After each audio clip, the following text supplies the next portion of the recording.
1, 2, 3, 4. 5, 6, 7, 8. Shamil, Shamazel, Incorporated. Do do do do.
Testing, testing.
Good morning. I'm going to call the meeting of the Board of Game to order. And before we start, Ryan, do you have anything for us? Not this morning, Mr. Chairman. Good morning, and we're ready to go. Commissioner? Amy? Good morning, Mr. Chair. No, thank you, but good morning. George? No, Mr. Chair, thank you for asking. Cheryl? No, thank you, Mr. Chair. Or Captain Johnson? Good morning. No, nothing. Okay, so we're ready to go, and go ahead, Stosh. Mr. Chair, I move to adopt Proposal 145, reauthorize any winter moose hunt season during March and a portion of 21 Delta. Second. 145's been moved and seconded. Go ahead with the presentation. Thank you, Mr. Chair. Good morning. For the record, I'm Glenn Stout, the Galena Area Biologist. Proposal 145 is a proposal to reauthorize the 21D antlerless moose season. It was submitted by the department, and we support this proposal. These are the current moose seasons in 21D. The only antlerless moose season offered at this time in 21D is during the March 15-day any moose season, which is highlighted in yellow. That season is the RM 831 winter hunt, and it has a quota of 25 moose to include no more than 20 cows. The moose population in 21D is currently meeting IM population objectives. This is Unit 21D, and the red crosshatch area is the RM 831 winter any moose hunt where the antlerless season would occur. This slide shows the historical harvest and hunter numbers since the RM 831 season was implemented in 2019. Total harvest is in the far right column. As you can see, we're well below the total harvest and cow quotas in the first 3 years of the hunt, and there was no harvest in the last 2 years of the hunt, even though the season was opened. And I can tell you that season just closed on March 15th. This year, we had 1 cow harvested in that hunt as well. This map shows the location of the trend areas that we conduct and the large GSP grid area that we survey.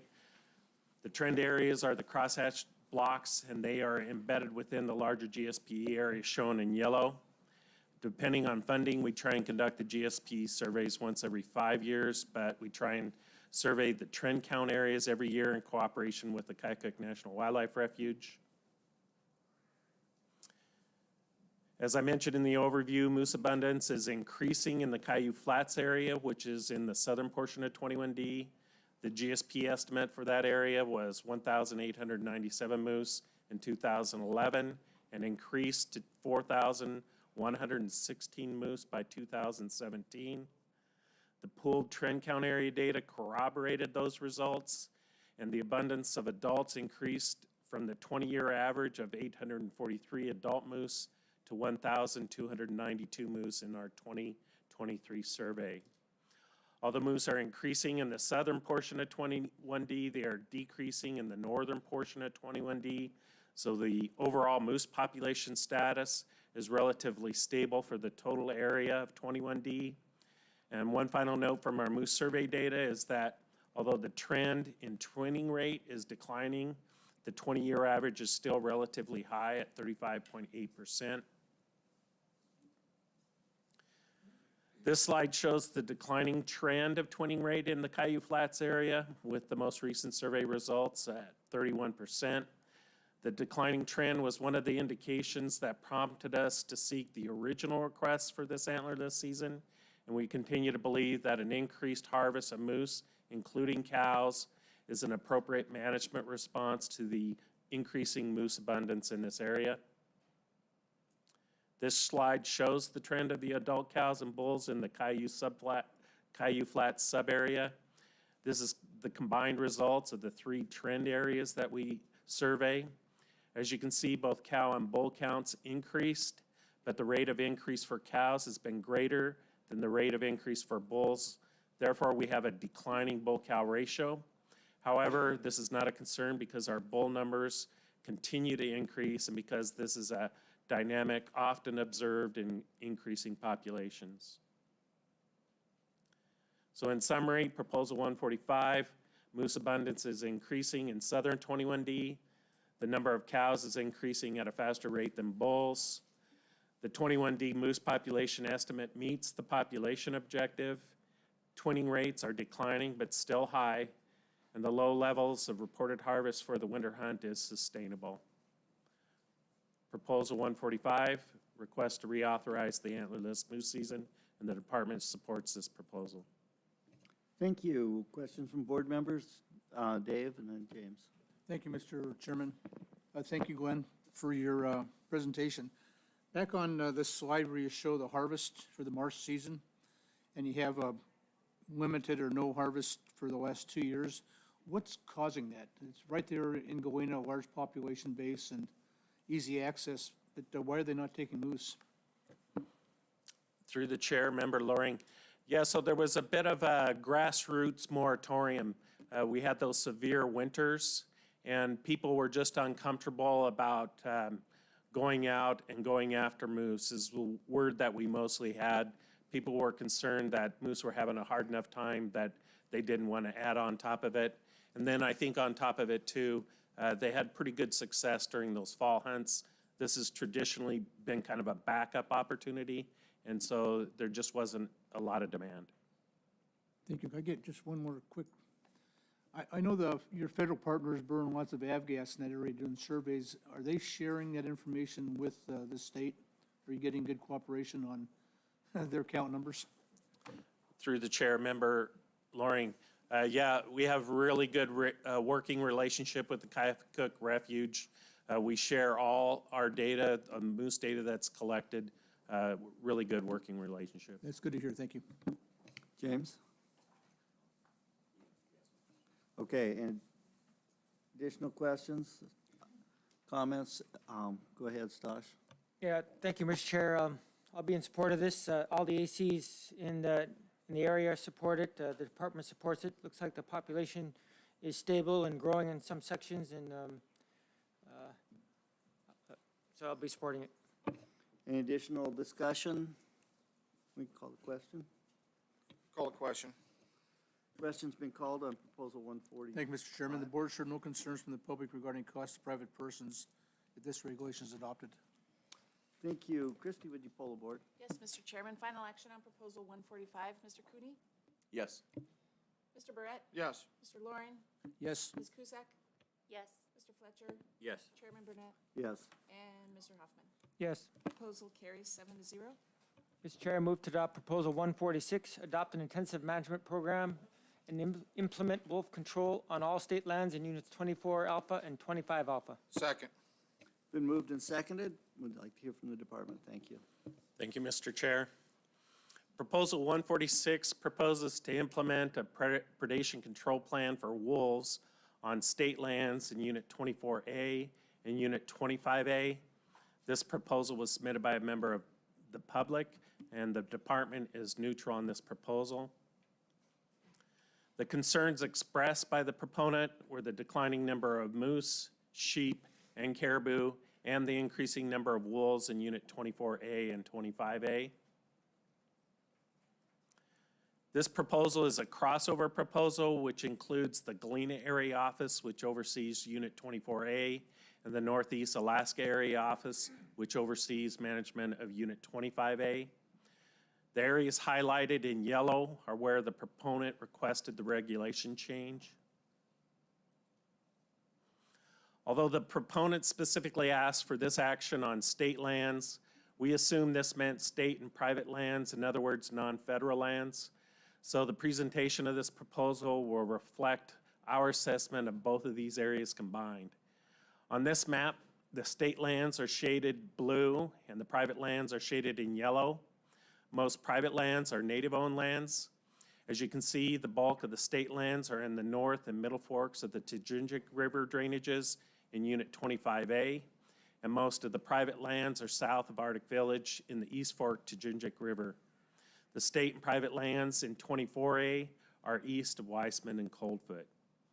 In 24A, only 16% of the total area is state and private land, 6 of that being state and 10% private. The combined total for state and private lands in 25A is 22%, 15% of that is state and 7% private.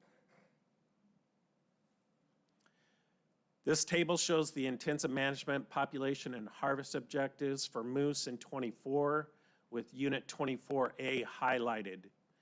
In the third column of the data, you can see that the moose population estimate is slightly below the population objective, which is shown in column 2.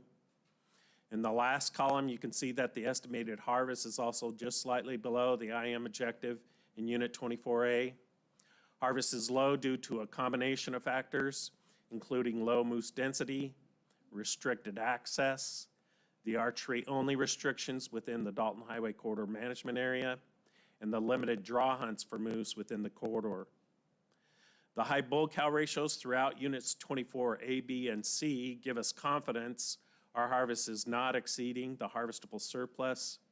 As you can see, these numbers are small, and there appears to be a relatively small margin of error between our current annual harvest and the harvestable surplus. Simply stated, it appears the current moose abundance is relatively stable at this low density and our harvest levels are appropriate. The Middle Fork trend count area in Unit 24A trends similar to 24B, where we have a more comprehensive data set. Both of those surveys indicate a stable, low-density dynamic equilibrium moose population. This table shows the intensive management population and harvest objectives for Unit 25, with Unit 25A highlighted. There are no IM population objectives or management objectives for 25A because it has a negative IM finding. This slide shows the relevant caribou IM objectives. There are only 2 small resident non-migratory caribou herds in Unit 24A. The Ray Mountain herd has a negative finding for IM because that herd does not meet the threshold for high levels of human consumptive use. The Hodzana Hills herd is also found in Unit 24A, but it currently does not have an IM or specific CNT finding. The Hodzana herd is assumed to be part of a pooled ANS of the Wolf, Ray, and Galena Mountain herd ANS because the Hodzana herd was historically considered to be part of the Ray Mountain herd. The remaining herds listed are large migratory herds that enter 24A periodically when they are expanding their range due to herd growth. All 3 of these herds have a positive IM finding. The Western Arctic herds range is mostly west of 24A and rarely enters this unit, even at its peak abundance. Both the Porcupine and Central Arctic herds currently exceed their population objectives and have been present in Unit 24A during the winter the past several years, mostly just to the east of the Haul Road. Both herds spend most of their time on the North Slope or Eastern Brooks Range to the north and east of Unit 24. So this slide breaks down the important considerations of the proposal by species so we can try and narrow the focus of this potential IM program. The first species of concern listed by the proponent was sheep. Because Dall sheep are not an IM species, a predation control plan would not fall under the IM authority. It is not to say that predator control cannot be implemented. It's just to clarify it would not be an IM program. The second point under sheep is to recognize that the decline of sheep in Region 3 is believed to be due primarily to weather and not due to predation. Therefore, more information is needed to determine if sheep populations in this area would even respond to a reduction of wolves. For caribou, the 2 primary herds in this area are the Porcupine and Central Arctic herds. As previously mentioned, both herds currently exceed their IM population objectives. Therefore, potentially increasing the abundance of these herds is currently not warranted. Additionally, increasing caribou on winter range they share with sheep may be counterproductive to sheep recovery. And finally, as far as moose have a positive finding for in 24A. However, as previously stated, they have a negative IM finding in Unit 25A. Therefore, based on these considerations, it is not likely that a predator control program would be justified for sheep or caribou in either area, or moose in Unit 25A, which we believe leads this analysis primarily as to whether an IM program is feasible for moose in Unit 24A alone. So this slide lists the primary considerations for feasibility of conducting an IM program for moose in 24A. The point of this first bullet is that the state and private portion of 24A is only 16% of the area. So trying to get a population response where as much as 84% of the area is not treated may be untenable. Also, we would need to get permission to conduct activities on the 10% of private lands, so the treatment area may potentially be even smaller. In addition to that small area, there is certainly a smaller subset of that area where activities would realistically occur, either because the wolves are simply not there or they're in areas where they cannot be retrieved by fixed-wing aircraft. In reality, this program would likely be limited to helicopter removal only, just because of the steep topography in Unit 24A. The third point of this, the third bullet is that we learned from the 24B IM program that a wolves-only program did not result in a detectable response in moose abundance. Bears may be more important predators than wolves in this area. This point demonstrates that we need a great deal more information on what is limiting moose in this area, much less sheep or caribou limiting factors and the possible interactions between those prey populations. Bullets 4 and 5 also consider this issue because Unit 24A is near the northern extent of Moose Range, and because of the steep terrain of the Brooks Range, it is unlikely that a wolf predation is the primary limiting factor in this area. It is likely that environmental factors and limited habitat are the key limiting factors for moose in Unit 24A. This graph shows the results of the Canudi GSP survey area in Unit 24B that I showed in the overview. The survey covered a portion of the area where the 24B IM program was conducted from 2013 to 2018. As you can see, we did measure a small increase in moose counts in 2015 and 17, but that increase was not statistically significant. It was modest and it was short-lived. We did not detect an increase in harvest during that program. So in summary, this proposal would cover a large area with many unknown biological concerns and limiting factors. Land status would likely limit effectiveness of a program. Factors other than wolves, for example, weather, habitat, and bears may be the primary limiting factors. And predator control limited to a wolves-only program is unlikely to get a population response such as we saw in 24B program. Caribou currently exceed the IM objectives, so increasing abundance is not warranted and could increase population on sheep range.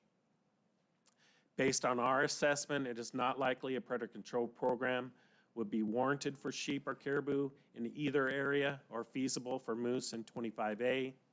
Furthermore, we believe that due to the limited amount of state and private lands and limited habitat, the predominance of steep terrain and severe weather, we believe an IM program for moose in Unit 24A is not feasible. Proposal 146 is a proposal to implement an IM program for wolf predation control on state lands in 24A and 25A, and the department is neutral on this proposal. Thank you. Board members, go ahead, Al. Yeah, thank you, Mr. Chairman. I would like to amend Proposal 146, and my motion would be to remove the language of no or sheep, caribou, and all of 25A. Second. You got an amendment? Would you like to speak to your amendment? Yes, Mr. Chairman. As we just heard in this presentation, sheep and caribou and all of 25A wouldn't be, it wouldn't affect any of those things anyway. So this cleans up the proposal to just discuss 24A as our, and moose on, and just moose in 24A as a potential IM project. Thank you. Additional discussion, Stosh. Yeah, thank you, Glenn. So it looks like the local people got a really good handle on the local wolves. Is there something different that happens when the porcupine caribou herd comes in? Do they bring a whole bunch of wolves with them, and are those not getting harvested? Yeah, through the chair, Member Hoffman. So we don't have any information specifically on that, but we certainly hear that anecdotally that some number of wolves follow in with the porcupine caribou herd, which we're seeing a lot of lately.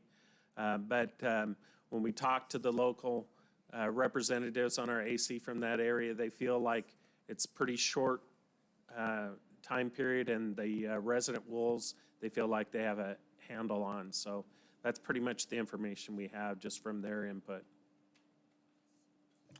Board members, on the amendment, Call the question. go ahead. Christie, pull the board. On the amendment to remove sheep and caribou for all of 25A or? Sheep and caribou and all of it. And all of, So it and all would- of 25A, So okay, it would be just moose in 24A. got it. Okay, so on that amendment, Ms. Cusack? Yes. Mr. Fletcher? Yes. Chairman Burnett? Yes. Mr. Hoffman? Yes. Mr. Cooney? Yes. Mr. Brett? Yes. Mr. Loring? Yes. Amendment carries 7-0. Okay, thank you. Now the amended proposal, so it's just an IM program for moose in 24A. 24A has a positive IM finding, and our populations are below the IM threshold, is that correct? Yeah, Mr. Chair, the upper range in our population estimate is just slightly below that, just barely. Okay, and how about harvest? Mr. Chair, the harvest is below population objectives, and it's primarily because of the reasons I stated. Access, we have a limited drawing hunt, and the Dalton Highway corridor restrictions on there. But it's pretty close to those objectives as well. Okay, thank you. Go ahead.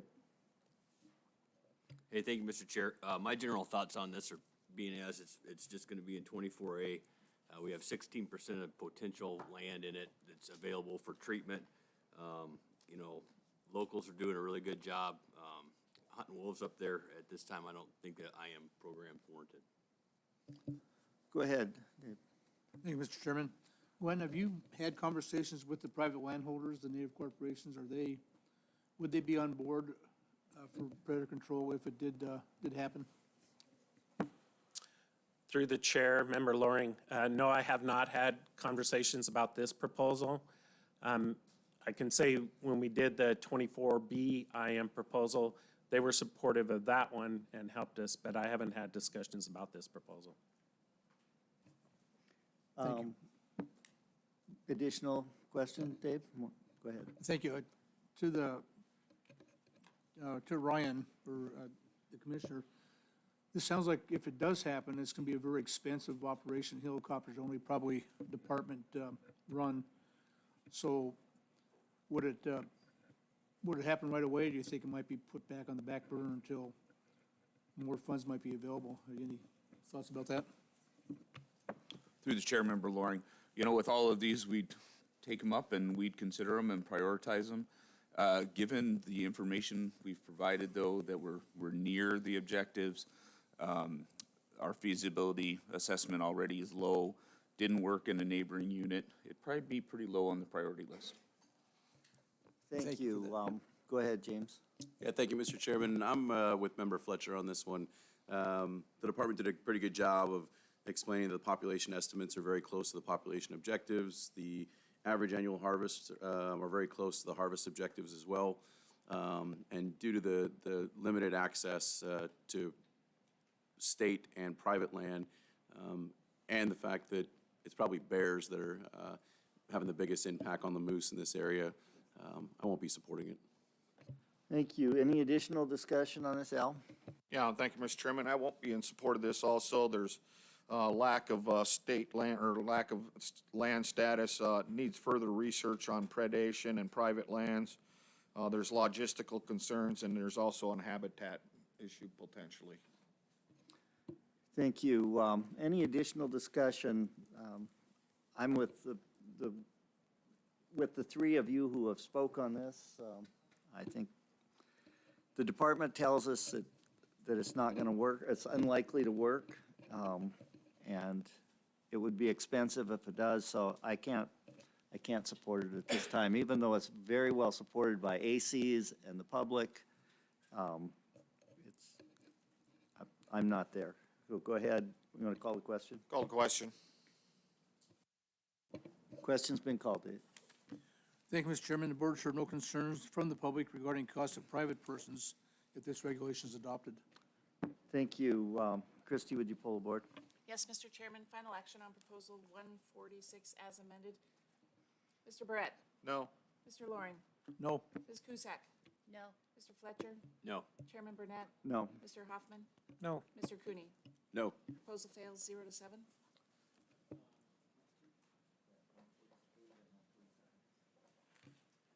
Mr. Chair, I move to take no action on proposal 148 and 147 due to the action we took on 146. Second. Been moved and seconded that we take no action on proposals 148 and 147. Is there objection? Not, we'll take no action on proposals 148 and 147. Mr. Chair, I move to adopt proposal 149, lengthen the wolf trapping season in Unit 24 and the remainder of 25 by 1 month to open October 1. Second. Proposal 149 has been moved and seconded, and I see we have a new presenter. So, go ahead. Thank you. Proposal 149 seeks to lengthen the wolf trapping season in Unit 24, 25A, 25B, and 25C by 31 days in the fall. The department recommendation is to support, and this was proposed by the public. Unit 24, 25A, B, and C have a positive finding for C&T use of wolves with no ANS quota.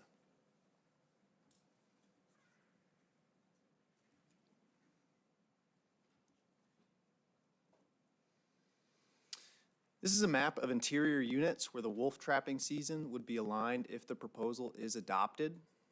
Unit 25D is currently an open wolf trapping season from October 1 to April 30th.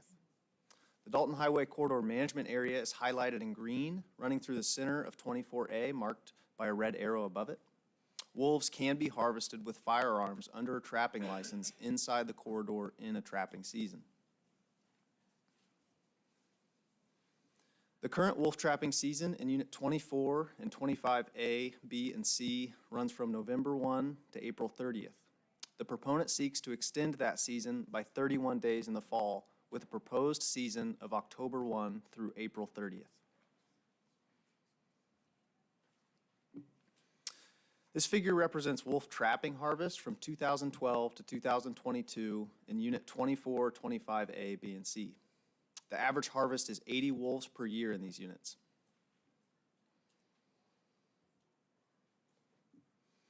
This figure shows the same harvest data across the months of the current season.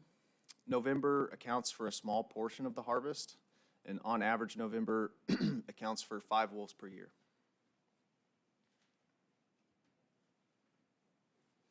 Wolf pelts are not considered prime until mid to late December. Individual variation among pelt quality persists throughout winter for wolves. The majority of the wolf harvest takes place in January, February, and March, when trail quality is high, daylight hours are long, and snowpack allows for easy travel by both wolves and people. October trail conditions make it unlikely to improve harvest opportunities.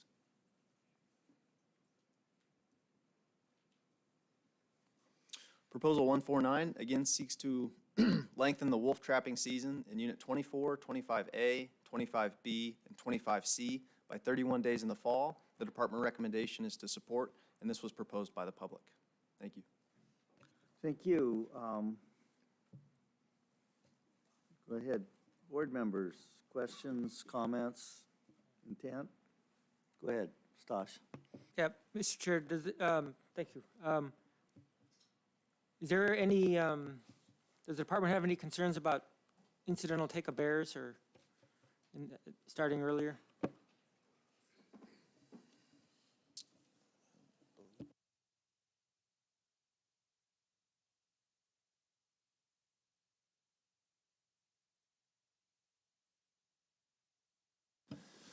Through the chair to Member Hoffman, we have no biological concern about incidental bear harvest.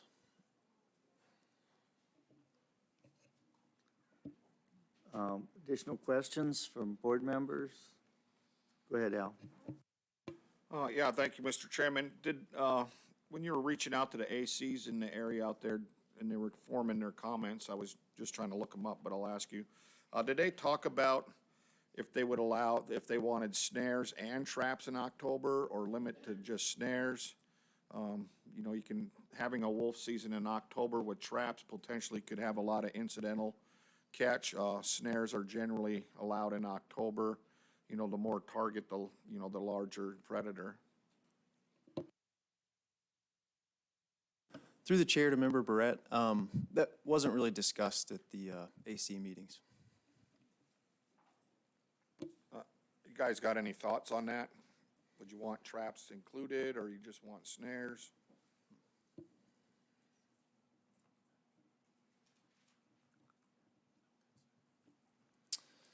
Through the chair to Member Barrett, we have no current concerns about allowing all methods. Thank you. Go ahead, Dave. Thank you, Mr. Chair. Kind of on the same line as Chairman or Member Hoffman. Going in a month later, we're going to start having more caribou and moose movements, you know, in migration. I know there is incidental take of both those species and snares. Are you concerned at all about that? Maybe moose, especially if you start to take more of those in an area with reduced moose populations?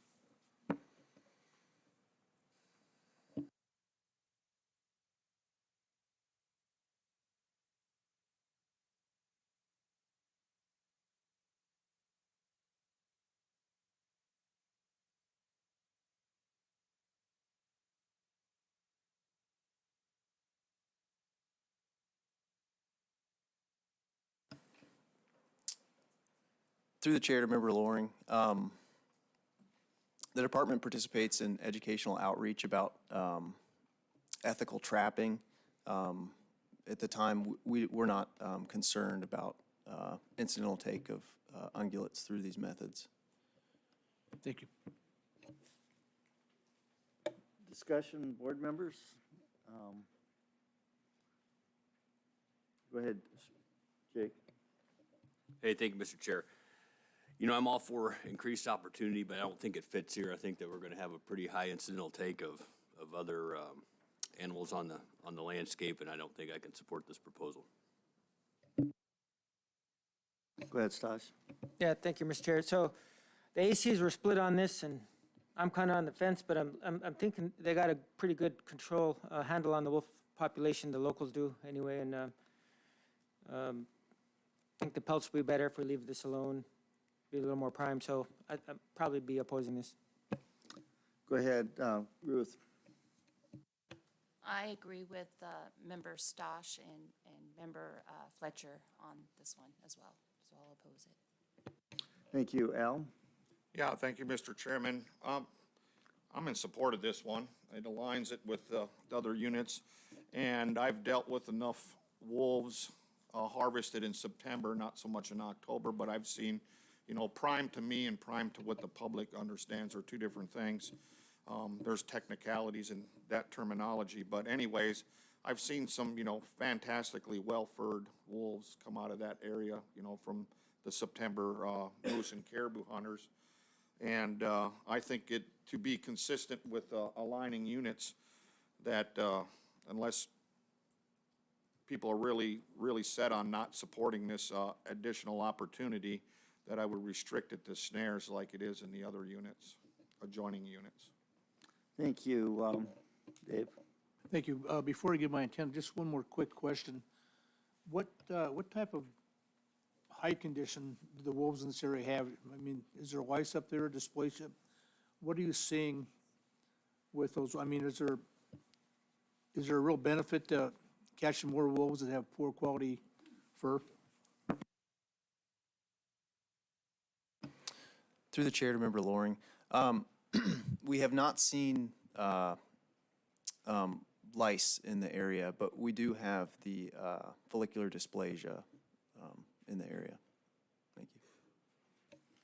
Thank you. Go ahead, Amy. Thank you, Mr. Chair. Just for the purposes of ensuring that the record is correct, I'm not sure if I heard a misstatement earlier that there is an ANS for wolves in units 24 and 25, and it's 90% of the harvestable portion of the population. Thank you. Thank you. Go ahead, Al. Yeah, thank you, Mr. Chairman. Before we get too further along, I would like to make an amendment to Proposal 49. I would amend it to restrict that in the October season, that we would be restricted to snares that are 3/32 in diameter or larger, and no traps may be used. Second. Amendment's been moved and seconded. Would you like to speak to your amendment? Yes, thank you, Mr. Chairman. One, it aligns with an adjacent unit. Two, we've have other October seasons, even south of the range, that are allowed to use snares in October. And they have, the trappers that I know of in the area are pretty satisfied with the pelt conditions at that time of the year. And eliminating traps will eliminate a lot of bycatch or incidental catch. Thank you. Additional discussion on the amendment? Go ahead, James. Yeah, I can get behind that and support it. I think that was, one of the concerns that was addressed earlier was the bycatch, and for that reason, I can support that. Thank you. Additional discussion on the amendment? If not, we ready for the question on the amendment? Call the question on the amendment. Christie, would you pull a board on the amendment? Yes, Mr. Chair, on that amendment to restrict the size of snares for the October season, did I get that correct? So To eliminate traps and. Eliminate traps in and 3/32 restrict the snares. snare or larger. Thank Right. you. On that amendment, Ms. Cusack? Yes. Mr. Fletcher? Yes. Chairman Burnett? Yes. Mr. Hoffman? Yes. Mr. Cooney? Yes. Mr. Brett? Yes, Mr. Loring? Yes. Amendment carries 7-0. Okay, the amended proposal is before us. Discussion on the amended proposal. Go ahead, Stosh. Yeah, thank you, Mr. Chair. I'm probably support this now. I think but what was proposed works for me. Thank you. Additional discussion, James? Yeah, I'm with Member Hoffman as well. I'm going to support this as well. I like the amendment, and I like the additional opportunity. Thank you. Any additional discussion? I think I'm going to support this at this time. The department has testified they have no biological concerns and that it's likely that the harvest will be very low during this time. The additional opportunity without a biological concern.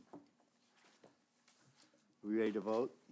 call the question on the amended proposal. Thank you, Mr. Chairman. The board shared no concerns from the public regarding costs to private persons if this regulation is adopted. Christie, would you poll the board? Yes, Mr. Chairman, final action on Proposal 149 as amended. Mr. Fletcher? Yes. Ms. Cusack? Yes. Mr. Loring? Yes. Mr. Barrett? Yes, Mr. Cooney? Yes. Mr. Hoffman? Yes. Chairman Burnett? Yes. Proposal carries as amended 7-0. Mr. Chair, I move to adopt Proposal 150, lengthen the wolf hunting season in units 24 and 25. second.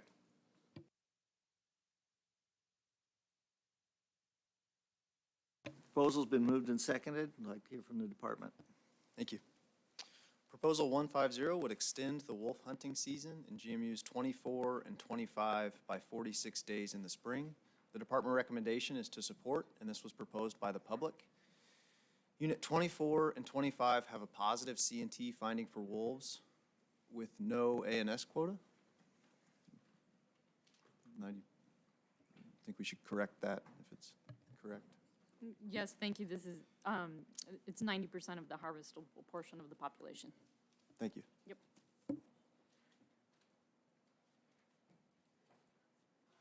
The current wolf hunting season in Unit 24 and 25 is from August 1 to April 30th. The bag limit is 10 wolves. The proponent seeks to extend the spring portion of the season to June 15 rather than April 30th. This is a 46-day spring extension. This figure shows wolf hunting harvest in Unit 24 and 25 from 2012 to 2022. The average annual wolf harvest from ground shooting methods in GMUs 24 and 25 combined is 30 wolves per year. Wolf abundance, as indicated by harvest record, appears to be stable.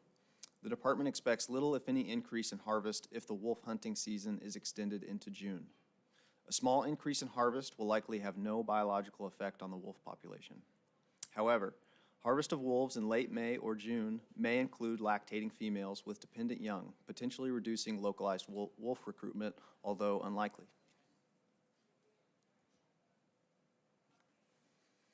In the proposal, the proponent references opportunistic spring wolf harvest at bear bait stations as a justification for the season extension. According to 5 AAC 92-230, current regulations do not prohibit the take of wolves at bear bait stations during an open wolf hunting season, provided the hunter has a hunting license and the following are not present at the bait site: chemicals, scent lures, human food, animal food, mineral supplements, or garbage. Same-day or airborne restrictions are applicable. Once again, Proposal 150 would extend the wolf hunting season in GMUs 24 and 25 by 46 days in the spring. The department recommendation is to support, and this was proposed by the public. Thank you. Thank you. Board members? Go ahead, Al. Yeah, thank you, Mr. Chairman. I won't be in support of this proposal. I have a strict belief that, 8 or 9 months of opportunity is plenty. The wolves are denning at that time. Wolves are a family-orientated pack, and, the female doesn't always get to go out and hunt for her food. Others in the pack and the social structure bring it to her to have her and her cub or pup survive. So I'll be against it. Additional discussion from board members. Dave? Thank you, Mr. Chairman. I agree with Member Barrett's comments, and also I see that we have 3 ACs and numerous other groups that are opposed to it. And so I'll be not supporting this also. Additional discussion from board members. Go ahead, Ruth. I also see that the Alaska Trappers Association opposes this as well. Thank you. And the Alaska Professional Hunters Association supports it, I believe. So I think this is only really for bear baiting stations is what the concern is. But as Member Barrett stated, we very rarely open a wolf season during the time when we have pups in the den. So I'm not going to support this either. Additional discussion from board members? Call the question. Question's been called. Thank you, Mr. Chairman. The board showed no concerns from the public regarding costs of private persons if this regulation is adopted. Thank you. Christie, would you pull the board? Yes, Mr. Chairman, final action on Proposal 150. Mr. Hoffman? No. Mr. Cooney? No. Mr. Barrett? No. Mr. Loring? No. Ms. Cusack? No. Mr. Fletcher? No. And Chairman Burnett? No. Proposal fails 0 to 7.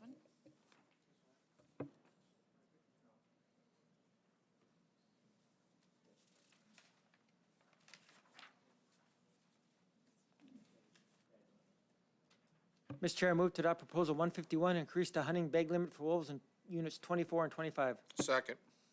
Been moved and seconded, Department. Thank you. Proposal 151 seeks to extend the wolf hunting season in GMUs 24 and 25 by 61 days in the spring and has the potential to increase the wolf hunting bag limit. The department recommendation is to support, and this was proposed by the public. Units 24 and 25 have a positive C&T finding for wolves with an ANS of 90% of the harvestable surplus.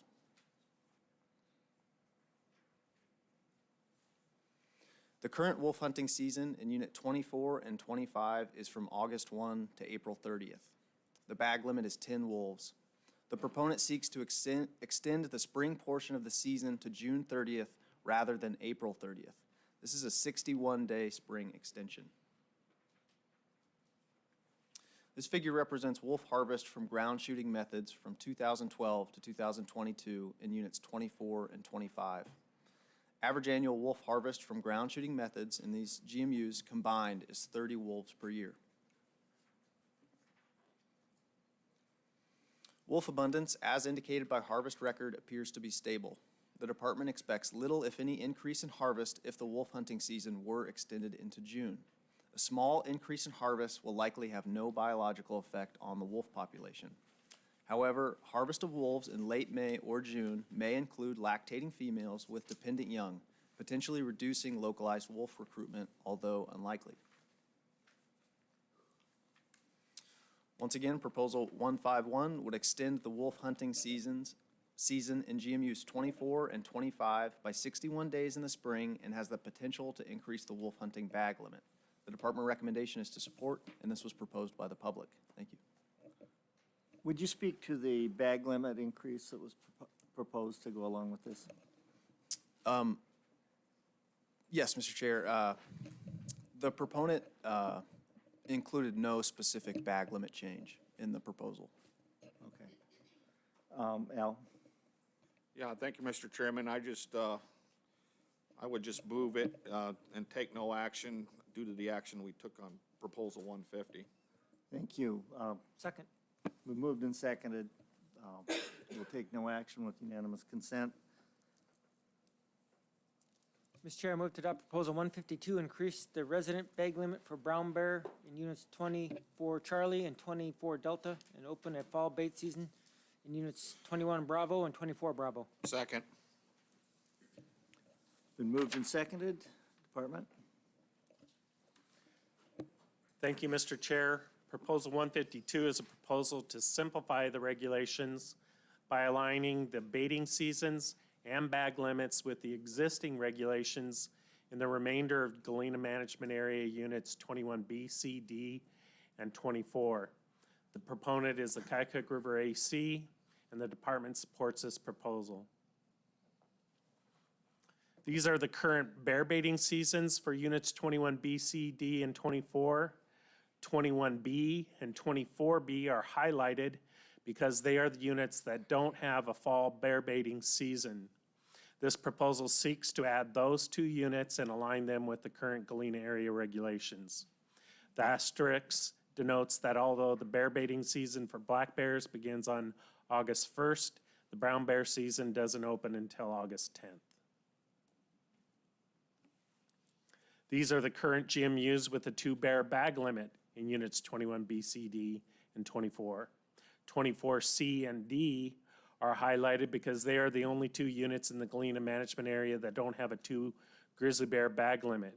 This proposal also seeks to add those 2 units and align them with the existing Galena area regulations. So the next several slides will show the progression of those regulation changes in the Galena Management Area. The first change was the adoption of a fall black bear baiting season in the Kycook Controlled Use Area in 2000, highlighted here in yellow. In 2012, spring and fall brown and black bear baiting seasons were approved in Unit 21D. In 2014, spring and fall brown and black bear baiting seasons were approved for Units 24C and D. In 2017, a spring brown bear baiting season was approved for Unit 21 Charlie, which is in blue. And in 2020, the fall brown and black bear baiting season was approved for 21C, aligning it with neighboring units 21D, 24C, and 24D. This proposal then seeks to align brown and black bear baiting seasons in the spring and fall for units 24B and 21B, the blue shaded areas, with the existing Galena area units in yellow. You'll note that Unit 24A is not included in this proposal. It was not included in the proposal because due to the easier access, the harvestable surplus for brown bears is already being met in that subunit. This proposal also seeks to align the 2 bear bag limit for brown bears in 24C and D, the blue shaded area, with those areas in yellow where the 2 bear bag limit was adopted in 2020. The 24A exception from this proposal applies as well for the previously mentioned reasons. This slide shows our estimated harvestable surplus is 18 to 24 bears in units 21B, C, and D combined, And our objective is that males comprise 50% of the harvest, or greater than 50% of the harvest. Our current harvest average is 11 bears per year. The proportion of males in the harvest was 67%, and the average age was stable at over 9 years of age. These values indicate to us that the population was not over-harvested. Harvest was stable for the last 20 years. This slide shows our estimated harvestable surplus is 39 to 56 bears in Unit 24. Our objective is that males comprise greater than 50% of the harvest in this area as well. Our current harvest averages 11 bears per year. The proportion of the males in the harvest is 62%, and the average age was stable at nearly 9 years of age. As in Unit 21, these values indicate that the population was not over-harvested. Harvest was stable here as well for the last 20 years. This slide shows the combined total harvest in Region 3 GMUs, where brown bear baiting and the 2 bear bag limits have been implemented since 2009. As you can see, although opportunity has expanded, harvest is relatively stable. In summary, fall baiting for black and brown bears in 21B and 24B is not a biological concern. A 2 bear bag limit for brown bears in 24C and 24D is not a biological concern. Brown bear harvest is below harvestable surplus in all the Galena area except Unit 24A. And harvest has not increased with regulation changes in the region or in the Galena area specifically. One final note, while not included in this proposal, if the board is interested in allowing the take of brown bears over bait in this area, it may want to consider also allowing brown bears to be taken at the bait site the same day a hunter has been airborne to reduce regulatory complexity. Proposal 152 is a proposal to align brown bear baiting and bag limits. The Kaikauk River submitted this proposal and the department supports it. Thank you. Board members?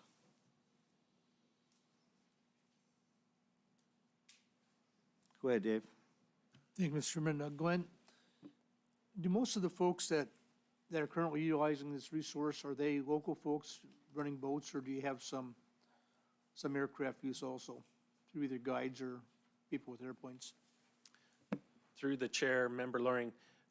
Yeah, so we have pretty low participation in the bear baiting. There's a few locals that have started taking this up, particularly around the Galena area. There was a guide that was using the fall bear baiting opportunity in Unit 24D. And then more recently, when that 21C got added, there was a guide there that started using this.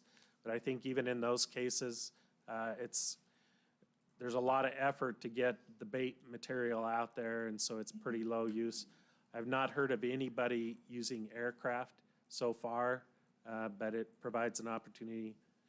As far as the opportunity for taking 2 bears, it's such a new opportunity, we really just don't have any results on that yet. Thank you. George? Mr. Chair, just a heads up on the matrix for positions. It looks on proposal 152, OSM's comments were not included. And OSM's comments are support the proposal with modification. Only to adopt this Unit 24 portion of the proposal based on the available information. Looks like there's no conservation concern in those other areas, but looks like the harvest objectives are constantly met in 21 and additional bears may not be available. That's what I have, Mr. Chair. Thank you. Thank you. Al? Yeah, thank you, Mr. Chairman. I'd like to make an amendment to proposal 152. I move to amend proposal 152 to include same-day airborne. Second. Thank you. Al? Additional, do we have a second? Yep. Moved and seconded. Additional discussion on the amendment. So adding same-day airborne would unify with other adjacent units and keep things consistent. Thank you, Dave.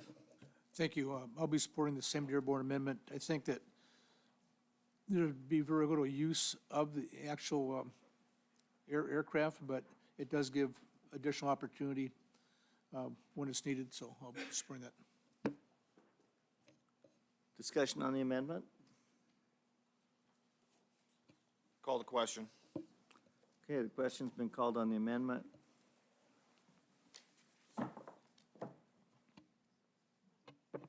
On the amendment to include same-day airborne, and I don't know if it needs to be stated, but that is consistent with other same-day airborne take-it Right. base stations with 300 feet and whatnot. Mr. Hoffman? Yes. Mr. Cooney? Yes. Mr. Barrett? Yes. Mr. Loring? Yes. Ms. Cusack? Yes. Mr. Fletcher? Yes. Chairman Burnett? Yes.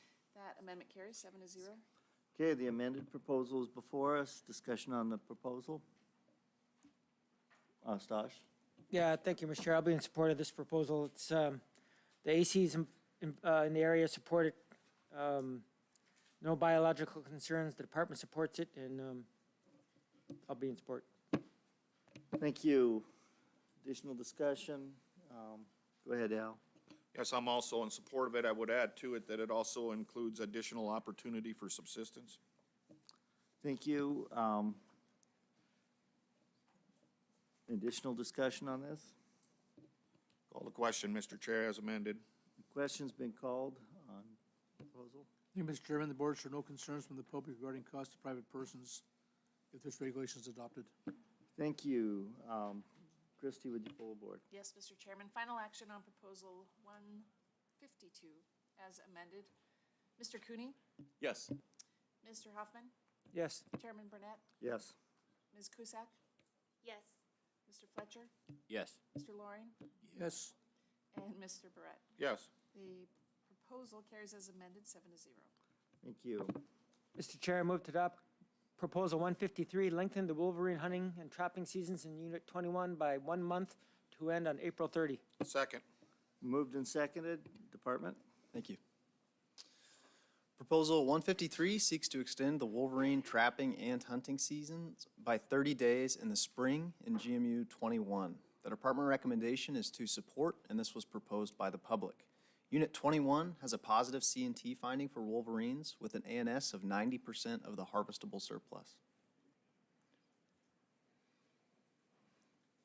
The wolverine hunting season runs from September 1st to March 31st in GMU 21. The proponent seeks a spring extension of 30 days with season dates running September 1 through April 30th. The wolverine trapping season runs from November 1 to March 31st. The proponent again seeks a spring extension of 30 days to align both seasons to end on April 30th.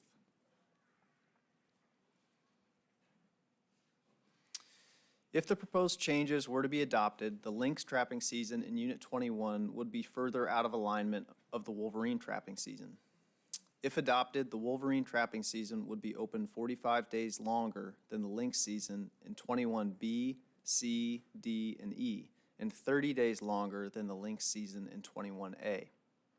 This is important because lynx are often caught incidentally in wolverine sets.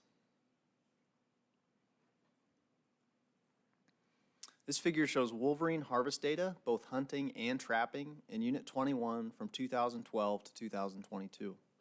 The average harvest over this time period is 28 wolverines per year. The longer-term 39-year average is 31 wolverines per year.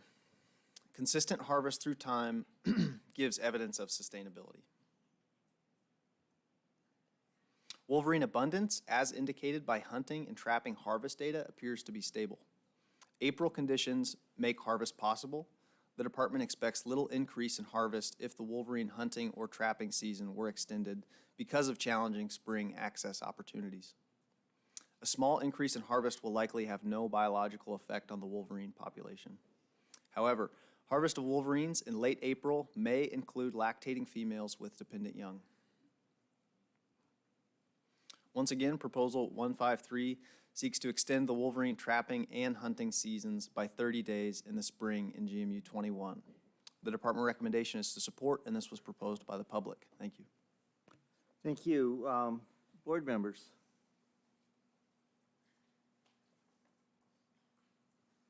Go ahead, Dave. Thank you, Mr. Chairman. Thank you for that presentation. Are you concerned at all, or the department concerned at all about this maybe increased take in females? Is the population in good enough shape to handle even a small increase in taking females and possibly the lactating or the young dependent that wouldn't survive? Through the chair to Member Loring, due to the consistent harvest that we've seen through time, we have no biological concern with the take of wolverines at this time, into April. So no, we don't have that concern. Thank you. Go ahead, Jake, and then Al. Hey, thank you, Mr. Chair. Down in my country, bears start rolling around the 1st of April, very, very limited amount, but by the end of April, there quite a few bears are pretty active. How many bears are on the landscape at that time frame in this unit?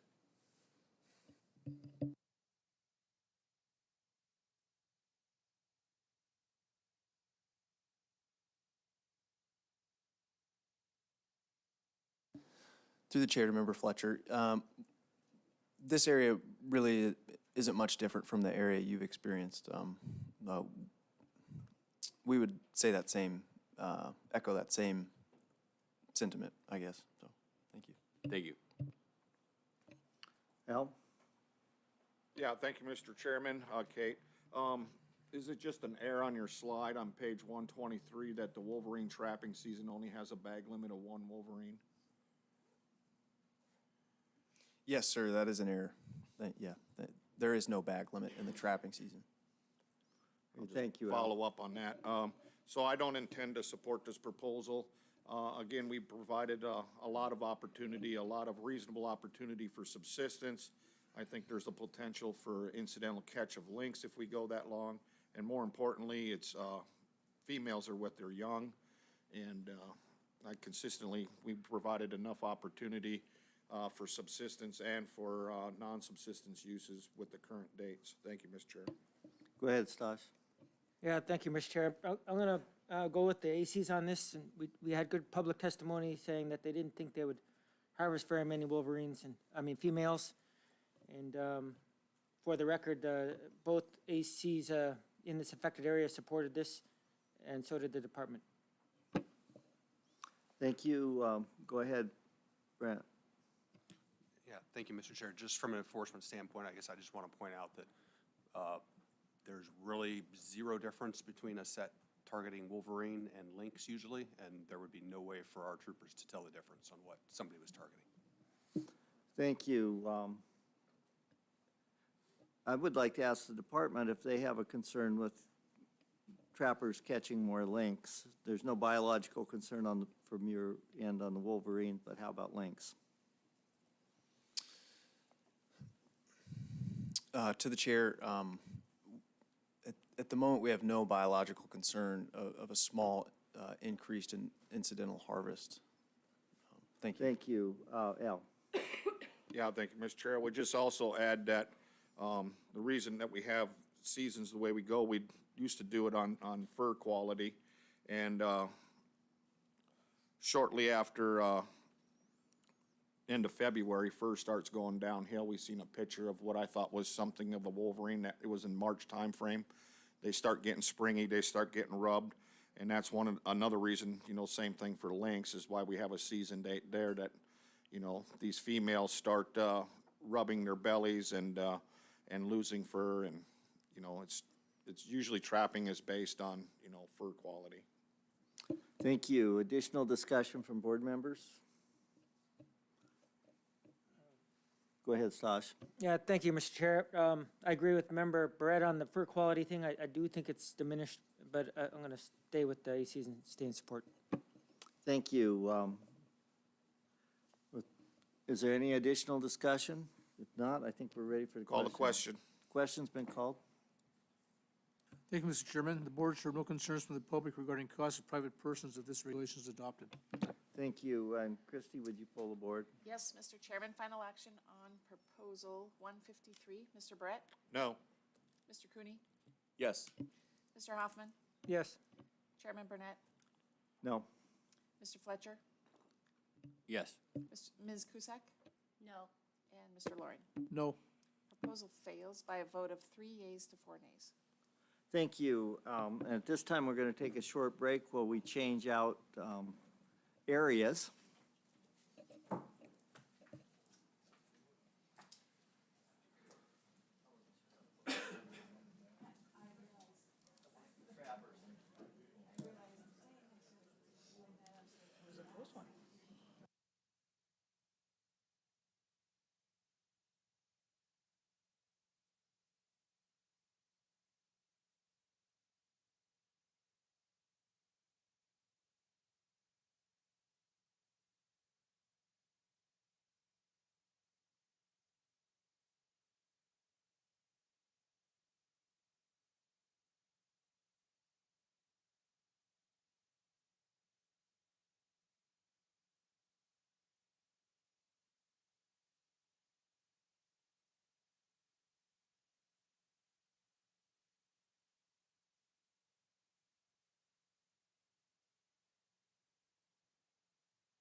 March and February, you know, allowing some more of those females to produce. 1, 2, 3, 4, 5, 6, 7, 8. Check, 9, 10.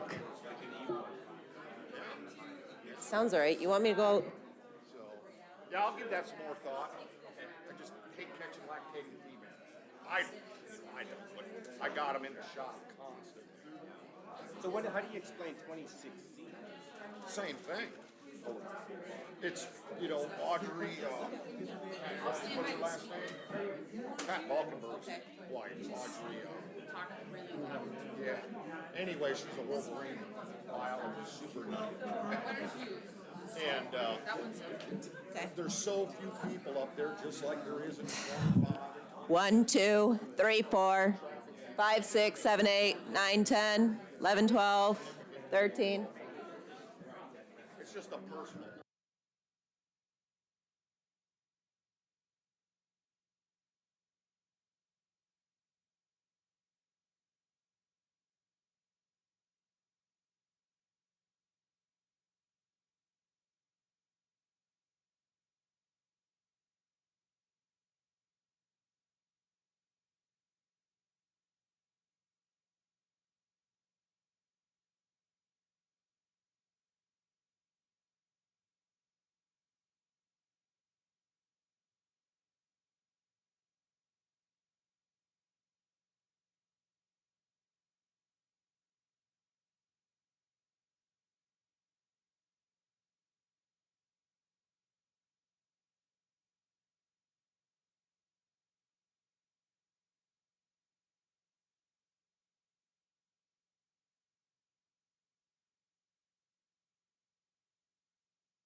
Going to call the meeting back to order. I think while we were on break, our staff took care of all the technical sound issues that we might have had, and so we're going to be good, and we're ready for an overview for the Northeast Alaska area.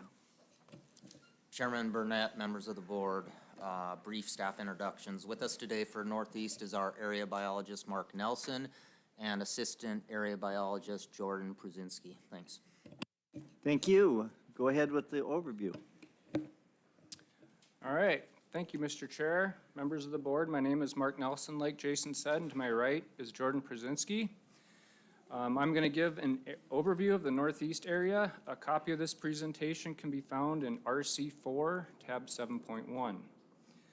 Before we get into the overview, I'd like to acknowledge the previous biologists for this area. During the last Region 3 board cycle, Beth Leonard, who is pictured here, was the area biologist, and Jason Saikoski was the assistant.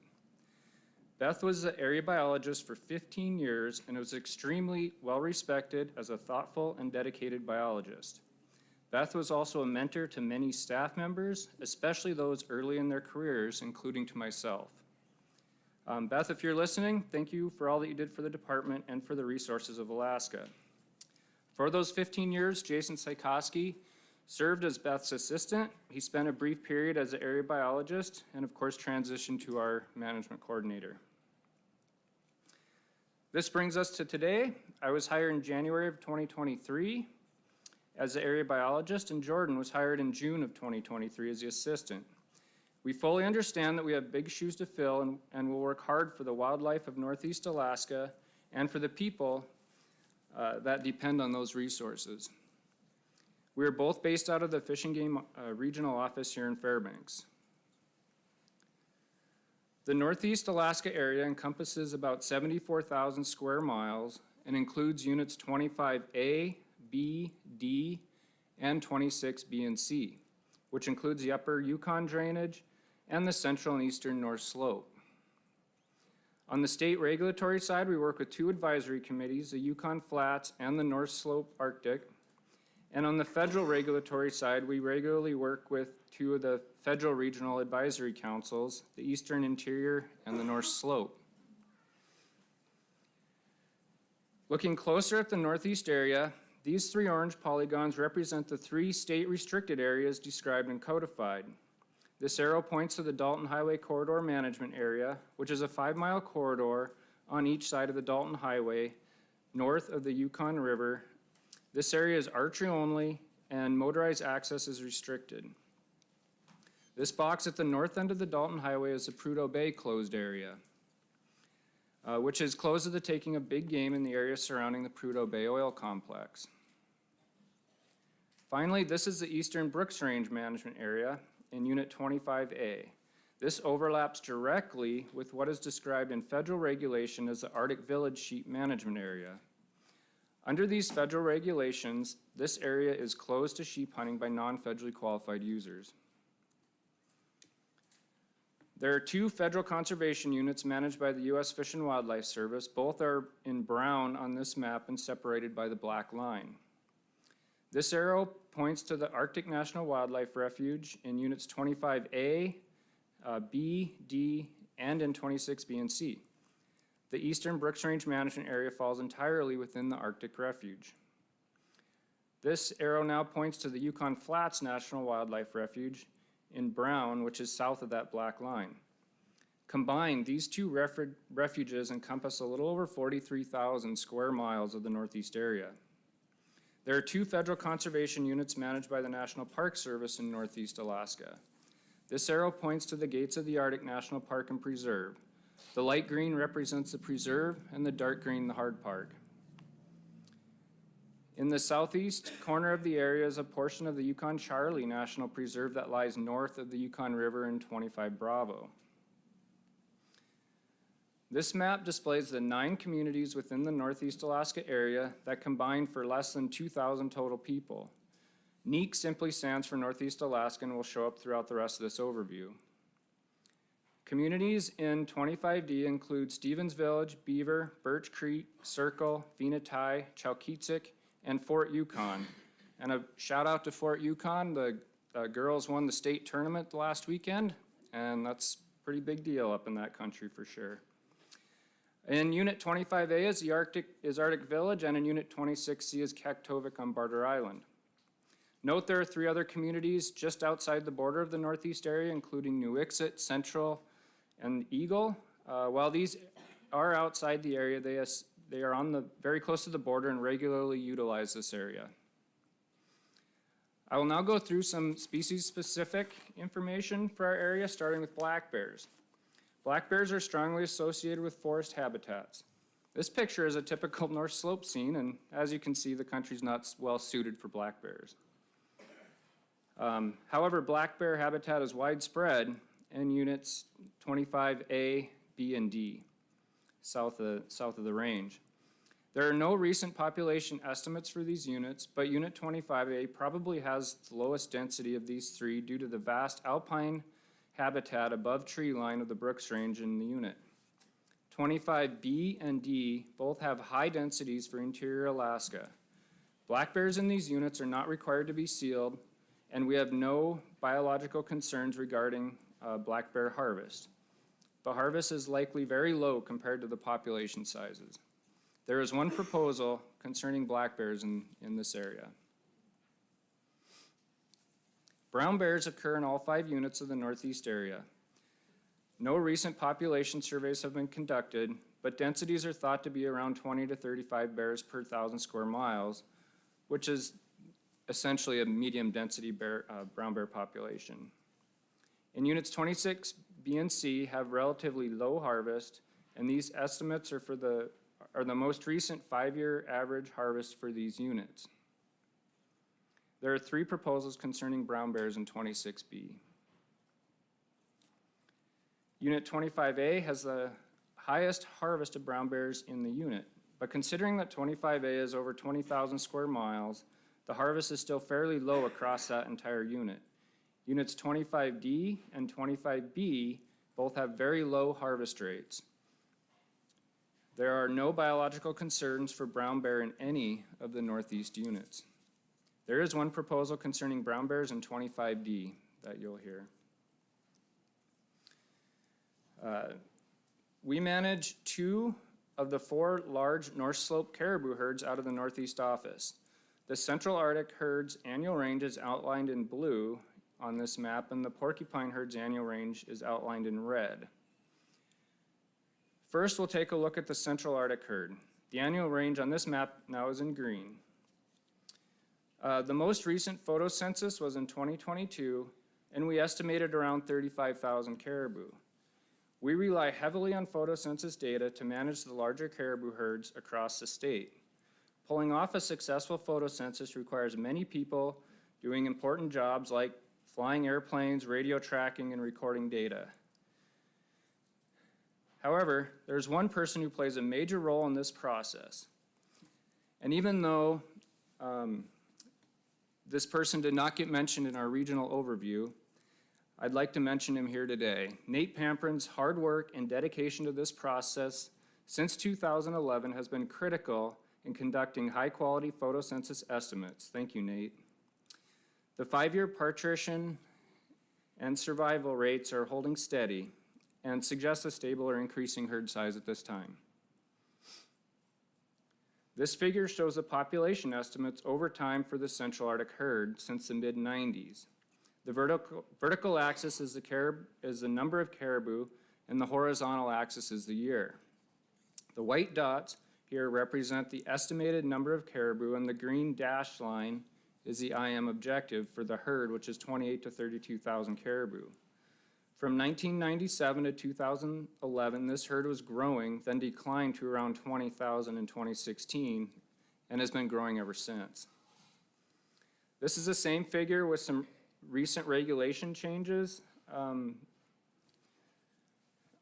the bottom there. As the herd has increased and then decreased in the past, the board has adopted bag limit changes to correspond with those population changes. Overall, this herd is now growing and there is a harvestable surplus that is available. There was some public testimony anticipating more people driving up the Hall Road to hunt caribou in 26B. This is likely, given the changes to the 40-mile and Nalchina herds. Biologically, this herd can handle more pressure and more harvest. However, there may be some user conflicts that arise, and this is something that we'll be watching closely. There are 3 proposals associated with the Central Arctic caribou herd that you will hear. I'll now spend a minute on the porcupine herd. The annual range is represented in yellow on this map. The last photo census occurred in 2017, and the estimate of 218,000 was the highest we've documented in this herd since monitoring began in the 1970s. The 5-year average parturition and survival rates indicate this herd is likely held stable or potentially increased since that photo census. However, a lot can happen to a caribou herd in 7 years, and conducting another photo census is a very high priority for our area. This figure shows the population estimates over time for the porcupine herd. The vertical axis again is the estimated number of caribou, and the horizontal axis is the year. The green dots are minimum counts from 1972 to 2001. And the blue dots are photo census estimates with the associated error derived from Rivet estimations. Since 2001, this population has continued to grow, but conducting another photo census is a high priority since our last estimate again was in 2017. Overall, the harvest of porcupine caribou in Alaska is fairly low. The bulk of porcupine harvest occurs when the herd is within range of a community such as Kaktovik, Arctic Village, Venati, or some others in the Yukon Flats. Harvest records from these communities are not well documented, but estimated to be less than 700 caribou per year. The rest of the harvest is from people accessing the area, mostly with airplanes across the southern foothills in 25A and on the north side in 26B and C. Harvest in Canada can be high when the porcupine herd winters in Canada, especially when they're distributed along the Dempster Highway. In these years, the harvest can range between 2,000 and 4,000 caribou in Canada. Because this herd ranges across the international border with Canada and is vitally important to users in both countries, this herd is managed cooperatively with our Canadian counterparts. To illustrate this point, here's a picture of one of the biologists that we work closely with at the Yukon Department of Environment. This was taken last spring, almost exactly a year ago, during captures. And as you can see in the background there, the Alaska-Canada border is brushed out. We will continue to work cooperatively on all aspects of survey and inventory activities for this herd. And there are 2 proposals you'll see that'll concern the porcupine caribou herd. Switching over to moose, there are moose on the North Slope. Sometimes they look a little funny hiding under a pipeline or out on the tundra, but they continue to survive in this extreme northern edge of their range. The population stays at a very low level, but there are limited hunting opportunities when the population allows. The moose hunts in Unit 26B have been closed since 2014 because of a dip in their population. Recently, though, the population increased is now over 300, and so this past fall of 2023, we issued drawing permits and we'll have have a spring harvest ticket hunt here next month in April. Unit 26C is entirely within the Arctic National Wildlife Refuge and is closed to non-federally qualified users for moose hunting. There is a limited federal hunt for moose in 26C.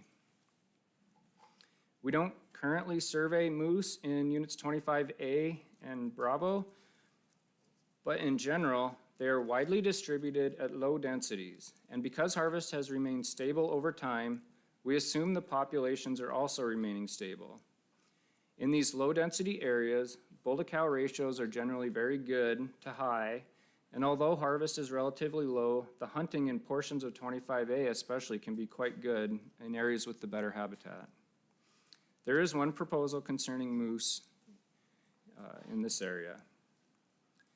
Looking specifically at Unit 25D, moose are widely distributed but at very low densities. However, the population seems to remain stable in this low density. Black bear predation on moose calves is suspected to play a big part in keeping these densities so low. There are two proposals concerning moose in 25D. This graph shows the density estimates for moose in 25D. The vertical axis here represents the density of moose, and moose, as in moose per square mile. Within 25D, there are two main survey areas, one to the east and one to the west. These are regularly surveyed. The white dots here are density estimates from the eastern survey area, and the blue dots are from the western survey area.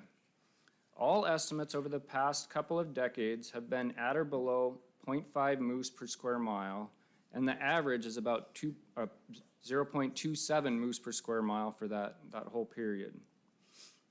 This is indicative of a very low density moose population.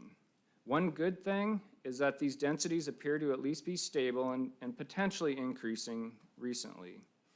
But there is no evidence of a decreased moose population at this time. The density of moose in this area is attributed to the extremely high density of black bears, which according to a 2010 study that we conducted, found the highest density of black bears in interior Alaska. This study was conducted in an area around Beaver. There are 7 communities in Unit 25D, and moose is an extremely important species for them. This creates a large demand on this population, which has resulted in the western portion of the unit going into Tier 2 under state regulations, as well as a federal closure to non-federally qualified users on the federal regulatory side on federal lands. The Yukon Flats National Wildlife Refuge regularly surveys the western portion of 25D, and Fish and Game regularly surveys the eastern portion. However, we do work together on both of those surveys. Moose management in this unit is challenging and complex, and working cooperatively with the Yukon Flats Refuge, Council of Athabascan Tribal Governments, and the Yukon Flats Advisory Committee has been very important. There are 2 proposals concerning moose in 25D.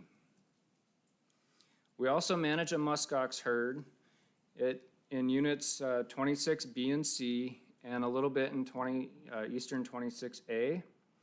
The herd declined substantially through the early 2000s, and all hunts were closed by 2006. This is a figure showing the population estimates since the 1990s for muskox in 26B. The vertical axis is the number of muskox observed, and the horizontal axis is the year. These are minimum counts from April surveys, and so these counts do not count the calves that would have been born directly after that survey. As you can see, the population began dipping in the early 2000s, and this arrow again points to the year 2006 when we closed all of the hunts. Following those season closures, we spent 4 years conducting a mortality study to try and figure out what was causing the decline in the population. We found that a few brown bears were responsible for a large proportion of the muskox adult mortality. Basically, this scene was a common occurrence. Muskox are not an intensive management species. However, we approached the board with a non-intensive management predator control plan to remove a few of those bears suspected to be causing the bulk of that muskox mortality. The board approved the plan, and we spent 2 years of focused bear control, followed by 4 years of opportunistic bear control. A total of 7 bears were removed during this program. Starting in 2014, the population of muskox began to grow and has now surpassed our threshold of 300 muskox. So the hunt was reopened this past fall. Currently, there are over 350 muskox in this herd. We opened the same hunts under the same hunt structure that had been in place since they were closed in 2006. There are 3 hunts associated with this herd. This includes a Tier 2 hunt, a registration subsistence hunt, and a drawing hunt. The drawing hunt offered 4 permits and had almost 9,000 applications. Hunting muskox is a rare and highly sought opportunity, and we will continue to monitor this herd closely. The board does have one proposal for muskox. Now I'd just like to spend a few minutes on Dall sheep in the central and eastern Brooks Range. This is a map of sheep habitat across the Brooks Range. Units 25A, 26B, and 26C account for 61% of the sheep habitat in the Brooks Range. For this map, sheep habitat is defined as land between 3,000 and 6,000 feet in elevation. There is a small amount of sheep habitat in Unit 25B, Bravo, that is associated with the western edge of the Ogilvie Mountains, but none of the sheep proposals at this meeting are focused on that area. We do have 5 sheep proposals here. We have a long-term trend count area that is in green on this map. This trend count area is north of Coldfoot, east of the Dalton Highway, and straddles the 24A, 25A line. I'll now show a little bit of data from this trend count area. This figure shows the minimum count of sheep observed in the trend count area over the past 20 years. The vertical axis is the number of sheep and the horizontal is the year. Keep in mind, these are minimum counts, which explain some of that annual variation. However, there's no doubt this area has seen a decline over the past 10 years at least. And you guys have seen a lot of sheep here, so I'm gonna kind of jump to this last point I have on sheep, which is a year ago, you saw a presentation from Brad Wendling, Tom Loheis, and Joe Want, and they talked about similarly low numbers of sheep around 1900, the late 1920s, 1945, and 1992. These lows were documented in both hunted and unhunted areas, and during the past, during those lows, hunting was not curtailed or limited, and the populations bounced back when climatic conditions improved. We spent a lot of time talking about full coral management, so I'm going to just move past these. I have a feeling our department's position is fairly clear to the board at this point.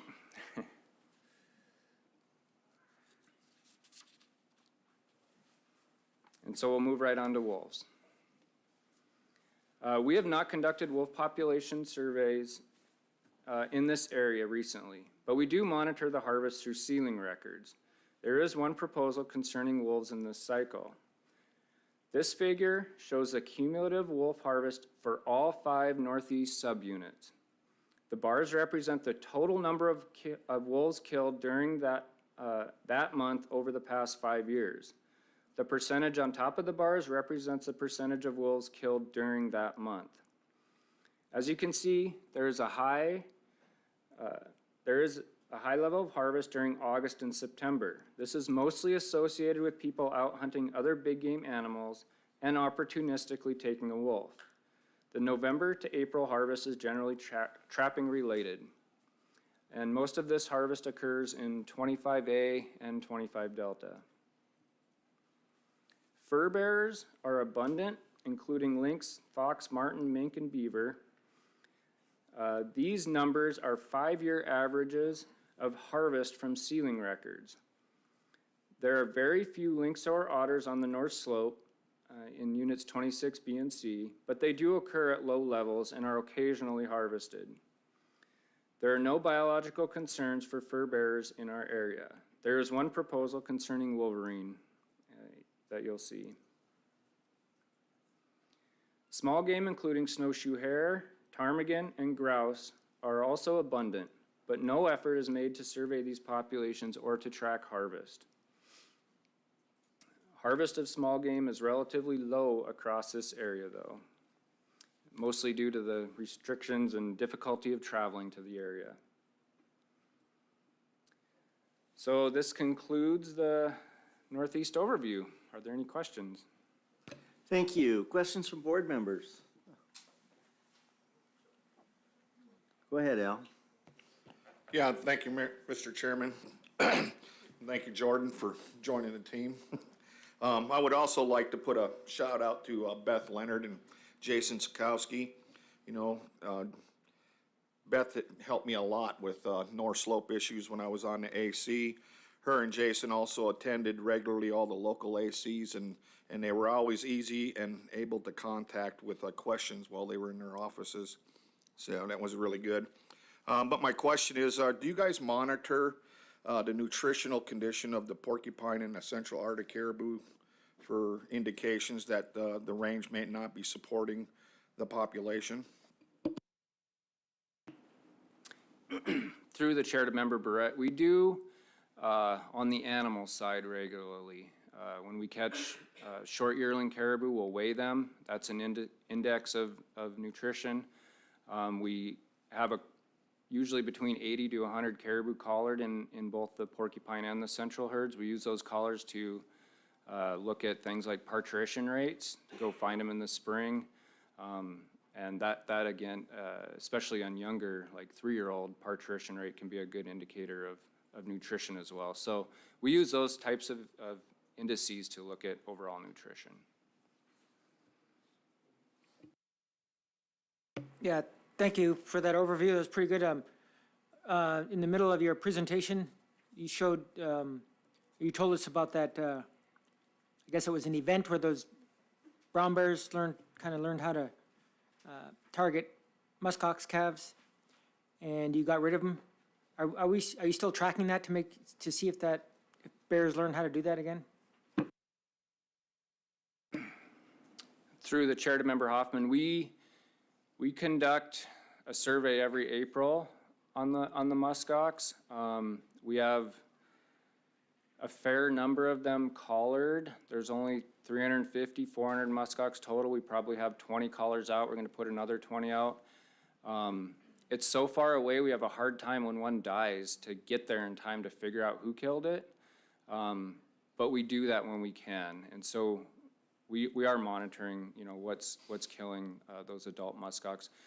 We are not currently looking right now at calf survival, which would be the other thing to look at.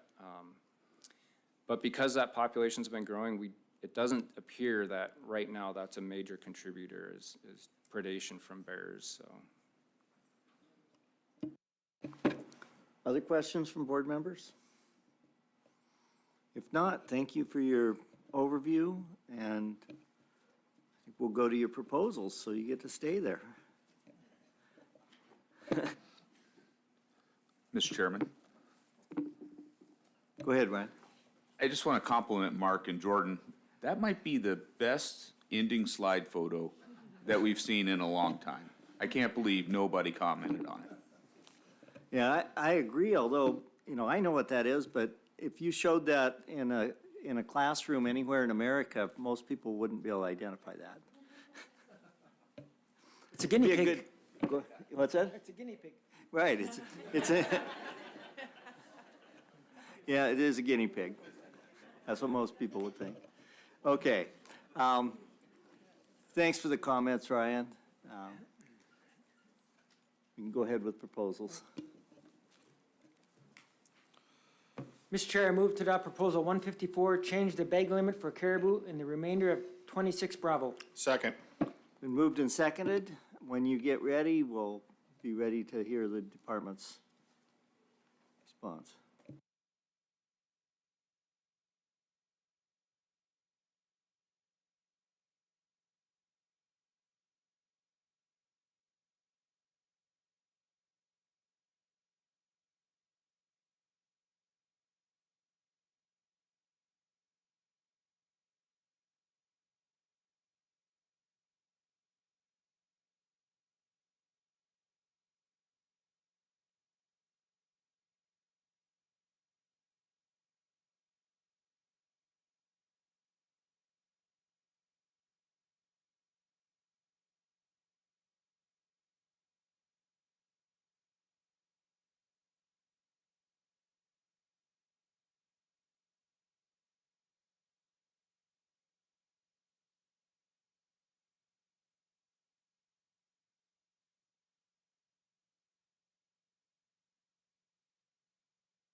Thank you, Mr. Chair. For the record, my name is Jordan Pruzensky, and I am the Assistant Area Biologist for the Northeast Area.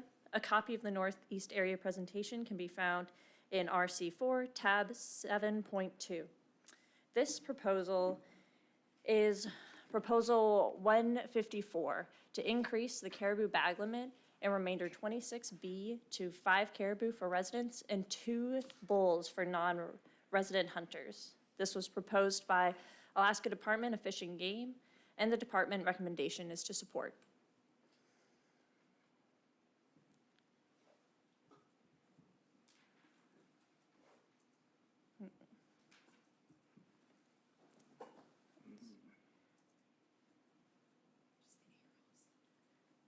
I don't think it's.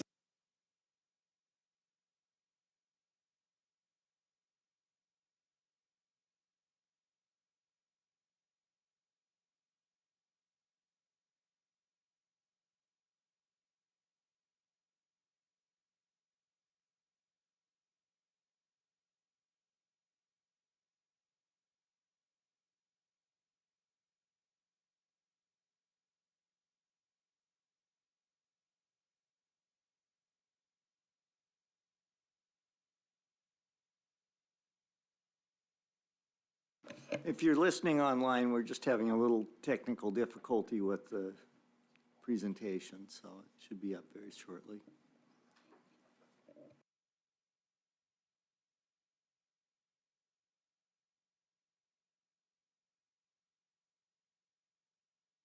Thank you, Annie. Okay, thank you.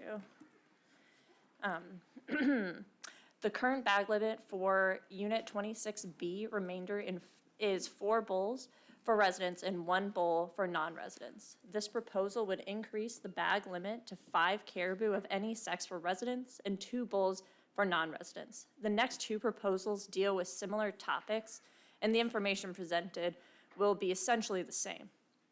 Proposal 155 proposes a resident bag limit increase to 5 caribou and does not include a non-resident change. Proposal 156 would change the non-resident harvest ticket to a draw or registration hunt. This map shows 26B remainder, which includes the Dalton Highway Corridor Management Area in yellow and encompasses the majority of 26B, except for the northwest portion with hatching. The northwest portion has a separate bag limit. Most of the caribou in 26B are a part of the Central Arctic herd. This map is of the annual range for the Central Arctic herd in blue that centers on 26B. This herd also calves in this GMU. To the west in green is the Tushipuk herd, and to the east in pink is the porcupine herd.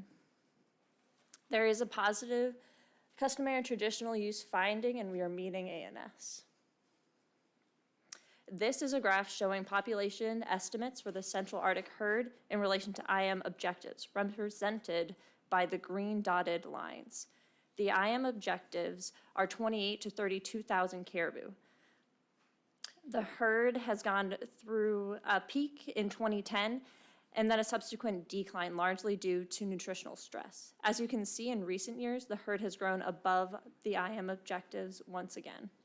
The current abundance as of 2022 is 35,000 caribou. This population is thought to be stable to increasing based on reproductive and survival metrics. These metrics all indicate population growth for this herd, and the herd is currently at a 4% annual growth rate.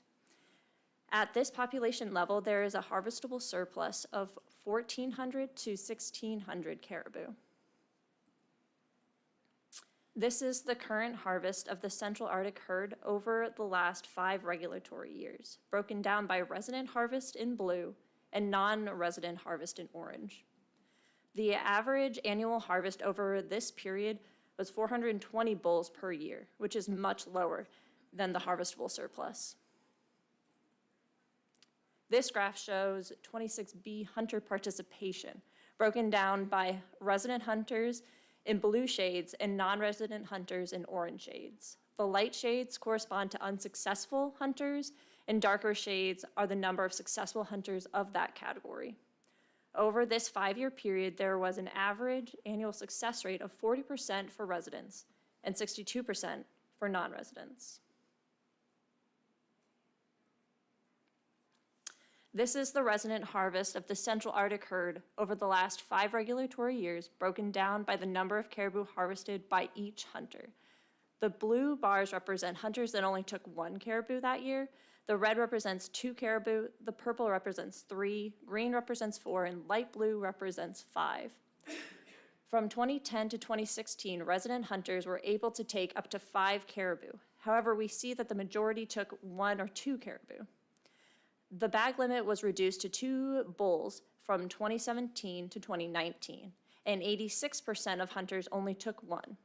From 2020 to 2022, resident hunters were able to take 4 bulls, but we see that even after the bag limit increase, 83% of hunters only took 1 caribou.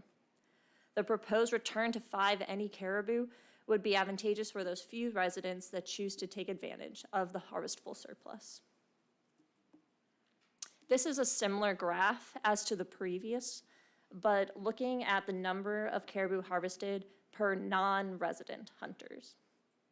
The blue bars represent hunters that only took 1 caribou that year. The red represents 2 caribou, purple represents 3, green represents 4, and light blue represents 5.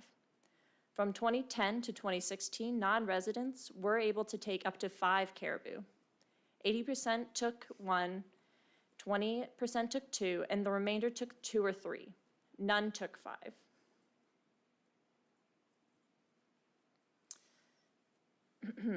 This is a graph of Central Arctic herd harvest from 1998 to 2016, broken down by resident take in blue and non-resident in orange. The number of bulls harvested is in darker shades and cows in light. With this graph, I want to look at cows harvested in Central Arctic during time periods when taking a cow was part of the bag limit. The white numbers above the bars are the numbers of cows harvested by that category in that year. I've included the bull harvest just for context. From 1998 to 2009, residents were allowed to take 2 any caribou. During this time period, 32 cows were harvested per year on average. The bag limit increased from 2010 to 2016 to 5 caribou of any sex for both resident and non-residents. During this time period, there was an average yearly harvest of 213 cows by residents and 27 by non-residents. These cow harvest numbers reflect less than a 1% harvest rate and would not have an impact on the population growth.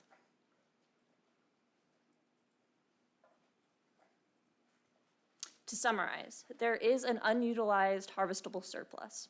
The average take over the last 5 years was 420 bulls compared to the harvestable surplus of 1,400. Over 80% of hunters only took 1 caribou when the bag limit allowed for more. This proposal would return the bag limits to previous regulations when the herd was similarly above IM objectives. Additionally, this proposal aligns the non-resident bag limit with the units surrounding 26B. Proposal 154, increase the caribou bag limit in remainder 26B to 5 caribou for residents and 2 bulls for non-resident hunters. This was proposed by Alaska Department of Fish and Game, and the department recommendation is to support. Go ahead, Stosh. Yeah, thank you for that overview, Mark and Jordan. I might have missed it, do you have a graph on, before the restrictions were put in place, what the non-resident take was? Showing that whether they took 1 or 2?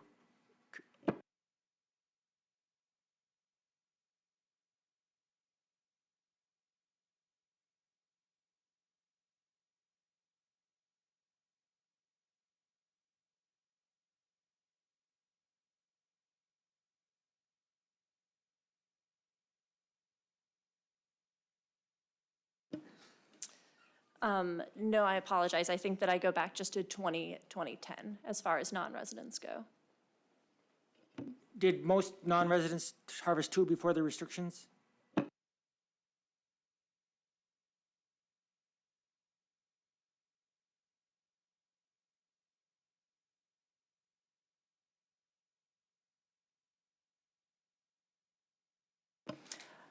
Through the chair, apologies. Yes, I think this actually does answer your question. Most of them do, 80% harvest just one caribou.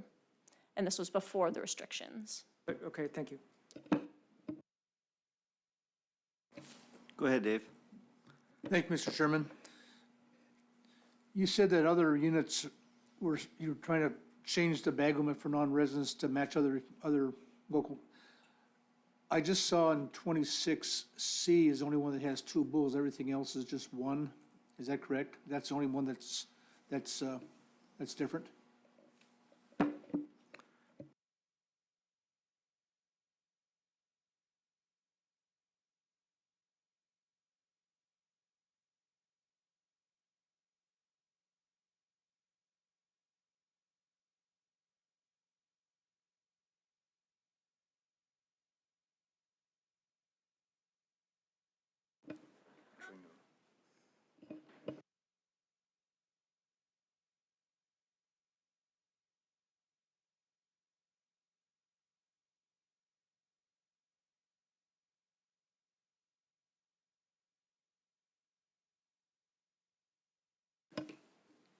Through the chair, there's a 2-bull bag limit for 25A and 26C.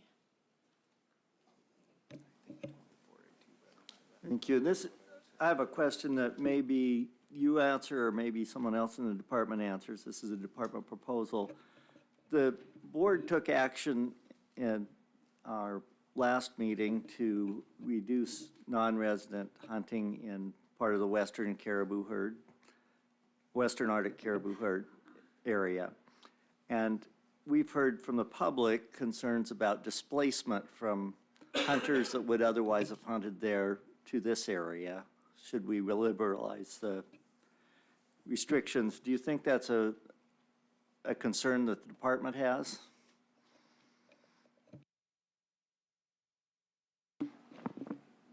Thank you, Mr. Chairman.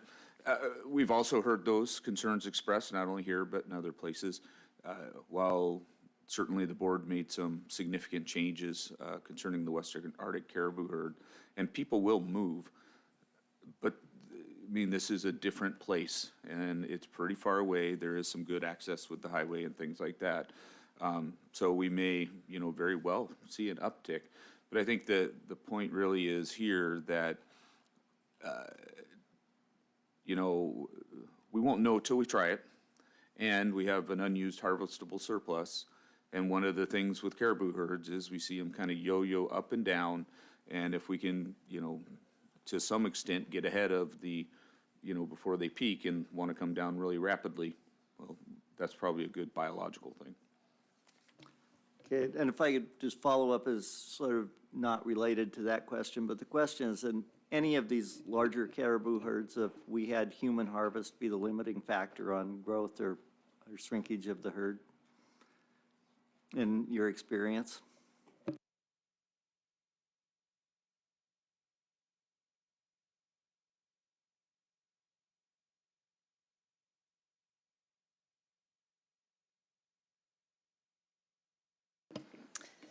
Thank you, Mr. Chair.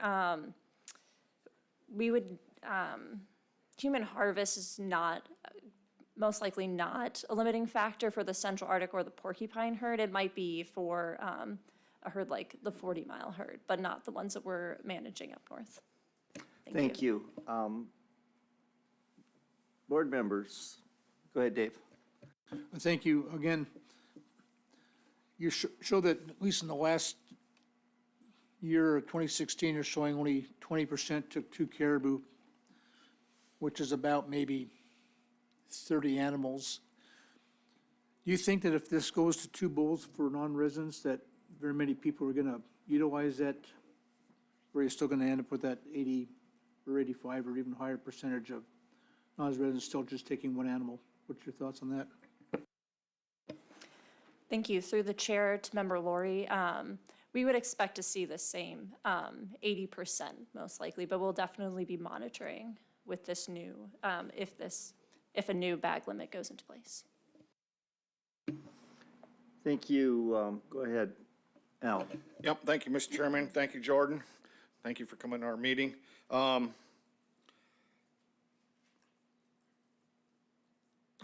lost my train of thought.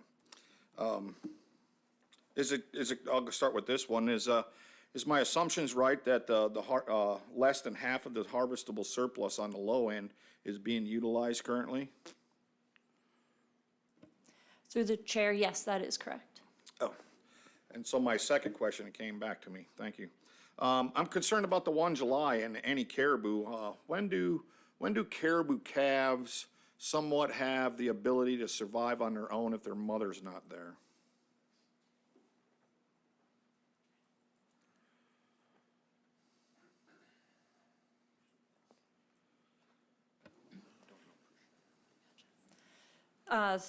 Through the chair to Member Barrett, we believe about late fall to midwinter, but we are not sure on that. All right, thank you. Okay, additional questions? Go ahead, Ruth. I'd like to make note that it's kind of split between the ACs. There's, one AC on one side and the Anchorage AC on the other side. And for the public comments, it's pretty much split. Go ahead, Dave. Thank you, Mr. Chairman. I'd like to ask the department what their thoughts are if we keep the liberal or the more liberal bag limit for the residents and keep the one bull in place for the non-residents. You think that would change much? Sounds like they don't take many second animals anyway. Through the chair, we believe that would be biologically insignificant. Thank you. Al? Thank you, Mr. Chairman. Mrs. Slider, did you have when caribou are harvested? I'm curious about the July harvest. I have a little concern about shooting females with calves.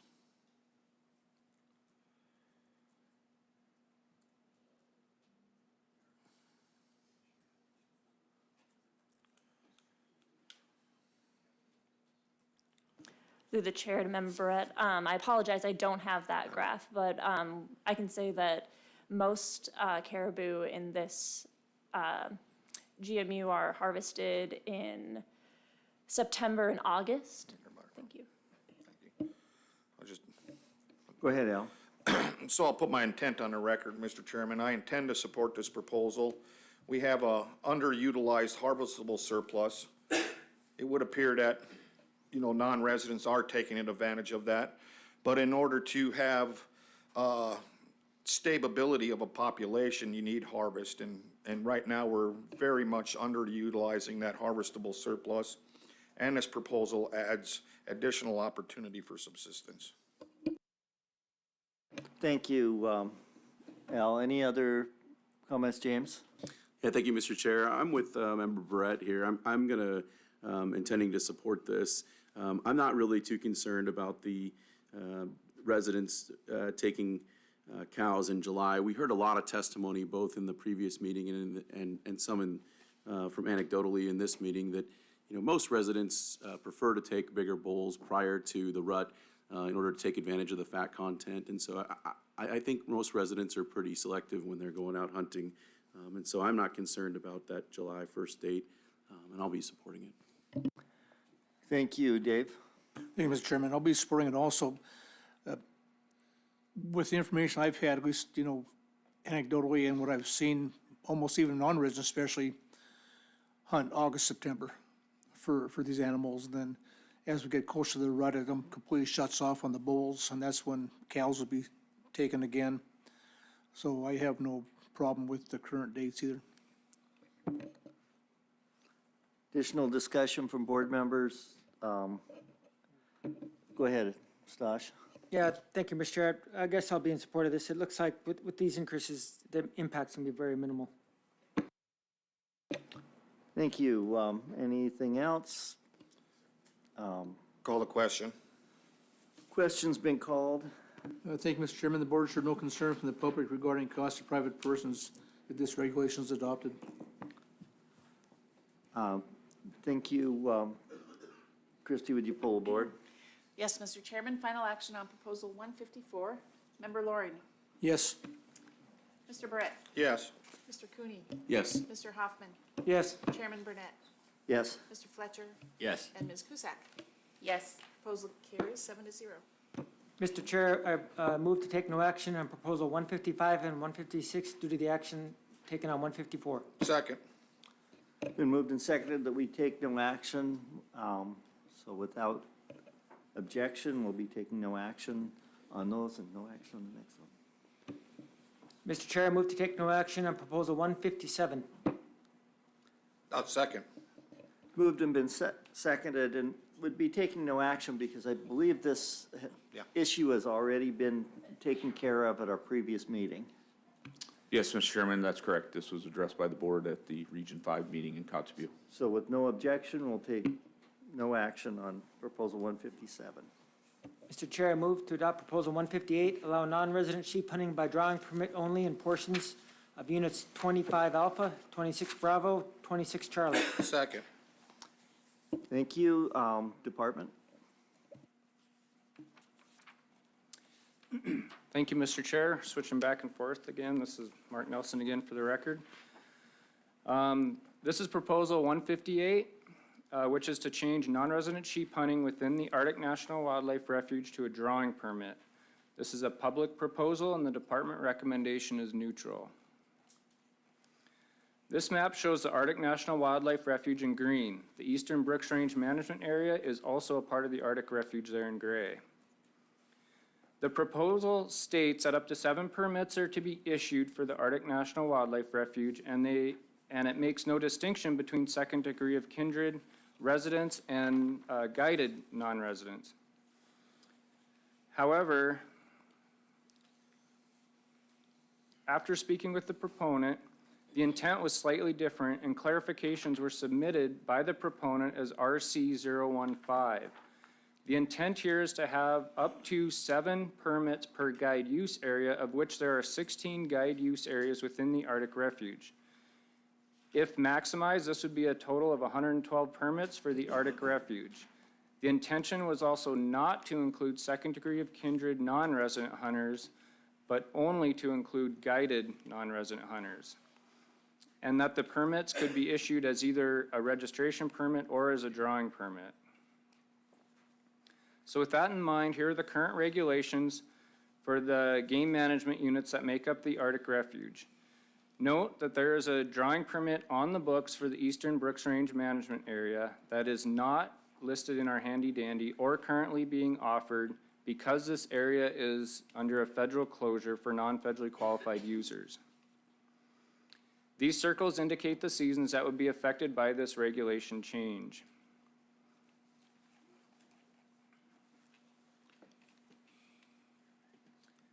Besides requiring guided non-resident hunters to draw a permit or to receive a registration permit to hunt sheep, there would be no other regulation changes associated with the seasons or bag limits. Second degree of kindred would remain under a harvest ticket, as would resident hunters would also remain under a harvest ticket. If adopted, we would seek guidance on how to implement this change. Since there are 16 guide use areas and the proponent asked for up to 7 permits per area, which is a total of 112 permits available for all of the Arctic Refuge, the permits could be either given out as a single drawing permit or broken into separate areas, separate drawing permits. If broken into smaller hunt areas, we would need to define those areas in state regulations. We do not manage sheep at that federal guide use scale, nor do we issue permits typically based on federal land descriptions. Again, we've already talked about full curl, so I'm going to go through this.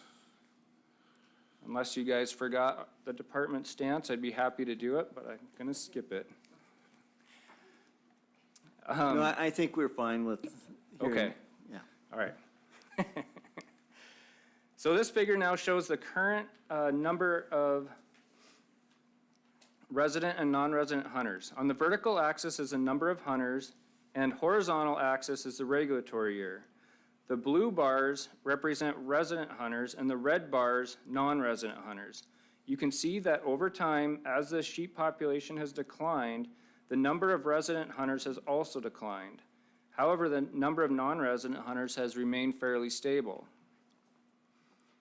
The top figure here is the same one from the previous slide, and the lower figure is lined up to show the success rate of both resident and non-resident hunters by year. The take-home here is twofold. First, non-resident success rate is higher than resident, and second, both the non-resident and the resident success rates have stayed stable over this entire period, even with the declining sheep population. There is a positive customary and traditional use finding, an ANS of 75 to 125 sheep in the Brooks Range. There are currently 16 federal guide use areas within the Arctic Refuge. However, probably only about 12 or 14 of those actually have decent sheep habitat with guided hunters. The 10-year average of non-resident hunters per year is about 58. And so the proposed number of permits is actually about twice that. So if it was implemented that way, the non-resident hunters would not be limited at this time. This proposal speaks to the management of sheep, but because this area is under full curl harvest management strategy, and the proposed changes will have no effect on management. Even with the low numbers of sheep, there is no biological concern with sheep under this harvest strategy. This proposal seeks to regulate hunting within a National Wildlife Refuge boundary or further within individual guide use areas of a refuge. We typically do not manage sheep at these scales or by federal boundaries and would have to redefine all of these boundaries in state regulation if adopted. Again, Proposal 158 is to change non-resident sheep hunting within the Arctic Refuge to a drawing permit. This was proposed by a member of the public, and the department is neutral because there is no biological concern with sheep. Thank you. Board members.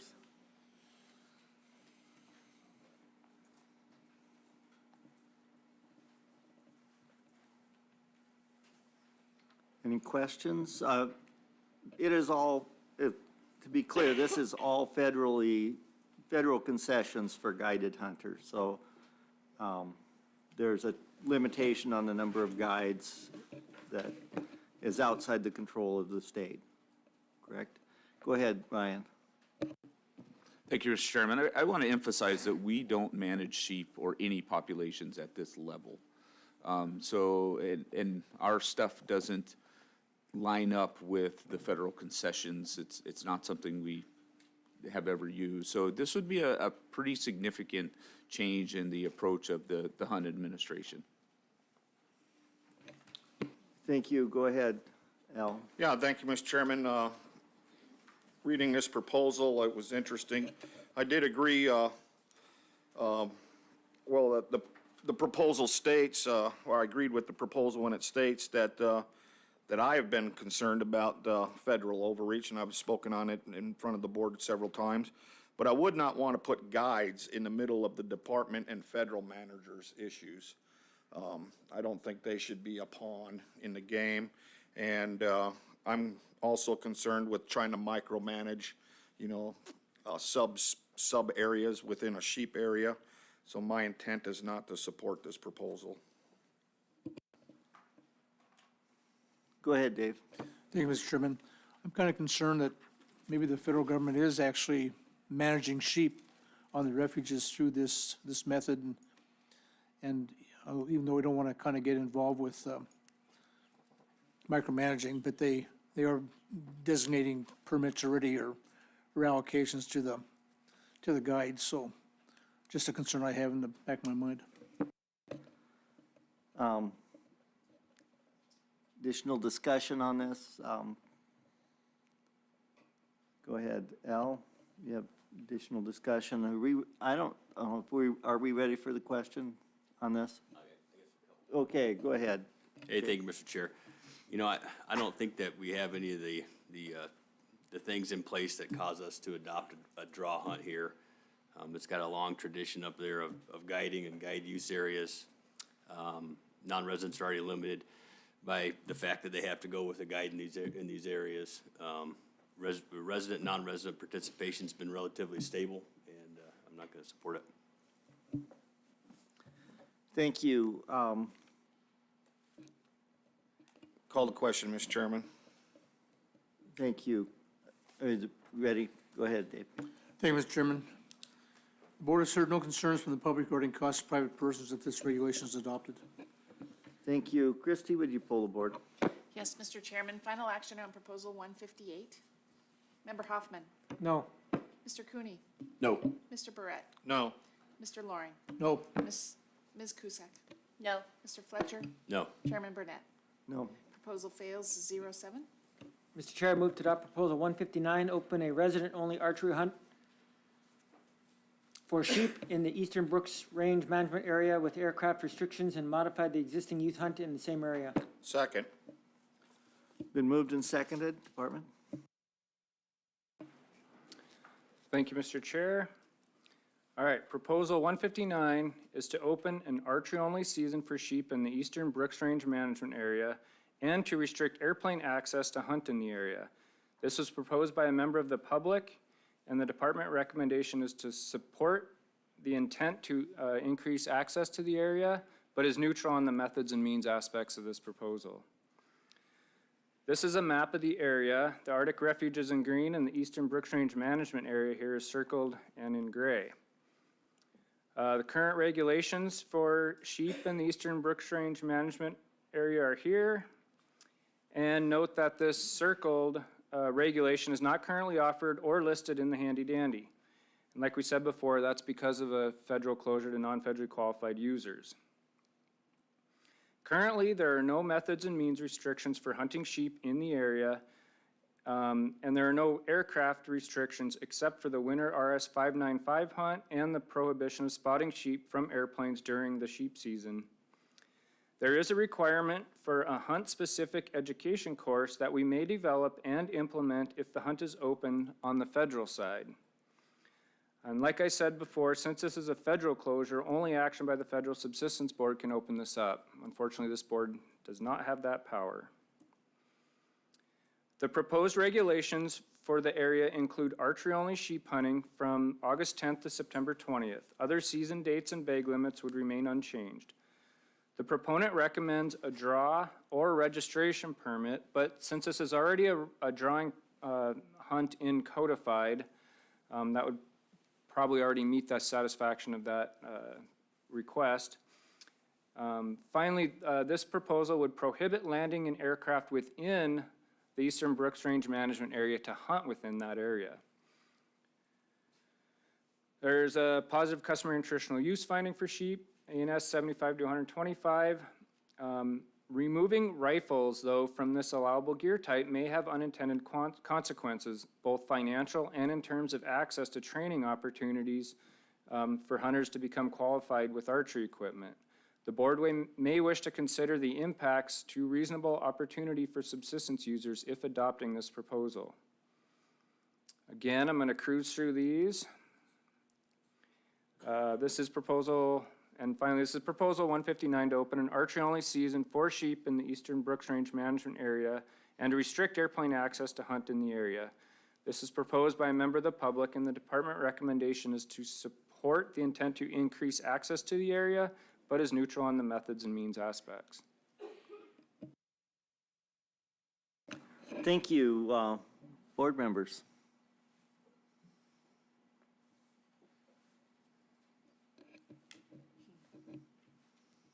Say, my 2 cents on this is any area where you have an ANS, which may or may not be being met at any time because of population numbers or others, if you restrict access only to archers, I don't think that's how these were hunted traditionally. I think as soon as rifles were available, people have been using rifles, and it would be difficult to meet your ANS in an archery season. Additional discussion? Go ahead, Jake. Hey, thank you, Mr. Chair. I'm going to agree with you on that, just to build on the record a little more. Several ACs opposed it as well. Okay, any additional discussion on this? Al? I'll just help build on that. And, also going to archery only does restrict your reasonable opportunity for subsistence also, which would fall in your line of thought. Thank you. Any additional discussion on this proposal? If not, I Call the think we're ready question. for the question. Mr. Chairman, can I get a clarification on this cost statement? There would be no cost to private parties if they're not being forced to use archery, but if there's comments from the Fish and Game that there would be a cost to use archery for those folks that don't, so. Right, there How would, would you like me to? yeah, it wouldn't be a cost to public. Okay. No, they're already there, so. yeah. Thank you. We heard no concerns from the public regarding costs to private persons if the regulation is adopted. Thank you. Christie, would you pull the board? Yes, Mr. Chairman, final action on Proposal 159. Mr. Cooney? No. Mr. Hoffman? No. Chairman Burnett? No. Mr. Fletcher? No. Ms. Cusack? No. Mr. Loring? No. Mr. Barrett? No. Proposal fails, 0-7. Mr. Chair, move to adopt proposal 160, change sheep hunting in a portion of the Arctic National Wildlife Refuge to archery only. Second. Been moved and seconded. Thank you. Thank you, Mr. Chair. Proposal 160 is to change sheep hunting to archery only within the Arctic National Wildlife Refuge Guide Use Area ARC-06. This is in a portion of 26B and 26C. This is a public proposal and the department is neutral. This is a map of the entire Arctic Refuge you've already seen, and we're going to zoom in here. This is zoomed into the area that the proposal speaks to. It's essentially the Marsh Fork of the Canning River, which is circled here. Current regulations for this area are shown here. There is a youth season, a general harvest ticket season, and in 26C, a late season subsistence season. This proposal would change all these seasons to archery only. No other changes are proposed. The proponents' concerns are that there is a perceived conservation concern with sheep, and since archery success rates are low, they should be implemented to curb harvest. The proponent also speaks to a lack of archery-only areas in the state and would like to see more of these areas implemented. Finally, the proponent would like to see widespread archery-only hunting within the state of Alaska. This proposal seeks to implement a change for a single guide use area. However, we do not manage sheep at that scale, so this would be inconsistent with current management practices. The boundaries requested for this are described in federal regulation and are not in state regulation, so the board might consider defining these boundaries in state regulation to maintain control if the federal boundaries happen to change in the future.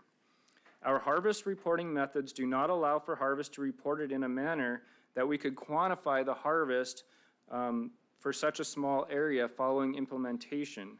Therefore, it would be difficult or impossible to evaluate the effects of this proposal down the line.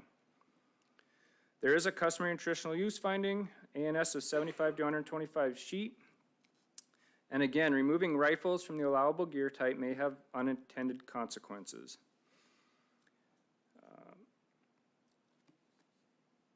The harvest for Unit 26B over the past 5 years has averaged 16 sheep. 8 of those were taken by residents and none were taken by archery.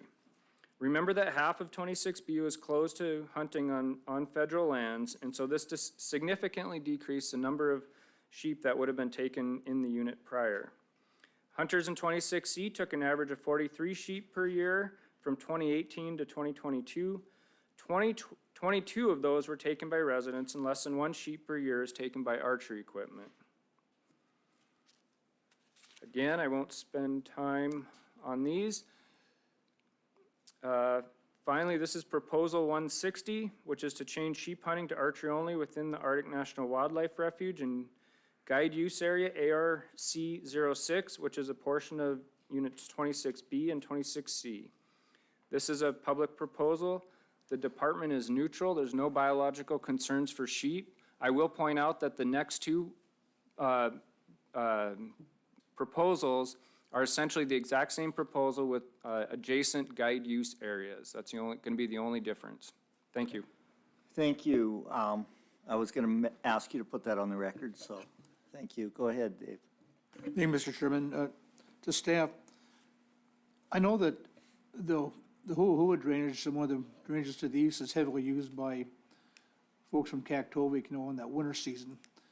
Do you see similar use in the Upper Canning from either Kaktovik or Dead Horse folks that take snow machines in the winter that would be affected by this?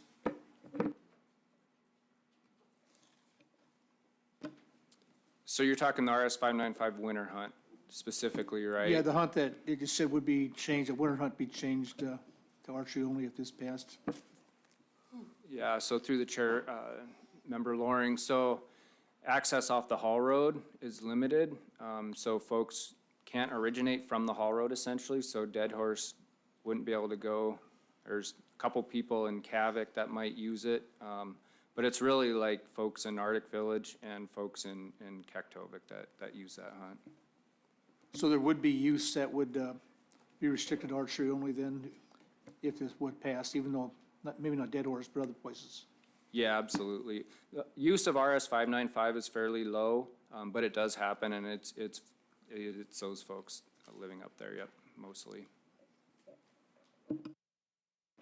Okay, I want to note that this is opposed both by the Alaska Professional Hunters Association and the Resident Hunters of Alaska, which is unusual, so it's not, but I do have a question. This would apply to resident and non-resident hunters in the area, and if you had a guide with an operation at the federal concession who's not set up for archery hunting, he would have to change his business practices if we were to adopt this. I think that's a concern, and the concern for residents is it restricts opportunity in an area where we have a subsistence finding. So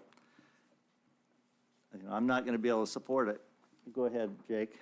Hey, thanks. Just to build the record a little bit too, that Canning River Strip's heavily used by a lot of folks, and it's hard to find access points up there in that country, and I can't support this as well. Thank you. Dave? Thank you, Mr. Chairman. I'll be opposing this also. That marsh fork at the Canning Strip, like Member Fletcher said, is used significantly by resident hunters, even though the take was only 22. There's a lot more people that utilize that are unsuccessful, both and non-residents also. So you'd be really limiting the opportunity by going to archery only there, so I would be opposing it. Okay, any additional discussion on this? Al? Call the question, Mr. Chairman. Question's been called. Mr. Chairman, the board has heard no concerns from the public regarding costs of private persons if this regulation is adopted. Okay, Christie, would you pull the board? Yes, Mr. Chairman, final action on Proposal 160. Mr. Barrett? No. Mr. Loring? No. Ms. Cusack? No. Mr. Fletcher? No. Chairman Burnett? No. Mr. Hoffman? No. Mr. Cooney? No. Proposal fails 0-7. Mr. Chair, I move to take no action on Proposal 161 and 162 due to the action just taken. Second. Been moved and seconded that we take no action on the next two proposals, and I want to point out that while they're not exactly the same, the arguments for and against both of them are the same, and if there's no objection, we'll take no action on both of those proposals. Okay. Mr. Chair, I move to adopt Proposal 163, align salvage requirements for caribou in units 25 Bravo, 25 Charlie, 25 Delta, with unit 25 Alpha to require meat of caribou remain on the bone when harvest prior to October 1. Second. Been moved and seconded. Department? Thank you, Mr. Chair. Proposal 163 is to align salvage requirements for caribou in units 25 to require meat be left on the bone. This is a public proposal and the department is neutral. The current regulations under 5 AAC 92-220, number 3, for Unit 25A are that the edible meat of the front quarters, hind quarters, and ribs must remain naturally attached to the bone until the meat has been transported from the field or is processed for human consumption. The proposed regulations would add Units 25B, 25C, and 25D to that regulation for caribou. This map shows all of the subunits of 25. Currently, meat on bone is required in 25A, but this proposal would add 25B, C, and D. The proponents' concerns are that hunters are not salvaging their meat properly, and that if they were required to leave the meat on the bone, then meat would not spoil as quickly. Meat on bone regulations have been irregularly applied across the state for caribou, moose, and bison. This figures out of the handy dandy, and you can see some units, in some units, meat on bone is required for moose, caribou, and bison, but not in all units. Occasionally, ribs are required to be left on the bone as well, but this is also not consistent across these units. There are some benefits of leaving meat on the bone, such as slowing the decomposition, which allows the meat to remain in the field longer. The bones can also provide rigidity to a quarter, making it easier to hang and move around. There are some downsides that leaving the bones in, and that's that they would add extra weight, especially if you're packing out an animal very far. And also bone-in quarters can sometimes be more difficult to fit into tighter spaces, such as airplanes. Although with caribou, that's really not usually a big deal. 40-mile hunters in Unit 25C will be the most affected group by this proposal if adopted. However, there are a few porcupine caribou hunters in Units 25B and 25D. The majority of porcupine caribou harvest is in 25A, and this is already a requirement in this area. This table shows the average number of caribou hunters each year by unit. As you can see, most of the hunters that would be affected are in 25C. Most of those hunters are using ATVs and highway vehicles as a mode of transportation. Units 25B and D have very few hunters for caribou each year. Because there's no biological concerns with this proposal, the department is neutral. It's important to keep in mind that no matter the meat on bone regulation for the unit, meat care is ultimately the responsibility of the hunter. Proposal 163 is to align salvage requirements for caribou in Unit 25 to require meat be left on the bone. This is a public proposal and the department is neutral. Thank you. Board discussion. Go ahead. Thank you, Mr. Chairman. To staff, prior meat on the bone regulations all kind of started from those folks who are taking longer rafting trips and not being able to properly take care of the meat if it wasn't on the bone, either because of time in the field or weather conditions, that type of thing. And do you see any of those issues in these areas where there's rivers that folks might be out, or folks in the field a long time that may not be able to properly take care of their meat? Or is it generally kind of a Steve's Highway type thing where it's pretty quick in and out?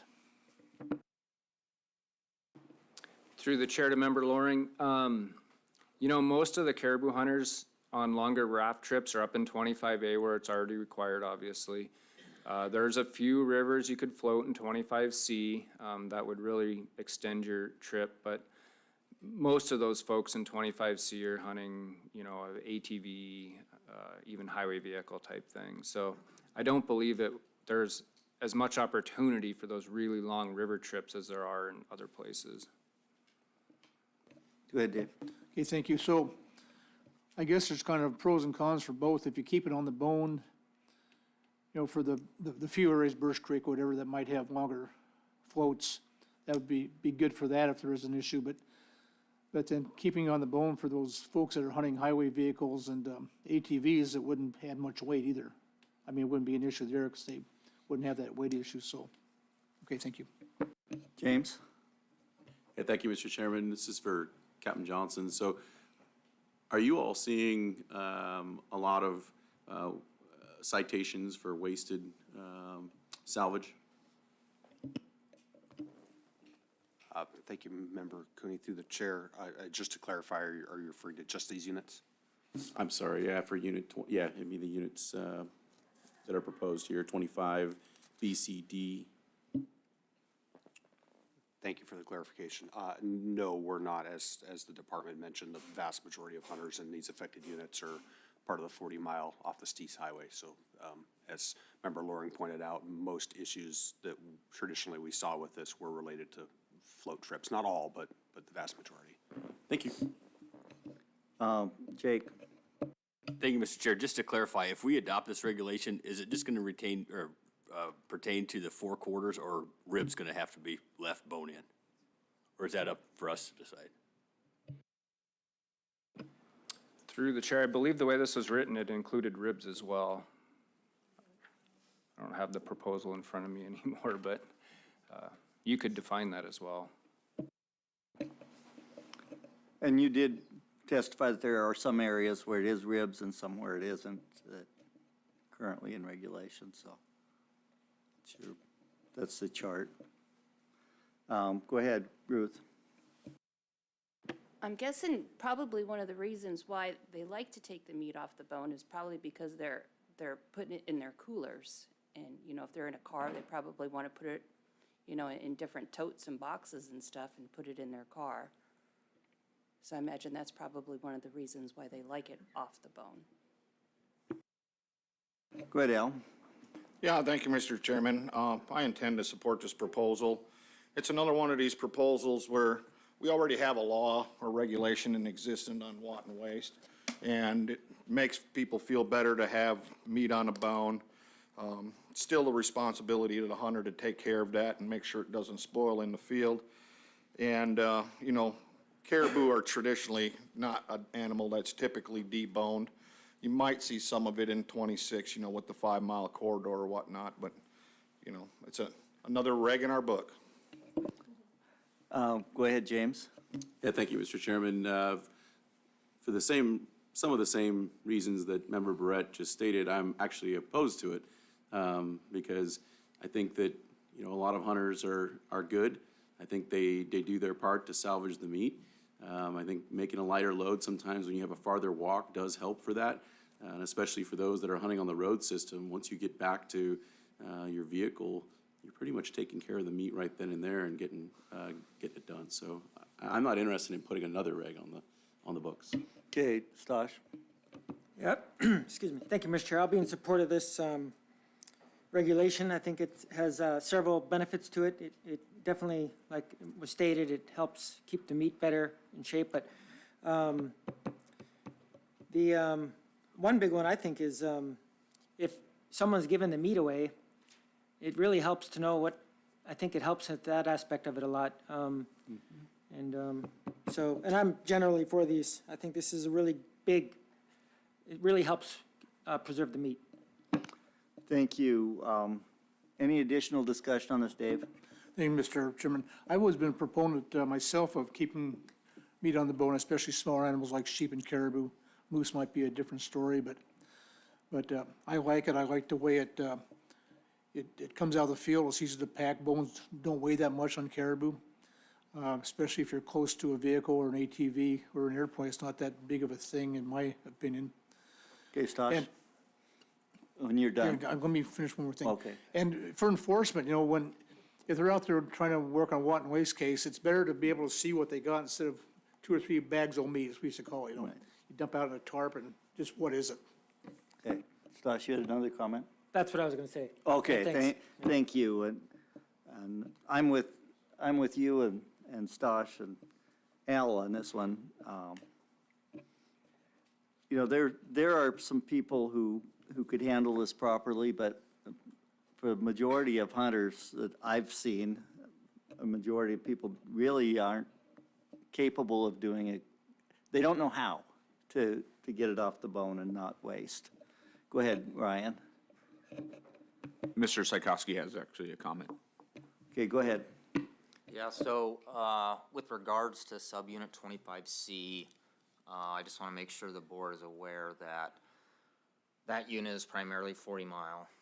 And we might be creating a situation where when that hunt is open for those folks hunting 40 mile caribou, they would have different bone-on requirements, whether they're in unit 25C or unit 20B or 20E, et cetera. So just to make you guys aware of that, versus these other units, which would be like more consistent with a herd, porcupine, for example. Thank you. Thank you. Jake? Thank you, Mr. Chair. I'd be interested to know any other of the board members' ideas on maybe just leaving it 4 quarters and omitting the rib section of it. Go ahead, Al. Thank you, Mr. Chairman.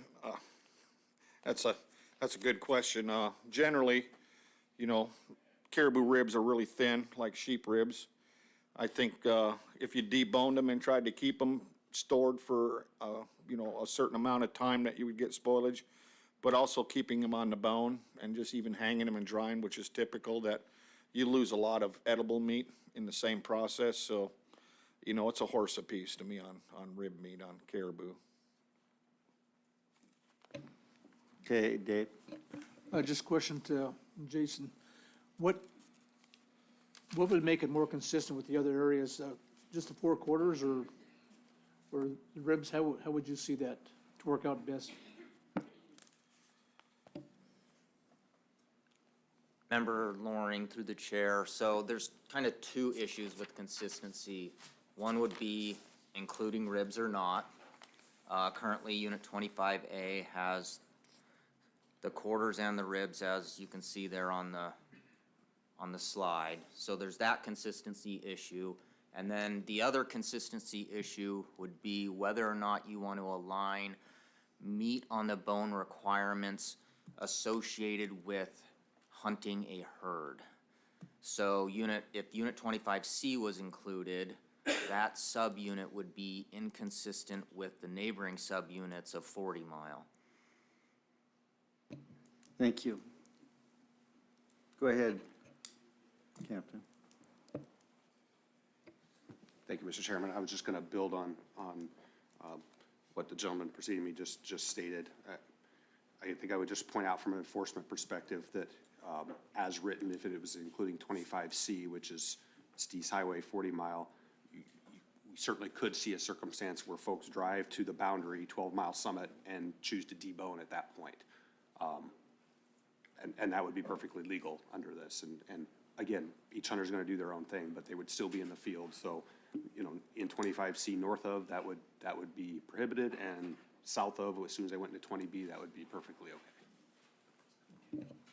Okay, additional discussion, Al? Your mic's on, so I figured you were going to talk. I'll just comment on Jason's deal, including, you know, 20F, 20B, 20E. You know, those are highly road accessible caribou, except for maybe a few people that do go out and walk off the road that potentially might want to debone their caribou. I don't think it's a huge issue. As many whole caribou as I see coming into town during those hunts, I don't know if anybody's even quartering out in the field. So. Hey, thank you. Additional discussion on this? Are we ready for the question? Call the question. Question's been called. Thank you, Mr. Chairman. The board showed no concerns from the public regarding costs of private persons if this regulation is adopted. Thank you. Christie, would you pull the board? Yes, Mr. Chairman, final action on Proposal 163. Mr. Loring? Yes. Ms. Cusack? Yes. Mr. Fletcher? Yes. Chairman Burnett? Yes. Mr. Hoffman? Yes. Mr. Cooney? No. Mr. Barrett? Yes. Proposal carries 6-1. Mr. Chair, I move to adopt Proposal 164, require the liver, heart, and tongue of moose and caribou harvested in 25 to be salvaged. Second. Proposal 164 has been moved and seconded. Department? Thank you, Mr. Chair. Proposal 164 is to change the salvage requirements for moose and caribou to require the liver, heart, and tongue to be salvaged in Unit 25.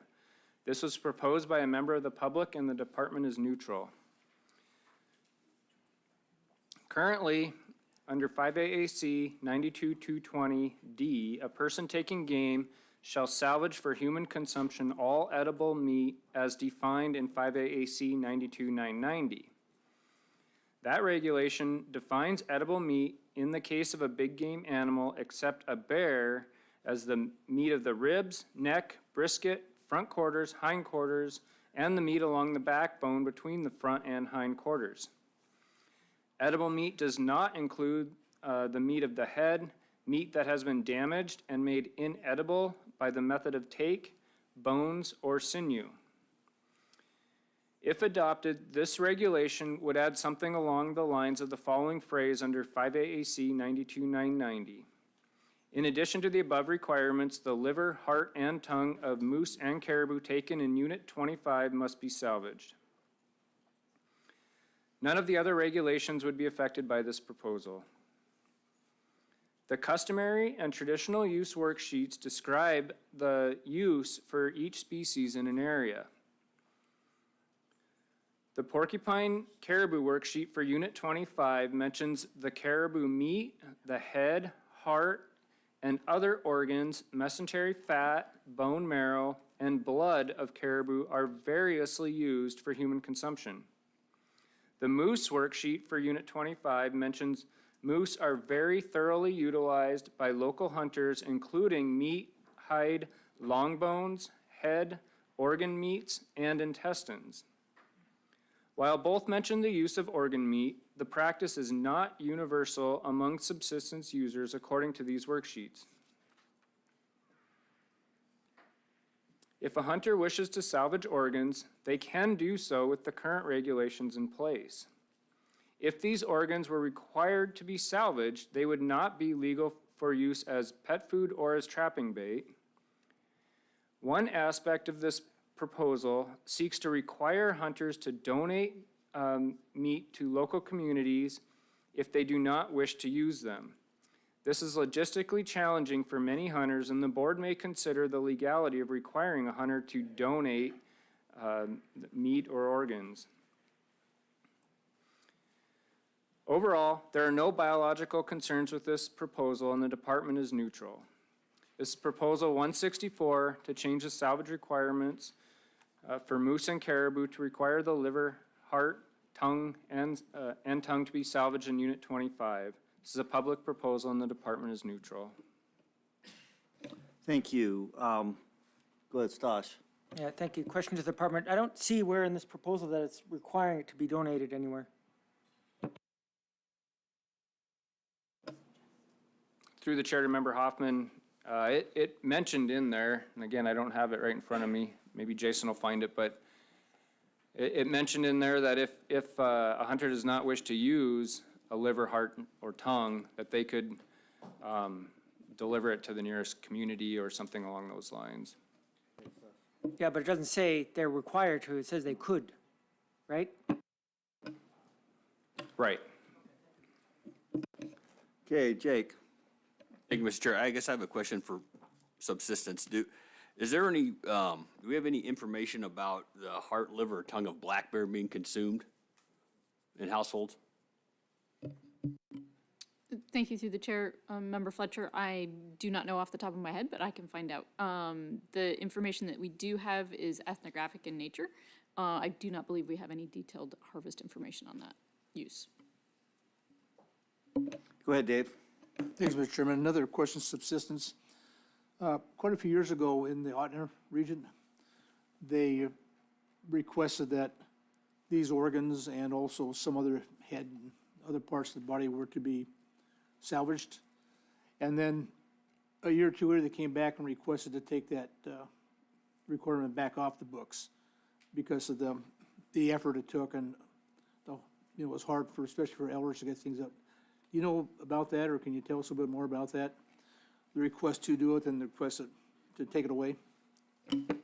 Again, I'm not, through the chair, Member Lauren, I'm not familiar with that history, but I can find out for you.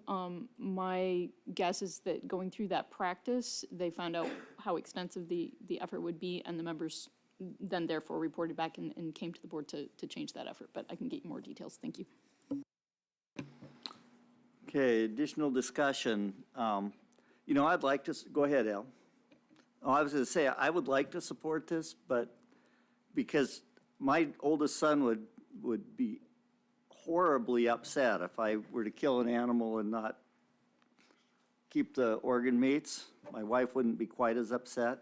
But I grew up making sure that we salvage this from deer and pigs and cows and pretty much everything. You don't waste food. And I understand that. I think it's a good idea. But I don't see how you're preserving a liver in the field in some hunting situations. And many of our people don't consume these parts. And so to preserve them for donation would be difficult in many cases. I think it's a good idea. You take some onions with you when you're out hunting camp and have a liver and onions after you harvest your animal. But I'm not going to support this, not because I don't like the idea. I just think it's not a practical idea for many people in our culture. Al, did you want to comment first and then Stosh?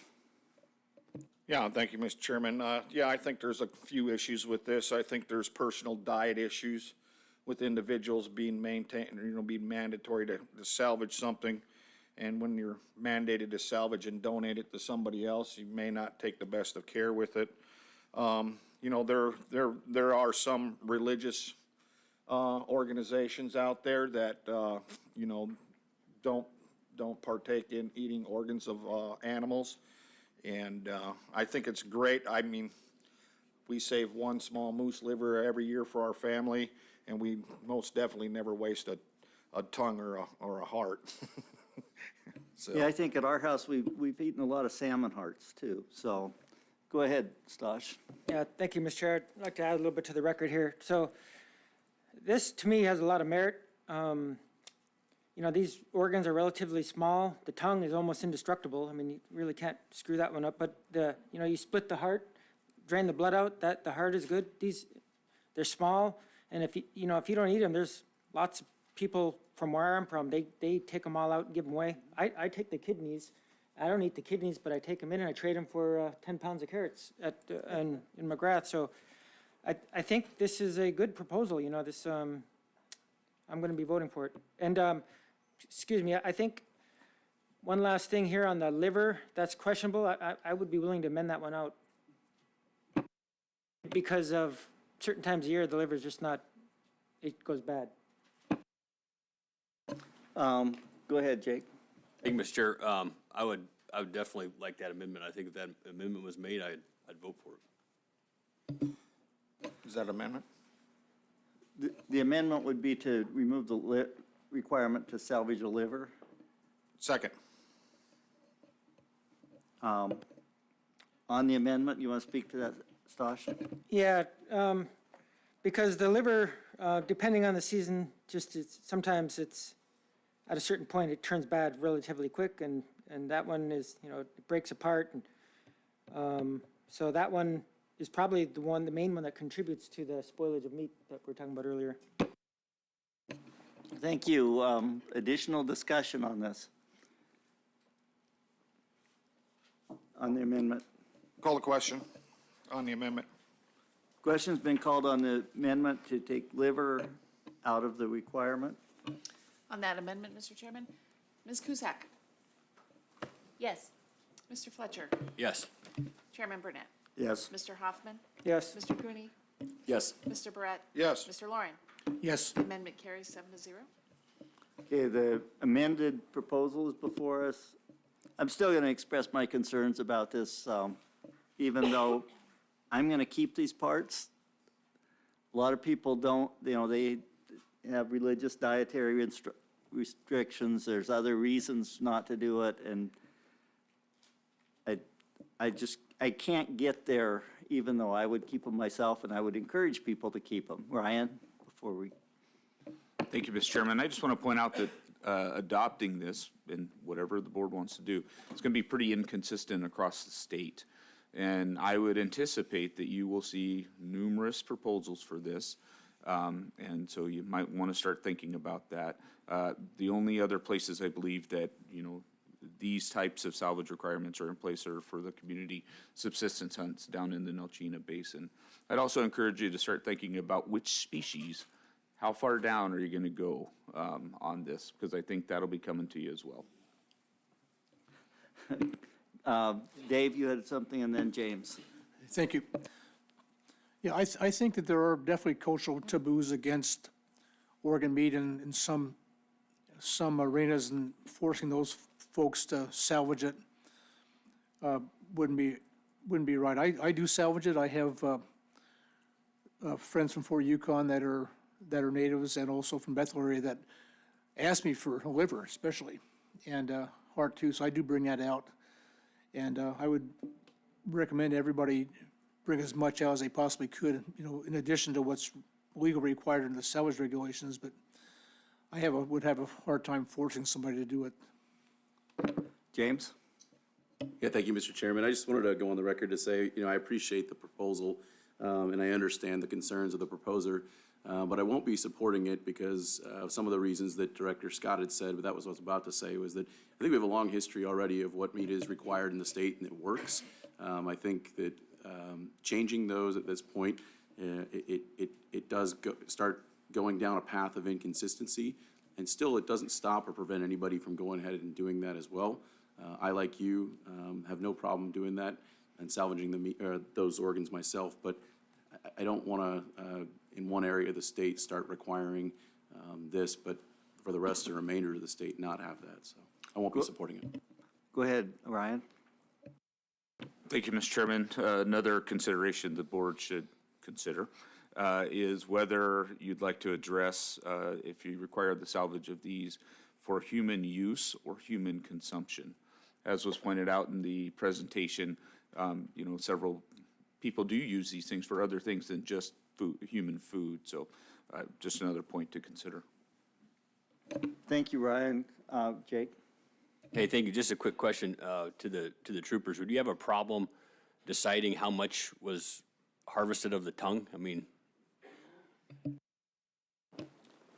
Through the chair member Fletcher, that would be an excellent consideration for the board as how much of these organs and parts would be considered adequate. That's well documented with meat.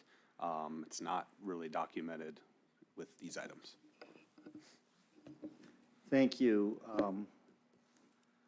You wouldn't have to salvage a heart where you did a heart shot, or if you happen to shoot through the liver, because it's damaged by means of taking, already called for in our thing. Go ahead. Thank you, Mr. Chair. I also wanted to point out and build on what Director Scott had stated as well.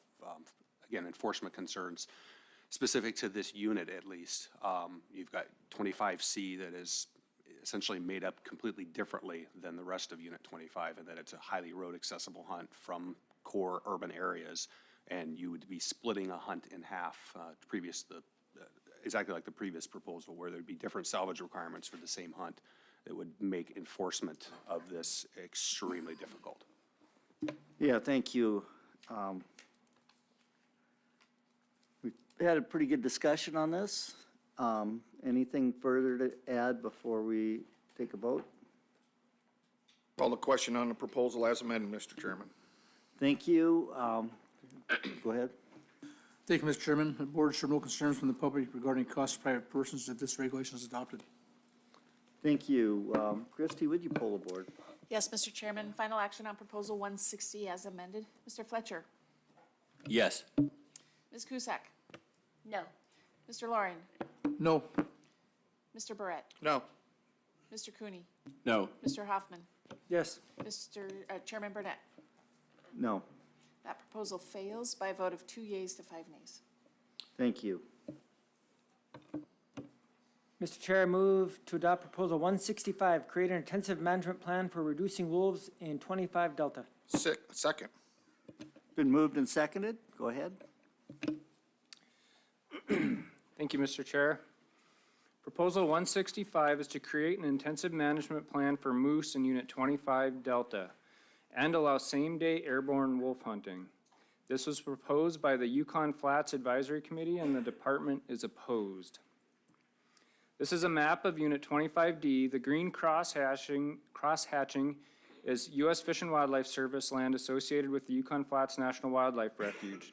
The blue is state land, and the yellow is variously controlled private lands, such as native allotments, tribal lands, village corporation lands, regional corporation lands, etc. This is the same map as before, but with the Fish and Wildlife Service now in gray. Unit 25D is broken into eastern and western portions, and each are under different moose management programs. The western portion is outlined with that white dashed line on this map, is defined in both federal and state regulations. In federal regulations, this area is under a federal closure to non-federally qualified users with a federal moose permit FM 2505 on all federal lands. On state lands or state-controlled lands, this area is defined as a Tier 2 hunt, and TM 940 is necessary to hunt moose on non-federal lands. The eastern portion of 25D is a general season harvest ticket area for moose. The proponents' concerns are that there are low numbers of moose in the Yukon Flats, and it is hard to find a moose each year to harvest. Their solution is to reduce the number of wolves in the area by same-day airborne wolf hunting. The intensive management population objectives for Unit 25D moose is 10,000 to 15,000 moose, and the harvest objective is 600 to 1,500 moose. The amount necessary for subsistence is separated between the west and east portion of the unit. The ANS for the western portion of Unit 25A is set at between 50 and 75 moose. The moose population is estimated around 650 with a harvestable surplus of 35. The average harvest from 2018 to 2022 is 15 moose plus about an additional 10 taken each year for ceremonial harvest purposes. With the current moose population as it is very close to the harvestable surplus. The ANS for the western portion is not currently being met, and again, this is why this area is under a Tier 2 permit and a federal closure on federal lands. On the eastern side of the unit, the ANS is set at 100 to 250 moose and is being met. The moose population is estimated around 4,000 in this area with a harvestable surplus around 200 moose. The average harvest from 2018 to 2022 is only 32 moose, plus, again, another probably additional 10 moose in this area for ceremonial harvest purposes. While the harvest remains low, the ANS in this area is being met. This figure you saw earlier, and just to go back over it quickly though, it shows all the density estimates we have for fall surveys in 25D on both the eastern and western side. In general, this area is just a very, very low density area across the whole unit, and almost always below 0.5 except that one last estimate. These two figures show the moose harvest for 25D. On both figures, the vertical axis is the number of moose harvested, and the horizontal axis is the regulatory year. First, let's take a look at the top figure. This is for moose harvest in 25D West. The number of moose harvested under the federal permit is represented in red, and the moose taken with TM 940 in blue. The harvest is rarely over 20 moose for Western 25D. When combining the reported harvest from both permits, and when adding in some additional harvest for unreported and ceremonial harvest, the overall harvest of moose is likely very close to the 35 moose harvestable surplus for this area. The bottom figure is a general season harvest ticket data for Eastern 25D. This harvest is between 25 and 40 moose most years, which is below the harvestable surplus for the area. There have been two recent wolf surveys in this area. The first was in 2006 and occurred in portions of 25D and 25B. The survey area was about 19,000 square miles, and there were an estimated 12.7 to 13.3 wolves per 1,000 square miles. A second survey in 2009 looked at just under 9,000 square miles in Unit 25D West and found between 11.4 and 13.9 wolves per 1,000 square miles. Unit 25D is about 17,500 square miles, and if we use an estimate of about 12 wolves per 1,000 square miles, that would be somewhere around 210 wolves in the unit. If wolves were the main predator responsible for holding back the moose population, we would need to remove more than 100 wolves to expect to see a prairie response. This figure shows the current wolf harvest for the last 5 years in 25D. The vertical axis is the number of wolves harvested, and the horizontal is the year. The blue bars represent wolves taken by residents of Yukon Flats, the red bars by Alaska residents residing outside the Yukon Flats, and the green represents an occasional non-resident wolf harvest. Overall, less than 30 wolves are reported taken and sealed each year in 25D. There is likely a portion of the wolf harvest within the Yukon Flats that goes unreported and unsealed.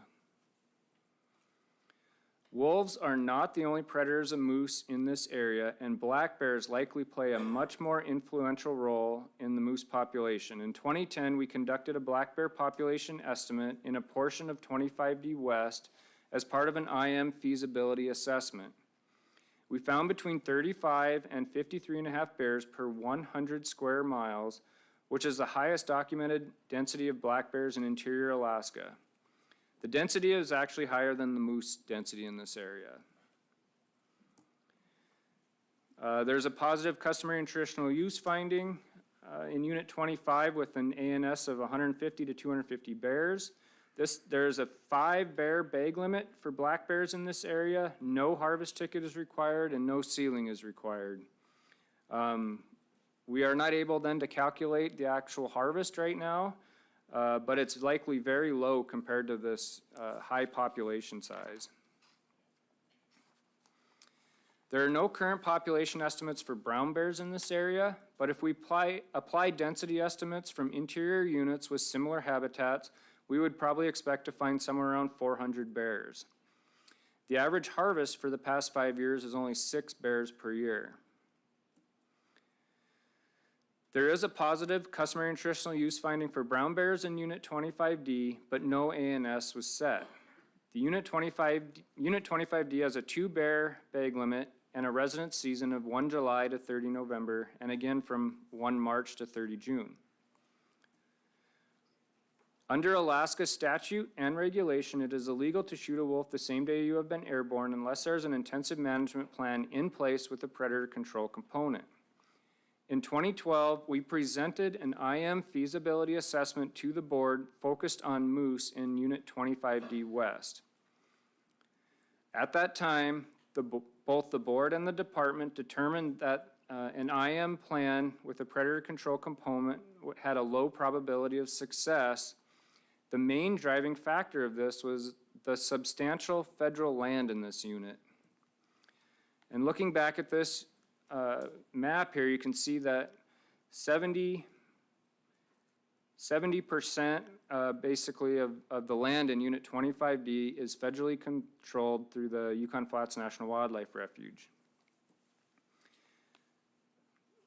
This feasibility assessment that we did in 2012 focused on that we presented in 2012 focused on the western portion of the unit in an area around Beaver, and we're just going to zoom in a bit on that area. This map is the same map, but it starts to now break apart that non-federal land and shows how complex the non-federal lands are in the area.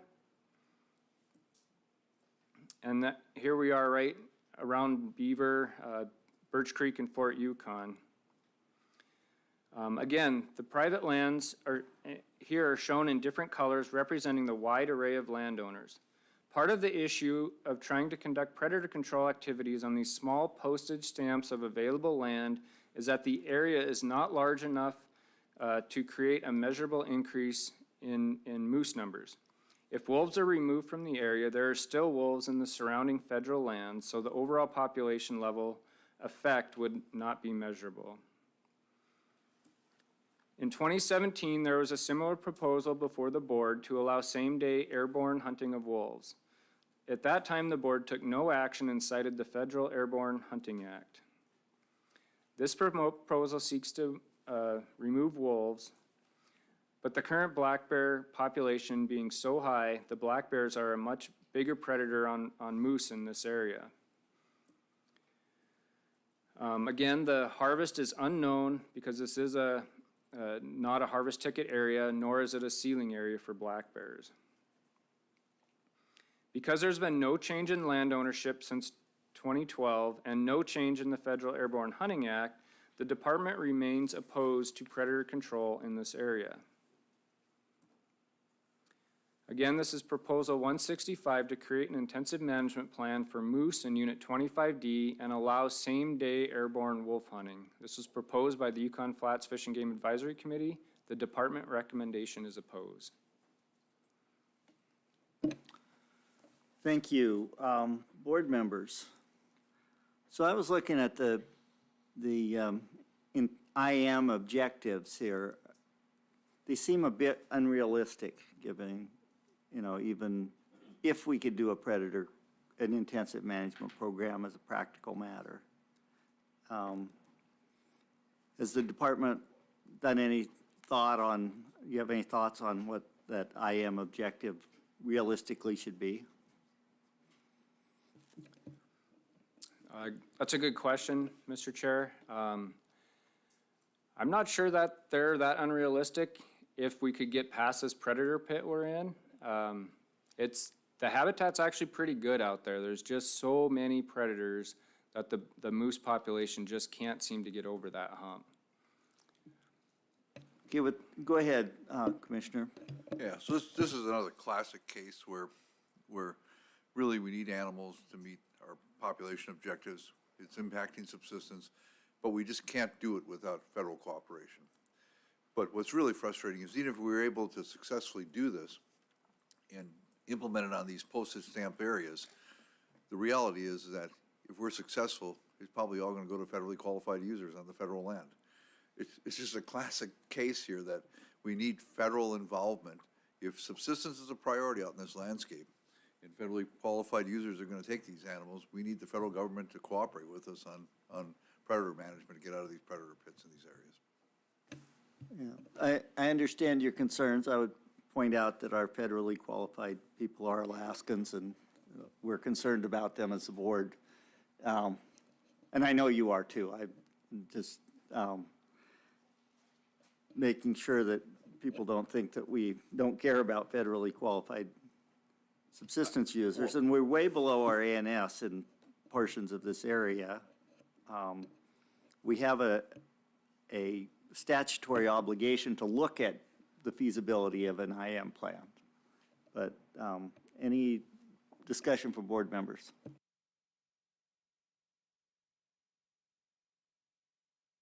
Go ahead, Dave. Thank you, Mr. Chairman.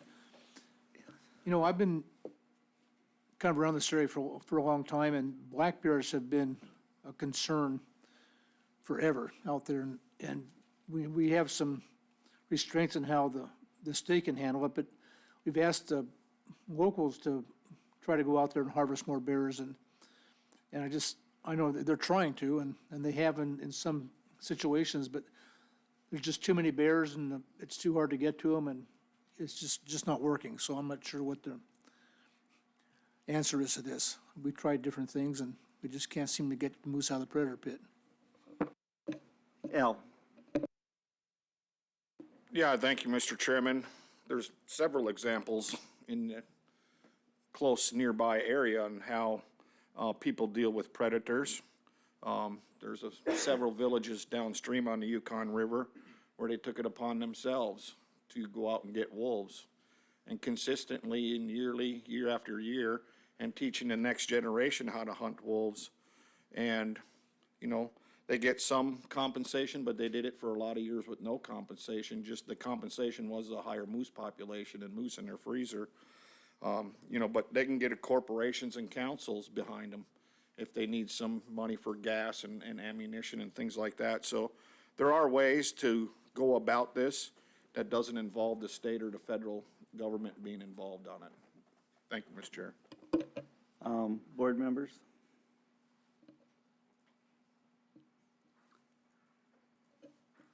If not, we have the proposal before us. Call Any the question. Question's been called on the proposal. Any additional thing? No, go ahead. Thank you, Mr. Chairman. Board's no concerns from the public regarding costs of private persons. This regulation is adopted. Thank you. Christie, would you poll the board on proposal 165? Yes, Mr. Chairman, final action on proposal 165. Mr. Hoffman? No. Mr. Cooney? No. Mr. Brett? No. Mr. Loring? No. Ms. Cusack? No. Mr. Fletcher? No. Chairman Burnett? No. Proposal And fails 0 to 7.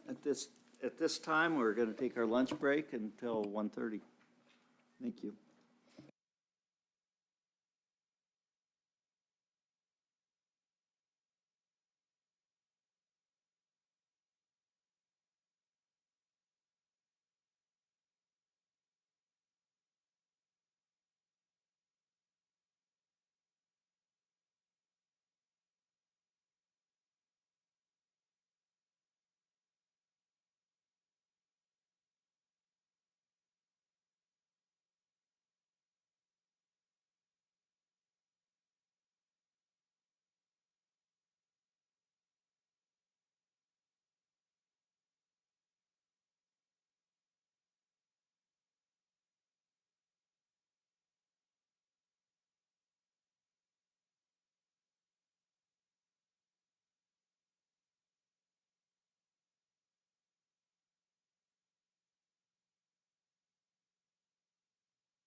I'd like to call the meeting back to order.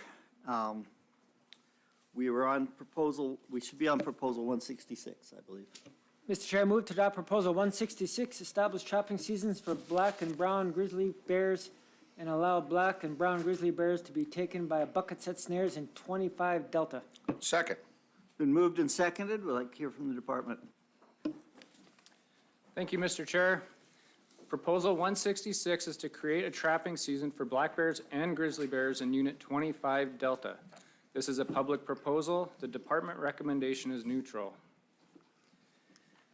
This is a map of Unit 25 Delta that you've seen before. Currently, under 5AAC 84270, there are no trapping seasons listed for black bears or brown bears.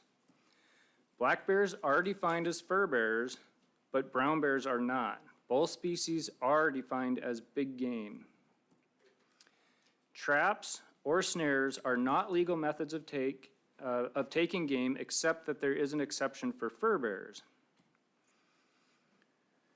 In 2010, you've already seen this data. We conducted a black bear study, and there's a whole bunch of them. So I'm just going to move on. There is a positive CNT in Unit 25 with an ANS of 150 to 250 bears. Among other means, snares are mentioned in the customary and traditional use worksheets for black bears in Unit 25. There are no current population estimates for brown bears in this area, and you've seen this before, but there's probably somewhere around 400 using similar habitats from nearby units. And there is also a positive customary and traditional use finding for brown bears in 25D with no ANS set. The customary and traditional use worksheets describe using bows and arrows, snares, and rifles for taking grizzly bears in Unit 25 Delta. Bucket snares are indiscriminate, and a trapper may catch either species of bear or catch sows or cubs, all of which can be complicated for the trapper to deal with. If the board were to adopt this proposal, grizzly bears would need to be defined as fur bearers and then set trapping seasons and bag limits for both species. If grizzly bears were not defined as fur bearers, then trapping would need to be added as a legal method and means to take bears under hunting regulations. If the board adopts this proposal, we would recommend that this be done by permit only, and the department would like some guidance on how to deal with incidental catches. There are no biological concerns with either black bears or brown bears in this area, so the department remains neutral. Once again, this is proposal 166 to create a trapping season for black bears and grizzly bears in Unit 25D. This is a proposal by a member of the public, and the department recommendation is neutral. Dave. Thank you for the presentation. I have to admit I don't know what a bucket snare is and how it works. I know about everything else, but can you describe what a bucket snare is, how it works, and how it catches things and kills things? Through the chair to Member Loring, sure.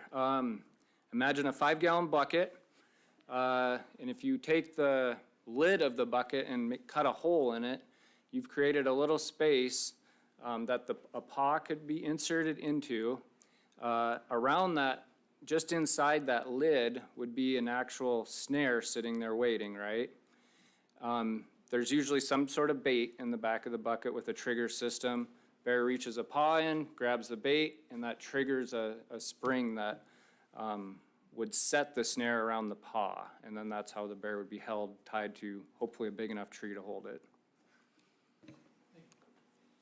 Discussion, Al? Yeah, thank you, Mr. Chairman. Does the department still have the capability of doing their bucket snare classes like they did, I think, for Unit 16? When they had bucket snaring going down there, we had to take class for one of those units down there anyways. You know, in order to get the permit, we had to take a class. Go ahead, Ryan. Thank you, Mr. Chairman, and just to follow up with Member Barrett's, that was also specifically for a bear control program. Okay. Al?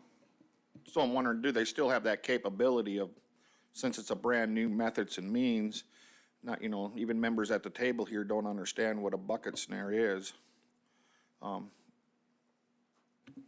Through the chair, we certainly have the ability to do that around the state. I don't want to, I'm not going to commit the Northeast Alaska area office to it fully. So, quick question, historically, has there been a case where our regulations have allowed trapping as a means for a non-fur-bearing animal? So you could, under a hunting regulation? Mr. Chairman, I don't recall that, but I could very well not know what I'm talking about. I'm not aware of any, and that's part of this is whether or not we would allow snaring under a hunting regulation for grizzly bears or turn them, make them defined in this area as a fur-bearing animal, which then would require that they be taken under a trapping license, I believe. Go ahead, Dave. So I think you'd have to allow it under the hunting, you'd have to change the method and means and specifically say bears. And then otherwise we'd have to go back to a trapping license, then we'd eliminate grizzly bears from that because they're not considered a fur animal. Or a fur bear, everything would have to be changed significantly. The other question I have for you, is there's a lot of federal lands in this area. Are there any federal regulations that would prevent this from occurring? Yeah, that's a good question, Mr. Chair, and I've asked the refuge a number of times, and I thought there was, actually. I thought there was a federal reg prohibiting trapping bears on federal lands. What I heard from the refuge manager in Yukon Flats was that if this was not associated with an IM program, if this was under general trapping seasons, bag limits, it would be allowed on federal lands. Al. Yeah, thank you, Mr. Chairman. You know, this was a proposal brought up somewhere right around 2010 at a Fairbanks meeting. And just for some background for everybody, was proposed by the Fairbanks AC. You know, and some of the discussion was that it's a fairly remote area. There are some villages right there. There's just a very small sliver of land that touches the Hall Road where you potentially could have some road access. Otherwise, it's by boat or by plane. And at that time, basically the people in Fort Yukon or the Fort Yukon AC, whatever villages are involved with that, were against it. They wanted neck snares. They didn't want to deal with a live black bear with a foothold snare on it. And they felt they were uncomfortable with having a live bear and potentially small children or young people around possibly getting injured. With that being said, I mean, it's a good place to start a bucket snare program, a trapping program. Again, because of its remoteness, not everybody's going to be able to participate in it. I think if the department or a few others were to educate some of the people that live along that area on how to, there's other ways instead of using a 5-gallon bucket, which is super indiscriminate. You could actually go down to like 4 or 5 inch PVC tubes, make the trigger 20, I forget what the number was, but I had it all back then, but 22 inches in, so you'd eliminate cubs from going in there. With a 4-inch tube, you could eliminate some grizzly bears because their foot's too big to get in there and they'll just tear it and mess up the set. And it would be adaptive. I mean, trappers are good. They'll learn how to, you know, stay away from some of the non-target species and, you know, target what is out there. But yeah, it's a, lack of better terms, it's a target-rich environment for black bears out there. So, and it provides for subsistence, you know, the sale of furs, you get some good meat, things like that. So, thank you. Board members, wondering what the feeling is on including brown grizzly bears in this regulation.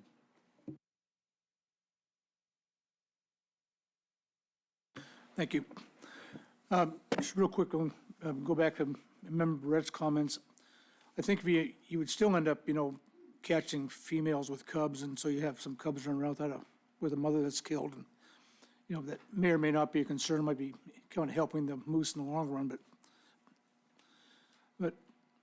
I don't have any problem with brown bears myself, they're known to be predatory on moose calves, and the bear issue is the big issue there, and we need to reduce bear numbers, both brown and black bears, but I'm not sure how we can get to brown bears unless you do some changes. Yeah, we would have to make some changes, but we can do that within this proposal, so as long as we limit it to this area. Go ahead, Al.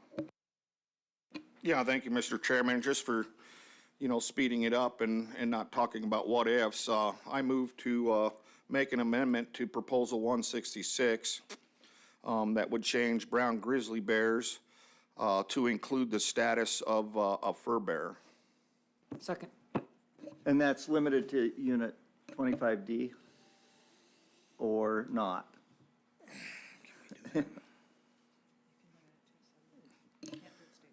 Or the area? Okay. Yeah, so with some sidebar conversation, we would limit it to the area 25, Unit 25C, I think it is, and because we don't have it's not a statewide thing, so we can limit it regionally. So yeah, I'll limit it to 25C. 25D? D, I'm sorry. It's D. That's the proposal is for 25D. Right. Okay. Second. Been moved and seconded. Discussion on the, go ahead, Dave. Hey, Mr. Chairman, back to Fish and Game, you had mentioned that there was some snaring allowed down south of the Alaska Range for black bears, but that was under a control program, so that's the only one that you know about. So would we be able to, we don't have one in this area right now that I believe. Through the chair, Member Loring, that's correct. There was a bear removal program in Unit 16.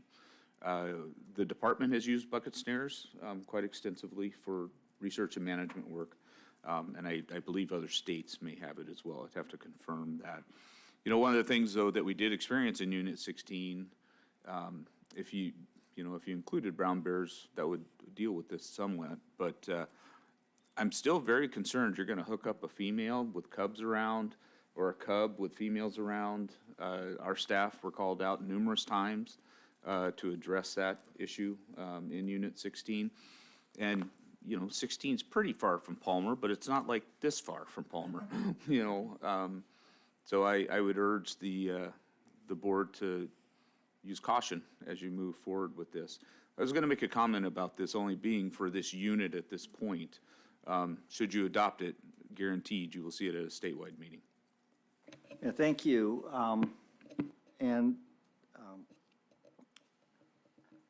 We have the amendment before us, so we should deal with just the amendment on brown bears at this time. Yes, I'll speak on the amendment. I think adding grizzly bears to the status of also fur bear, would make the grizzly bear not a non-target or an incidental take, and dealing with them issues, and that there seems to be no biological concern right now at this time to harvest some more, and it would provide additional opportunity for subsistence. Okay, I'm going to go with the amendment too. I don't want grizzly bears to be bycatch and have to deal with that issue. Go ahead. Hey, thanks, Mr. Chair. I'm not going to vote for the amendment. Grizzly brown bears are largely managed by a discriminate take between boar and sow. This is an indiscriminate method. I think it throws that whole matrix right out the window, and I'm not voting for it. Okay. Any further discussion on the amendment? Not, we'll call it. Call the question on the amendment. On the amendment to classify grizzly bear as a fur bearer for Unit 25D, Mr. Hoffman? Yes. Mr. Cooney? No. Mr. Barrett? Yes. Mr. Loring? No. Ms. Cusack? No. Mr. Fletcher? No. Chairman Burnett? Yes. The amendment fails by a vote of 3 yeas to 4 nays. Thank you. The original motion without the brown grizzly bears included. Go ahead, Al.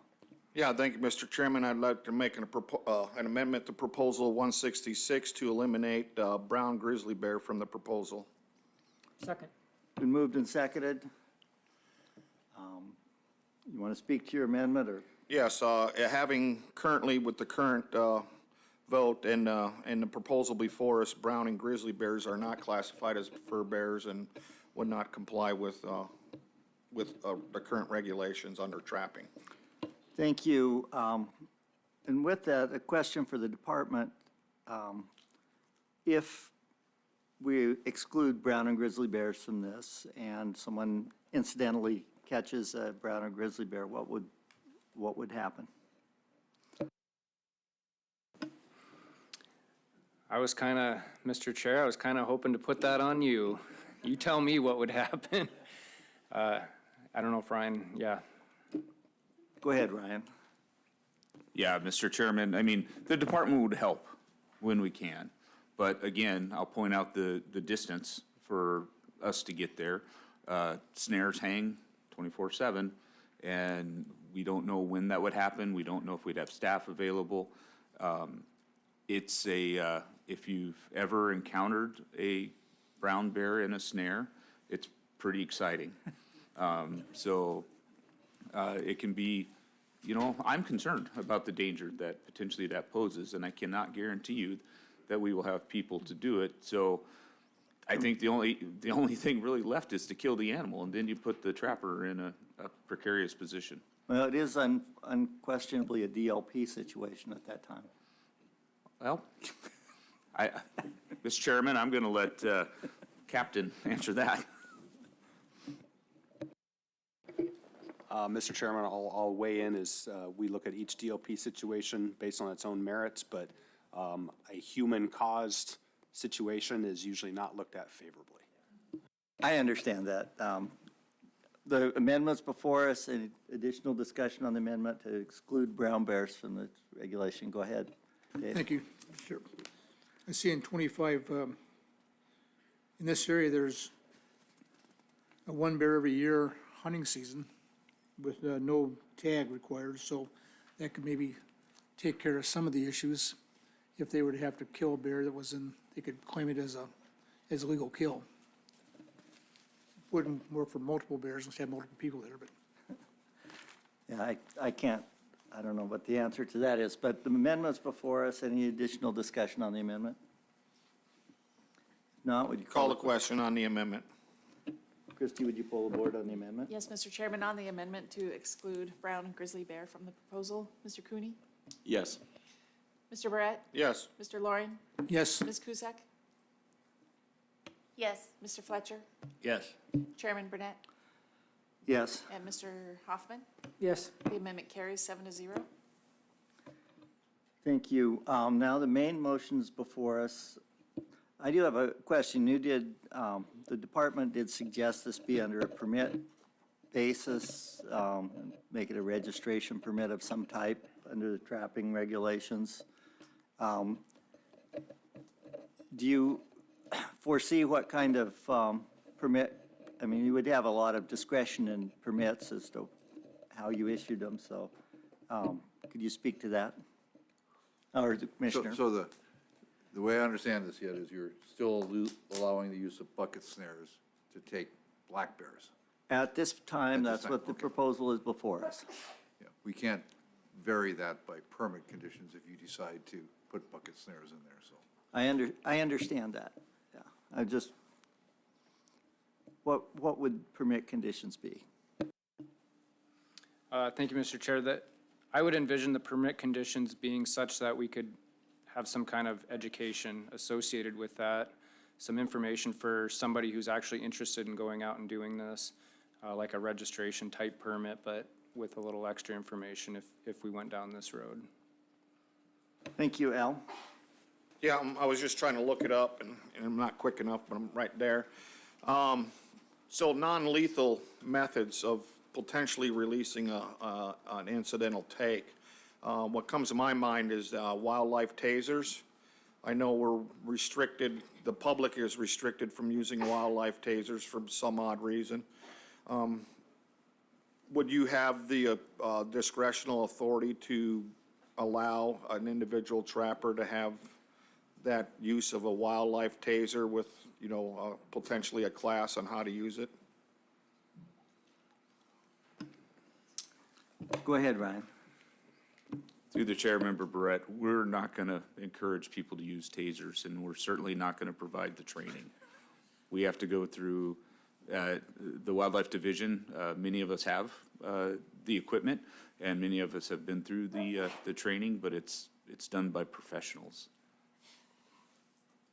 I am a professional trapper. Through the chair, Member Barrett, I understand that. Thank you. Additional discussion on the proposal. Go ahead, Dave.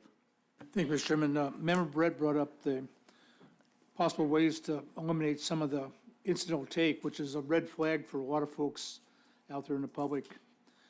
Maybe going to a PVC pipe or something different than a bucket snare.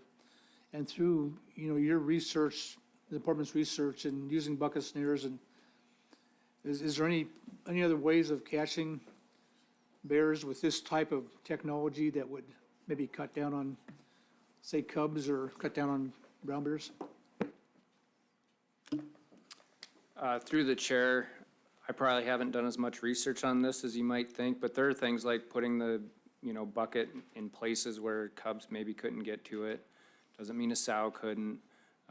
There's a lot of little tricks you could probably do, but it's gonna take a pretty experienced trapper to figure all that out. Like Al. Thank you for that. Okay. Additional discussion on the proposal to make black bear.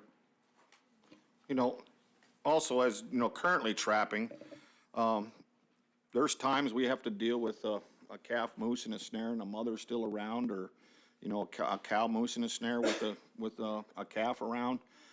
Occasionally, even in the interior, there's been grizzly bears either in a trap or snare trappers has to deal with.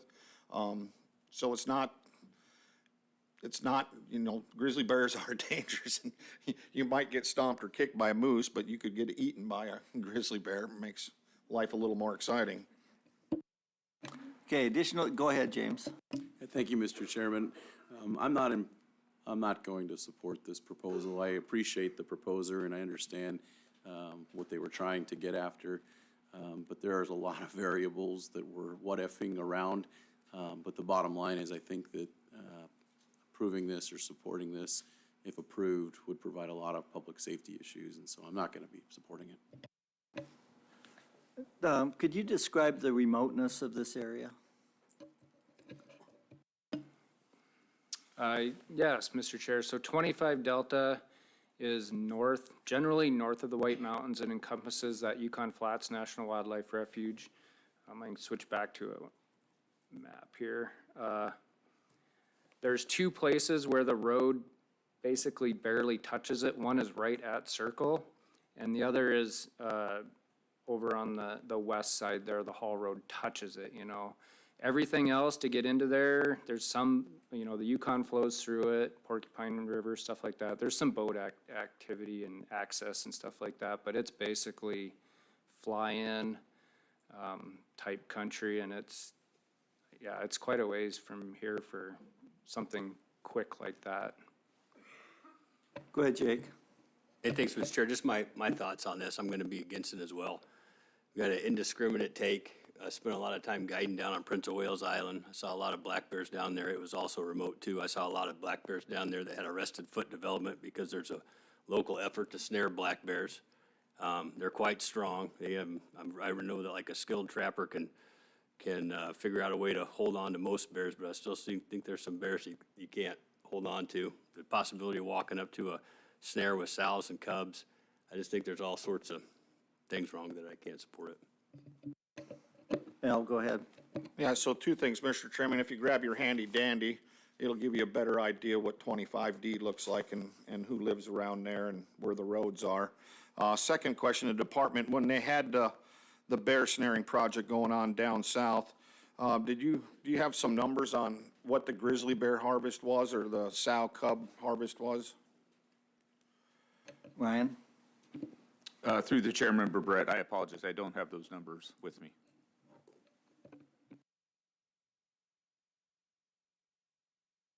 Thank you, Mr. Chairman.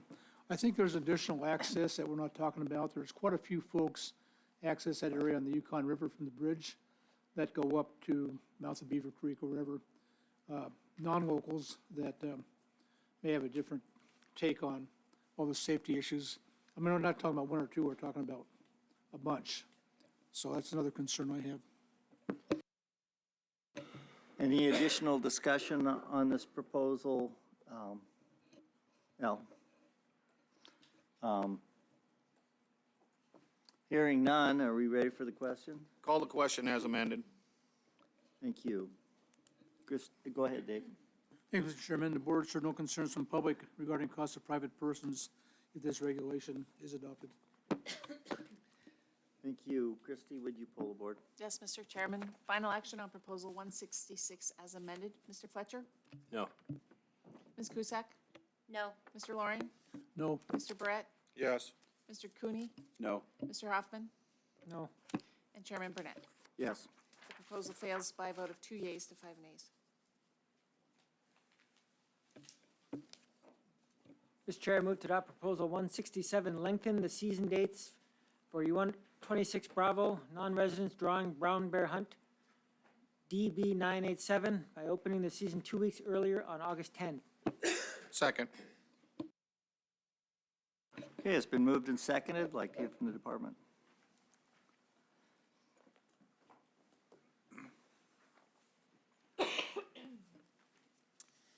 Hello, and once again, for the record, my name is Jordan Brzezinski, and I'm the Assistant Area Biologist for the Northeast. I'll be presenting Proposal 167, lengthen the non-resident brown bear season in 26B DB 987 by 15 days. This was submitted by the public, and the department recommendation is neutral. The current brown bear season for non-residents runs from August 25th to May 31st. This proposal would lengthen this season by having the start date be August 10th. The next two proposals also suggest changes to the brown bear hunting regulations in 26B, and the biological information I will present will be similar. So I'll summarize the next two proposals as well. Proposal 168 also proposes the same non-resident extension as 167, but also extends and aligns the resident seasons.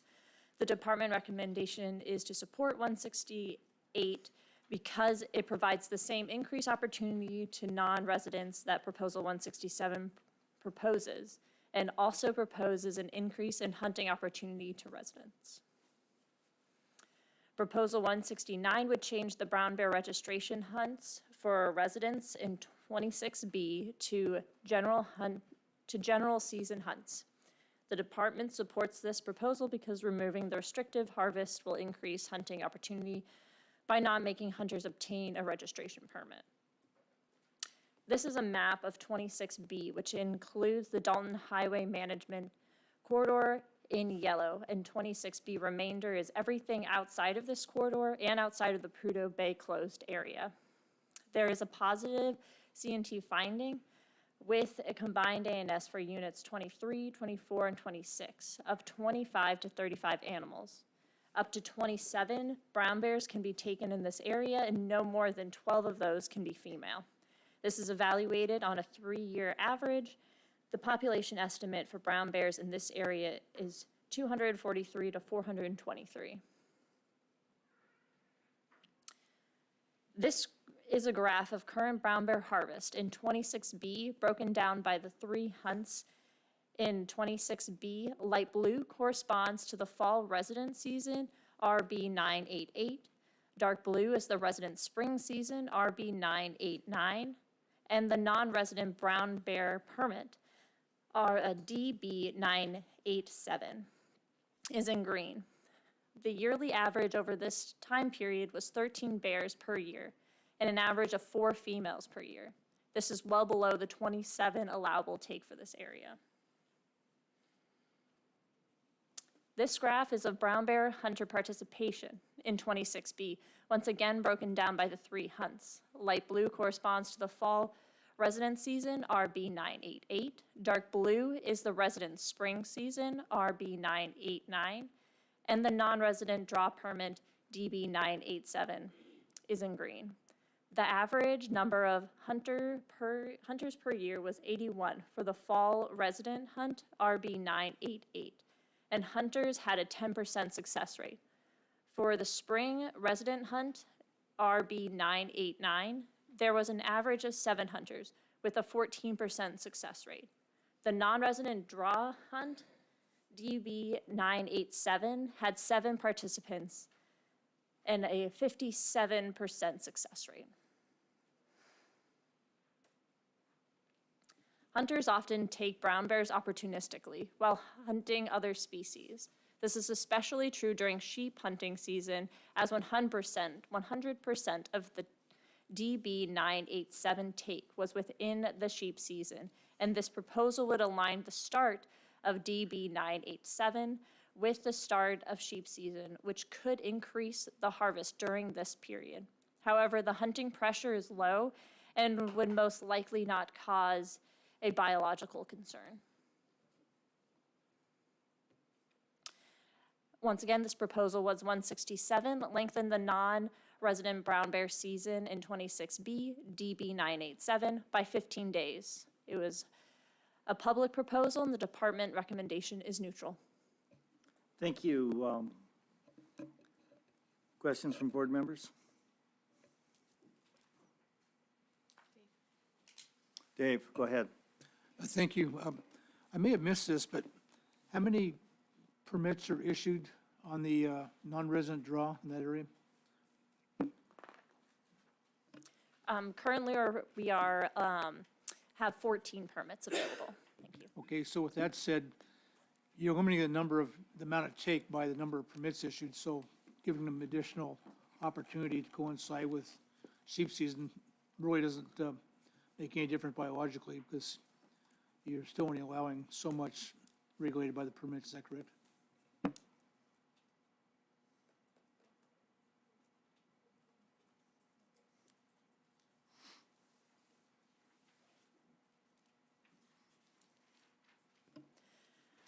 Correct, there would still be only 14 permits issued, but lengthening the season would allow for more hunting effort. Yes, thank you. And you have no problem with a couple extra bears as long as they fall within the permit guidelines? Through the chair to Member Laurie, yes, a few extra bears we would be fine with that. We see no biological concern. Al, you have a question, comment? Yeah, thank you, Mr. Chair. Did I hear you comment that taking no action on 167 proposal and taking up 168 would be a better proposal to address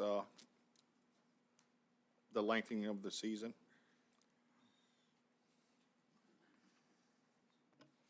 Through the chair, yes, the department supports proposal 168 because it allows for the same increase to non-resident season, but also allows for a resident extension, which the department supports that increased opportunity for both. Thank you. Would you like to make such, go ahead, Jake. Thank you, Mr. Chair. You know, as we close down, or not close down, as we start to change some caribou take all over the state, we've had some testimony about there might be more caribou hunting pressure in this area here. Are you concerned at all about residents taking more grizzly bears during that time period?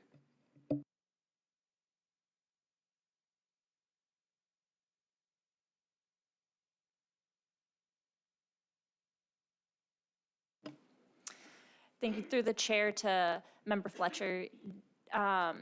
Yes, we do expect there might be an increase in caribou hunters, but we don't expect that will increase, that will cause a biological concern if we do see an increase in brown bear harvest, because the brown bear harvest could essentially double and we would still be below our threshold in that unit.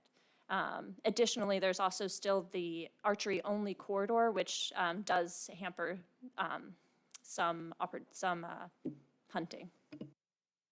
Thank you.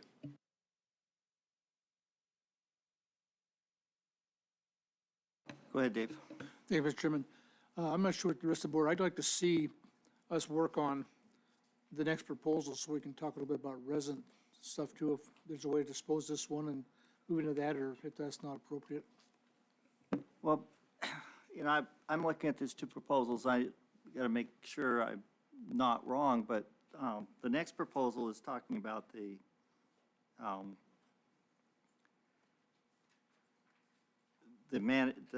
Dalton Highway Management Corridor. And this one is talking about all of the unit. One is both resident and non-resident. And this one is non-resident only, but is all of 26B. And I just want to make sure that we understand the difference between the two proposals.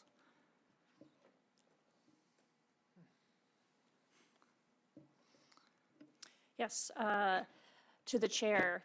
I've just sort of put up the slides again for Proposal 167, and then here's 168.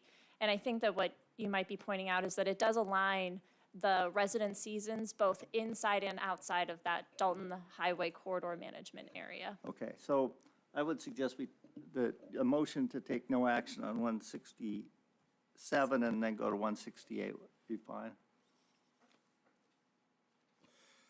Yeah, thank you, Mr. Chairman. I propose we take no action on 167 due to the action we'll take on 168.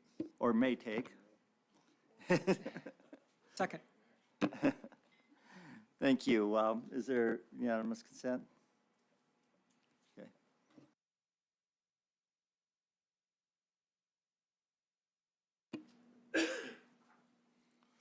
Mr. Chair, I move to adopt Proposal 168, lengthen the Unit 26 Bravo brown bear hunting season within the Dalton Highway Corridor Management Area for residents and non-residents. Second. It's been moved and seconded. Department?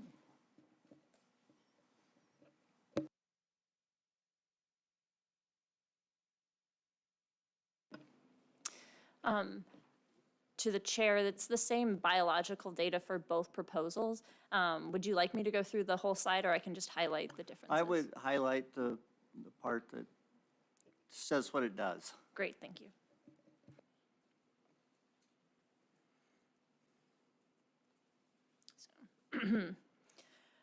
So, starting with this proposal, I guess, should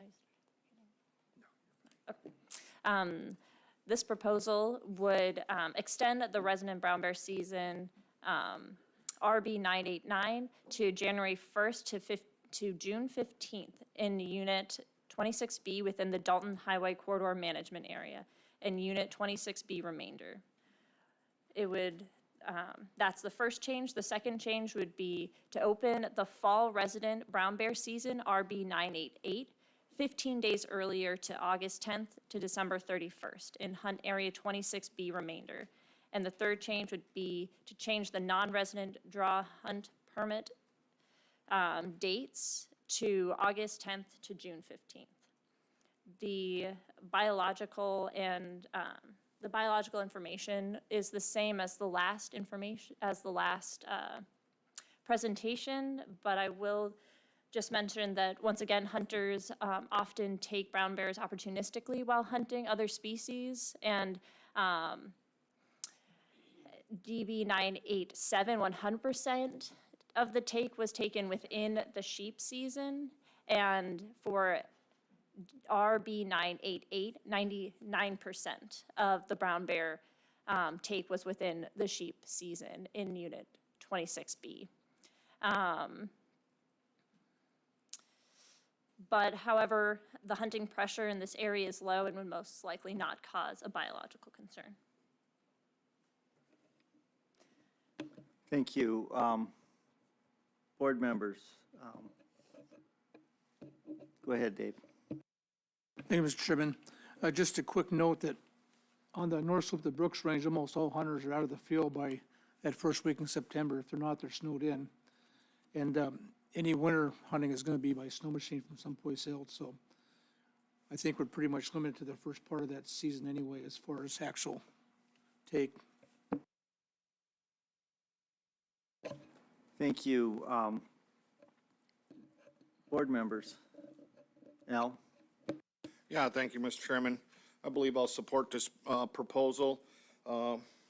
With the additional days for resident, it'll also provide a more reasonable opportunity for subsistence uses. Go ahead, Dave. I'll be supporting this proposal also. I think the department's comfortable with a little bit of an increase in resident take and maybe a few more of the drawing permits filled. And I think it'll help just increase opportunity for everybody. Thank you. Additional discussion from board members? Call the question, Mr. Chairman. Question's been called on proposal 168. Thank you, Mr. Chairman. The board shared no concerns from the public regarding costs of private persons if this regulation is adopted. Thank you. Christie, would you pull the board? Yes, Mr. Chairman, final action on proposal 168. Mr. Barrett, Yes. Mr. Loring, Yes. Ms. Cusack, Yes. Mr. Fletcher, Yes. Chairman Burnett, Yes. Mr. Hoffman, Yes. Mr. Cooney. Yes. That proposal carries 7-0. Mr. Chair, I move to adopt proposal 169, remove the resident registration permits RB 988 and RB 989 for Brown Bear and Unit 26 Bravo. Second.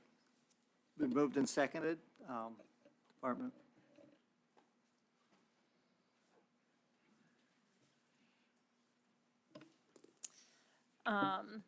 Once again, the proposal for the biological information for proposal 169 is the same. Is it okay if I just highlight the differences?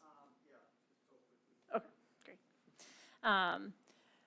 So proposal 169 is to remove the resident registration permits, RB 988 and RB 989 for a brown bear in Unit 26B. This was proposed by the Alaska Department of Fish and Game, and the department recommendation is to support.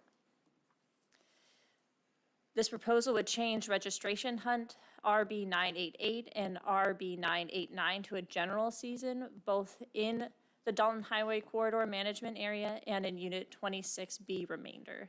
The biological information is the same. I would just highlight that we're hoping that the department proposed this proposal to increase hunting opportunity by not making hunters come in to get a registration permit. Thank you.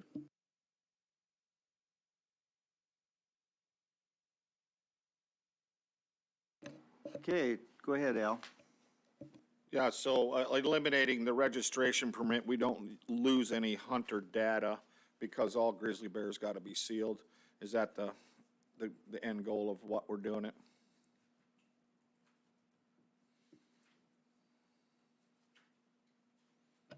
Through the chair to Member Barrett, correct. We will not lose any of the harvest record because of sealing. Yes. Thank you.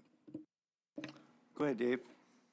Thanks, Mr. Chairman. To staff, does the registration permit have more restrictive reporting requirements than the sealing regulation?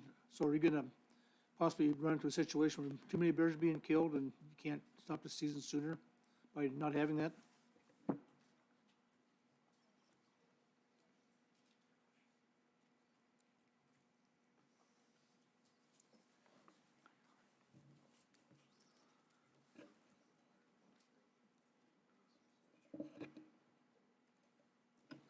Through the chair to Member Loring, it's still a 30-day after the kill for a sealing, so we're not worried about losing that type of information. Thank you very much.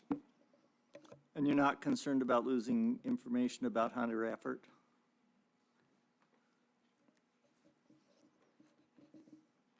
To the chair, no, we are not worried about losing hunter effort.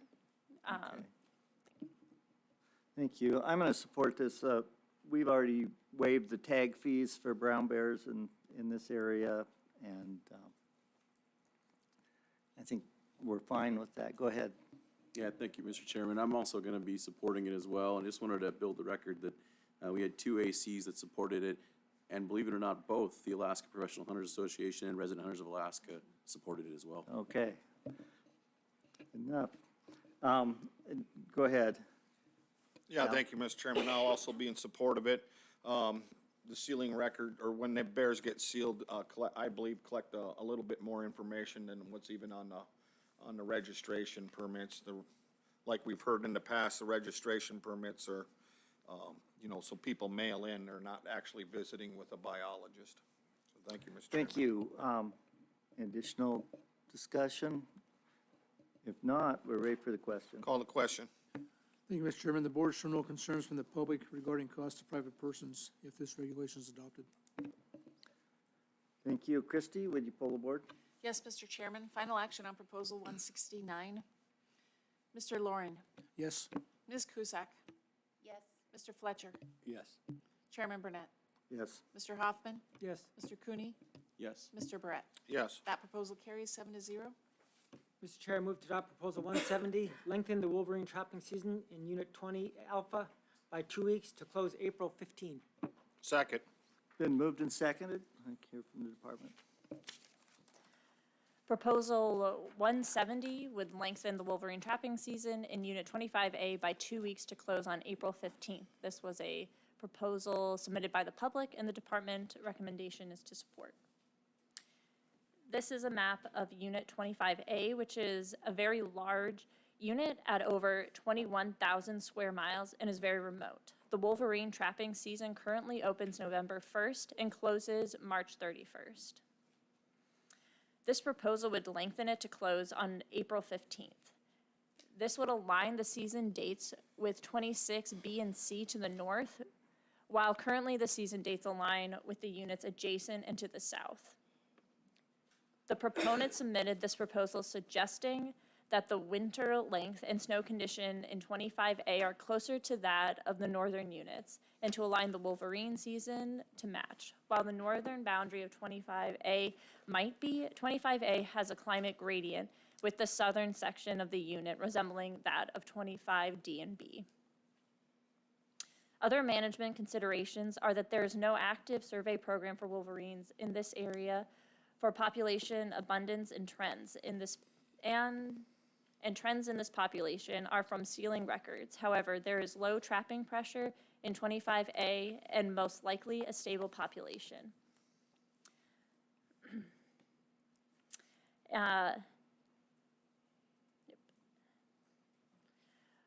Looking at the last 5 regulatory years, the total harvest is represented in teal and the female harvest is represented in purple.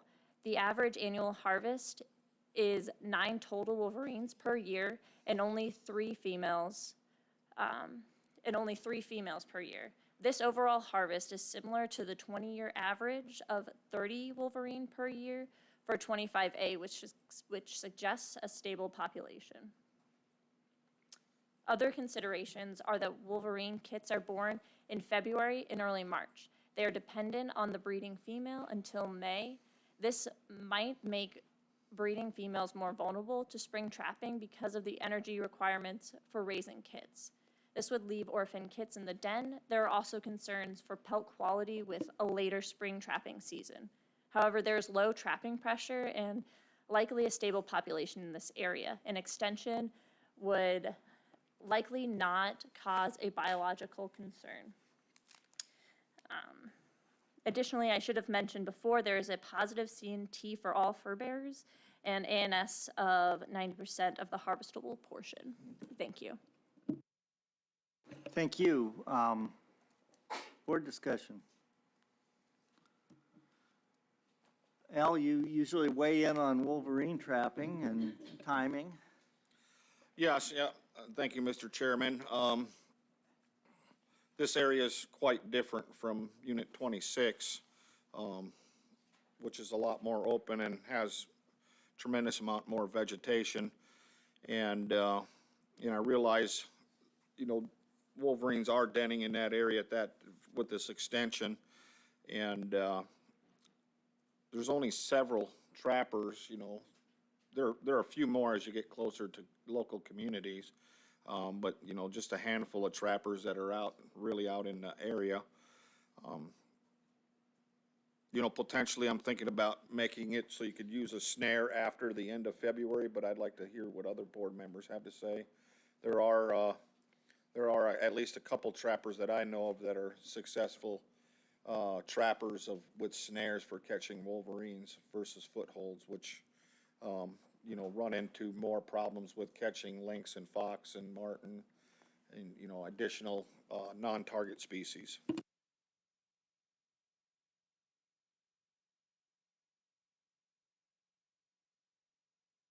Additional discussion? I would note that the Alaska Trappers Association opposes this change, as does the Anchorage Fairbanks AC. And we have some public comments against it. We have some public comments in favor. So, other board members? Go ahead, Dave. Thank you, Mr. Chairman. A little bit I know about the area and talking to the proposer, there, like Member Burrett said, there are only a few trappers that will be up there, and that this particular person and probably the other folks that'll be trapping later are quite a ways up north, up on the foothills of the Brooks Range, so they'd be maybe a little bit more out of the timber, but we still have the issue of the female component. But Fish and Game doesn't seem to think that would be a problem biologically if we took a few females. So Okay. I would like to hear a bit more about the snare issue. I know that was brought up as making it snare only the last part of the season as an amendment to this proposal. Okay, go ahead, Al. Yeah, thank you, Mr. Chairman. So we can discuss it further. I'd like to amend Proposal 170 to, let me get my book out. Amend it to say it would be against the law to trap wolverine with a steel trap or a snare smaller than 3/32 in the diameter after the end of February. Second. It's been moved and seconded. Any, Al, you want to explain your amendment? Sure, so, not using a steel trap eliminates a lot of unintended catches. Wolverine are very low to the ground, and you use a, you know, very smaller diameter because their head's only about so big, you know, about 7-8 inch snare. So you would, you know, unless you accidentally, you don't, all things happen in trapping, you can't guarantee nothing, but you eliminate your odds of, you know, actually targeting the wolverine and not catching fox, lynx, wolves, which, you know, would still be open, but you really eliminate, if you're going after wolverine with snares, you know how to do it and you're targeting that animal. Okay, Al, the question for the maker of the amendment here, your amendment was from the end of February. All the other areas, the adjacent areas that are open till April 15th allow the use of all means for trapping all the way to April, and the others are all means to March 31st. So I have some concerns about having it one unit with that unique period with the use of snares only, but go ahead, Dave. Yes, Mr. Chairman. Yeah, I agree with wolverine, but there is a prohibition for wolves for the month of April that you have to use a snare 3/32, and you can't use steel traps. So that's already in place for wolves in that area, so. Right, I was just pointing out the adjacent areas are not, would then have different rules for wolverines. I'm not sure that anybody traps between these two areas. I'm not aware of how that's done there. Other discussion, Al? Yeah, thank you, Mr. Chairman. I'm looking at the trapping regulations, and yeah, they're all over the board. You got a couple units that are up to the end of, middle of March, March 15th. Some more out west that are to March 31st, and then the unit we're talking about currently ends 29 February, and then up north of the Brooks Range is, you know, clear into April 15th. So I can't fix that. Okay, additional discussion on the amendment? Ready for the, go ahead.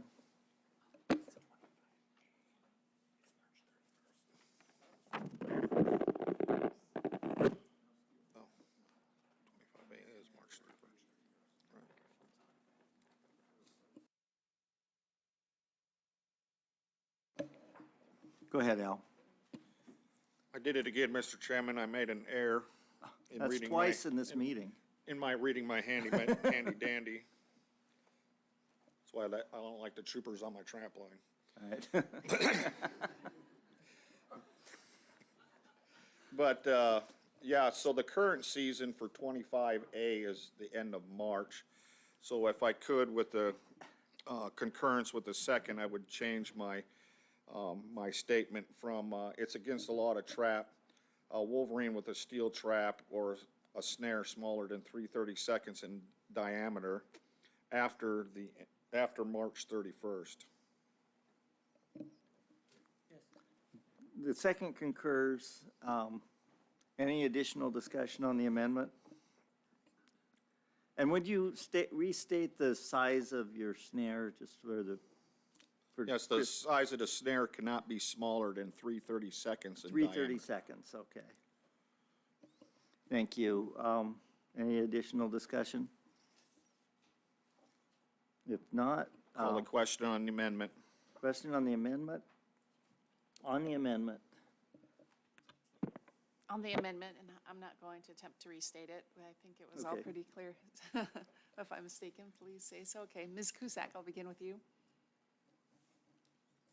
Go ahead. No. Mr. Fletcher, Yes.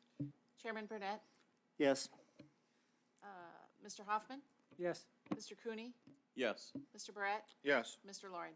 Yes. The amendment carries 6-1. Thank you. Now the proposal is before us. Lengthen the season date, but using snares only during that extended season. Discussion on the amended motion. Go ahead. Yeah, thank you, Mr. Chairman. I'm going to support this as amended. It aligns the end of this season to April 15th, along with the other adjacent units. And I also appreciate the additional opportunity for those who are out. So. Okay, Dave? Thank you, Mr. Chairman. I'll be supporting this also. I think Fish and Game doesn't have any biological concerns, even though there may be a few females taken that are, always try to avoid those, but there might be a few of those taken.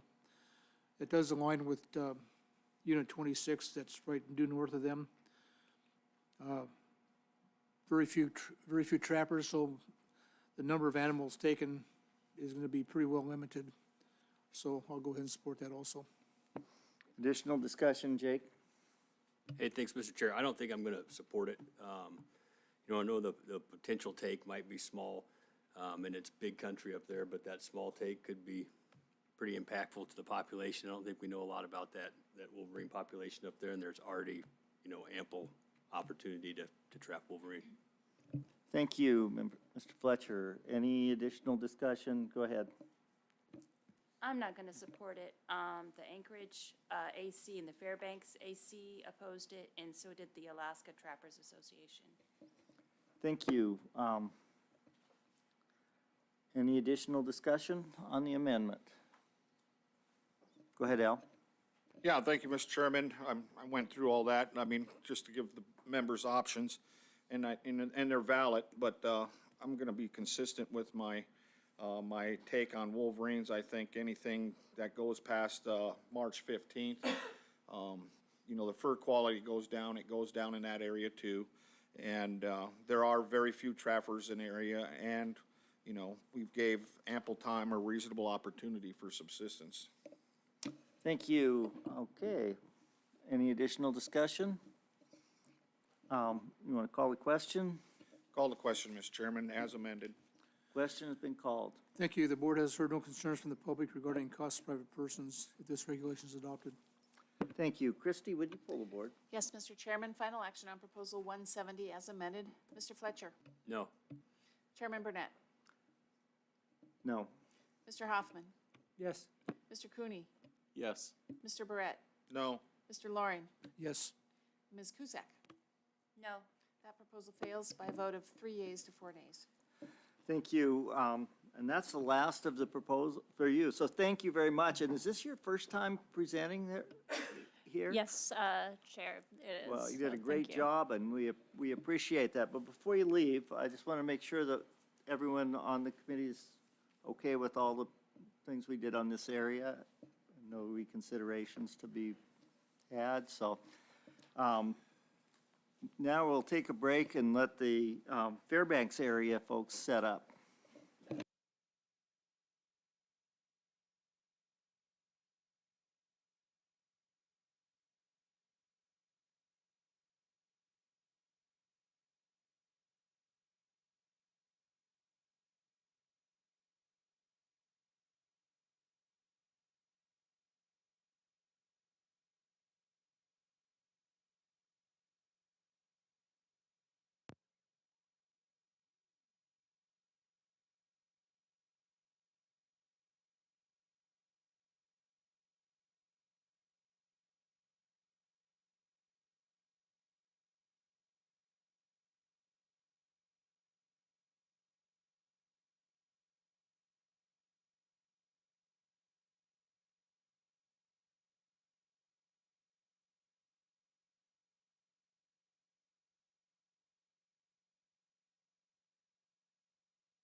Are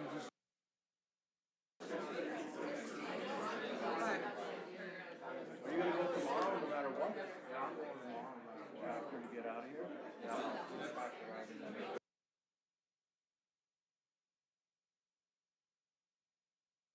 One, two, three, four, five.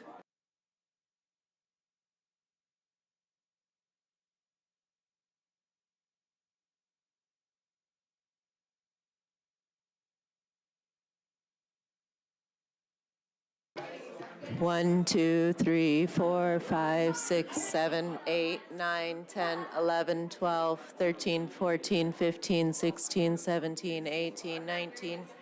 Okay.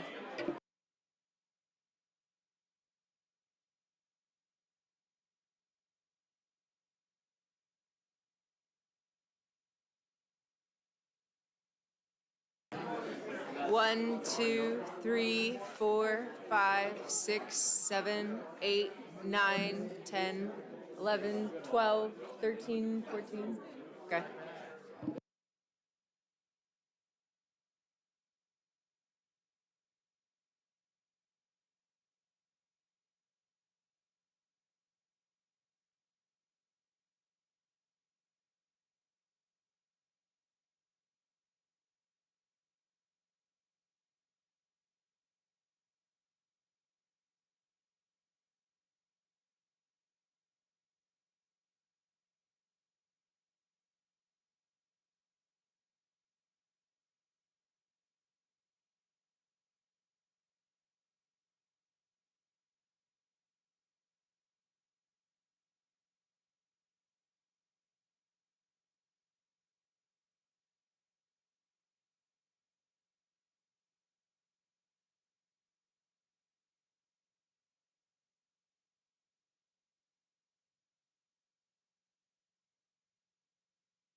Just look at, everyone's here, so.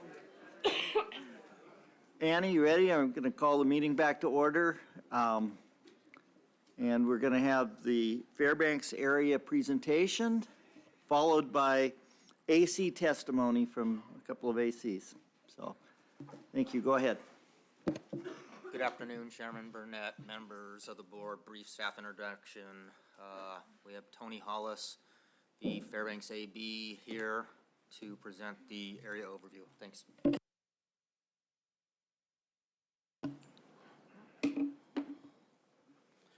Thank you, Mr. Chairman, members of the board. I'm here to present the Fairbanks area overview. You can find this overview at RC4 tab 8.1. For the record, my name is Tony Hollis. I'm the area biologist for the Fairbanks area. A little bit about me. I've been with the department since 1995, started full-time since 1990.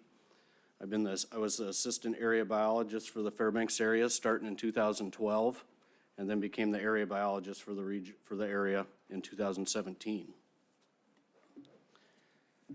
The assistant area biologist for the Fairbanks area is Jeff Wells. Jeff began with the department, or with the Fairbanks area back in July of 2023, so this last year. So he's fairly new to the Fairbanks area. However, some of you may remember him as he was the assistant area biologist in Tok for the last 10 years. As you will notice, Mr. Wells is not sitting next to me today. And I just wanted to point out that we consider the Fairbanks area as a finely tuned machine. So I drew the short straw and get to sit in the meetings for the week. And Jeff has been preparing for the field work and conducting the field work for the Fairbanks area. So that's why you're stuck with me. So the Fairbanks area is about 39,310 square miles. That's slightly larger than the state of Maine. It's made up of 5 game management units, 20A, 20B, 20C, 20F, and 25C. The city of Fairbanks lies pretty much right in the middle of that area.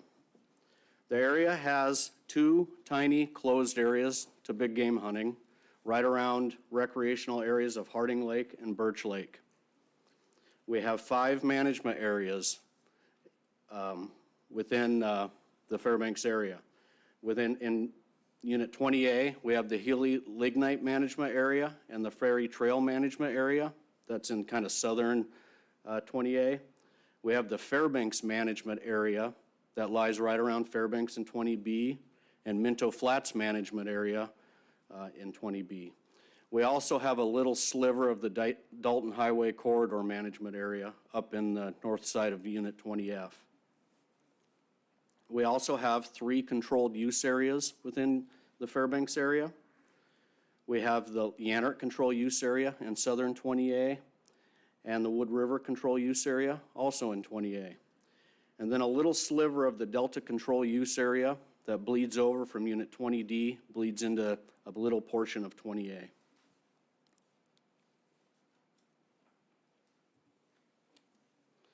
A large portion of the Fairbanks area does lie within the Fairbanks non-subsistence area. And although the boundaries of this area are hard to describe, to articulate to people, if you look at the map, a large portion of Unit 20A, 20B, and 25C lie within the Fairbanks non-subsistence area. And then Units 20C and 20F are almost entirely outside, or are entirely outside the Fairbanks non-subsistence area.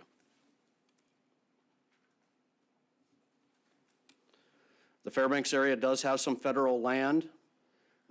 You can see the blocks of yellow are BLM land, and the largest portions of those are up in 25C within the White Mountains area. There is scattered BLM land in all the game units. Then we also have some federal military land, both in 20A and 20B, and they're kind of the purple color on this map. And then we have a big chunk of Park Service land in southern 20C, and that's Denali National Park. The Fairbanks area has 7 advisory committees within their area. The Fairbanks AC meets monthly, and we attend most of these meetings. The Middle Nenana AC meets monthly. The Minto Nenana AC meets regularly, not always every month of the winter, but they meet fairly regularly, especially in more recent times. Tanana Rampart Manly AC meets once or twice a year, but seems like they might start having more meetings. The Delta AC meets monthly, but the Fairbanks area staff usually just attends 1 or 2 meetings per year since it's staffed by the Delta area. The Central AC meets generally once a year, but not even every year. And then the Minchumina AC just meets occasionally. They don't meet every year. For this particular Board of Game meeting this year, we have 18 proposals. I will note that's the lowest number of proposals the Fairbanks area has seen in all of my career. For Unit 20A, we have 2 moose proposals, 1 caribou proposal, and 1 sheep proposal. For Unit 20B, we have 4 moose proposals and 1 beaver proposal. Unit 20C, 1 wolverine proposal. We have 1 proposal near Denali National Park to talk about wolves. 4 proposals to liberalize brown bear hunting seasons within the Fairbanks area. 2 proposals to adjust a boundary of a control use area in Unit 20A, and then 1 proposal to adjust a game management unit boundary, excuse me. Next, I'll talk a little bit about the critters that live in the Fairbanks area. I'll start with fur bearers. So for units 20A, 20B, 20C, 20F, and 25C combined, for the last 5 years, 2018 through 2022, for lynx, we've had a harvest of about 626 lynx per year. Now, currently, we're at the low of the cycle for lynx in the Fairbanks area. During the same time frame for all those units, for the Fairbanks area units, we've had a harvest of about 16 otter per year and about 68 wolverines per year. Marten, mink, ermine, fox, coyote, muskrat, and beaver, we have no harvest data on these critters, but these species are common and we have no conservation concerns at this time. For this board meeting, we have 1 wolverine proposal and 1 beaver proposal. Those are the 2 fur bearer proposals for this meeting.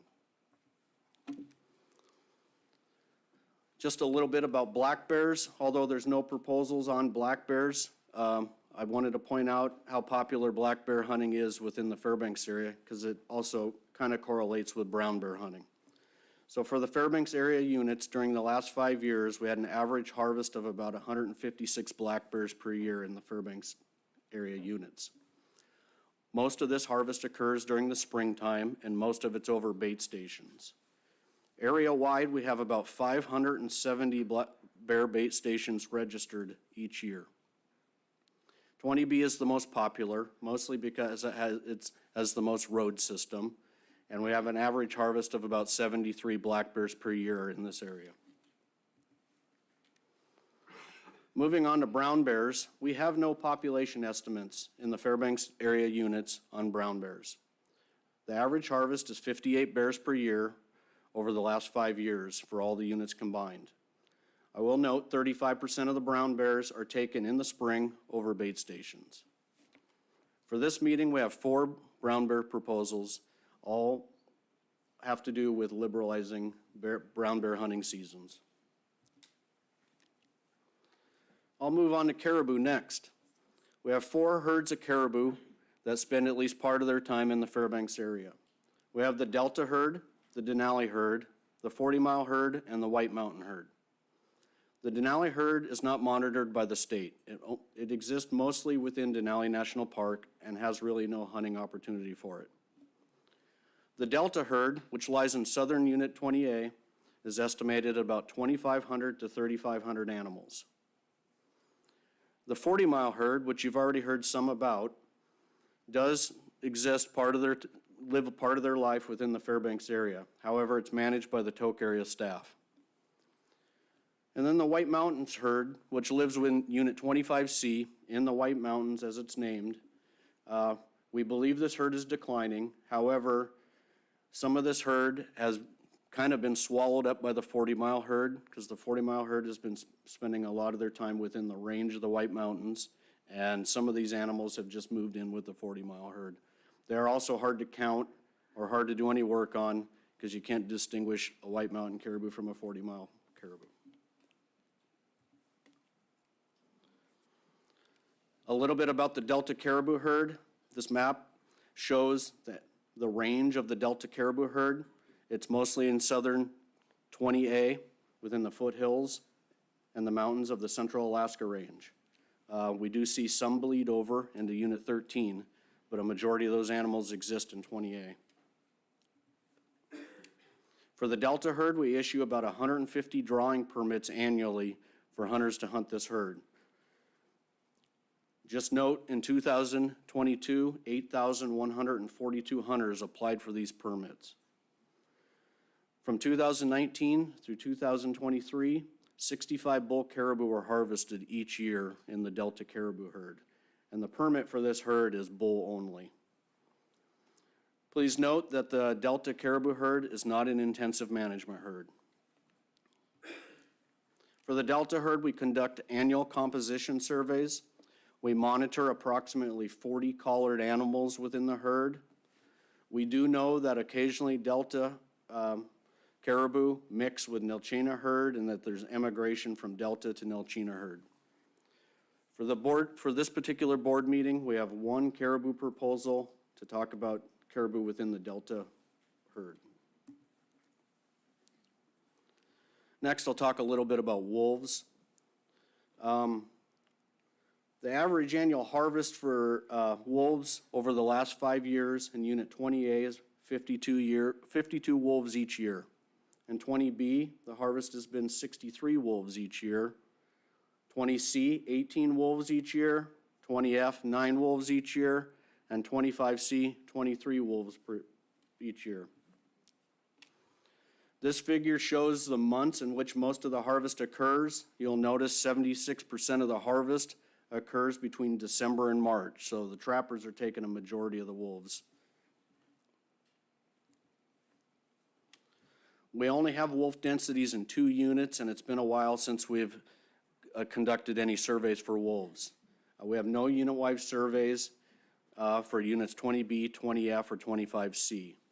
The most recent survey in 20A was in 2015, which had about 22 wolves per 1,000 square miles. So this is a higher density wolf population, and it's related to the unit with a high density of moose. Unit 20C, the last survey was in 2012. We had just under 11 wolves per 1,000 square miles, and that number, slightly lower than 20A, is in relation to the amount of prey in the unit. We have one wolf proposal, and it's on the border of Denali National Park for this meeting. Just a little bit about small game. The snowshoe hare populations within the Fairbanks area are currently at the low of their cycle, so we don't have a lot of bunnies around at this time. Grouse populations are at moderate levels. Ptarmigan populations appear to be stable and likely increasing. This is one of the first times in recent memory that I remember no small game proposals for the Fairbanks area. I'll move on to sheep. We have sheep populations both in the Alaska Range and in the White Mountains and Tanana Hills. First, I'll talk about the Alaska Range. As many of you have heard, the sheep populations have declined, and the Central Alaska Range is no different. Just to point out kind of what we've seen from 2014 to 2018, prior to the decline, we had an average harvest of about 107 rams per year in Central Alaska Range. However, from 2019 through 2023, that number dropped to about half, and about 54 rams per year are being taken in that area. But we also saw a decline in hunters. So prior to the decline in sheep from 2014 through 2018, we had about 280 hunters each year hunting 20A for sheep. However, from 2019 through 2023, we had an average of about 191 hunters per year. So almost 100 less hunters each year once we saw a decline in the sheep numbers.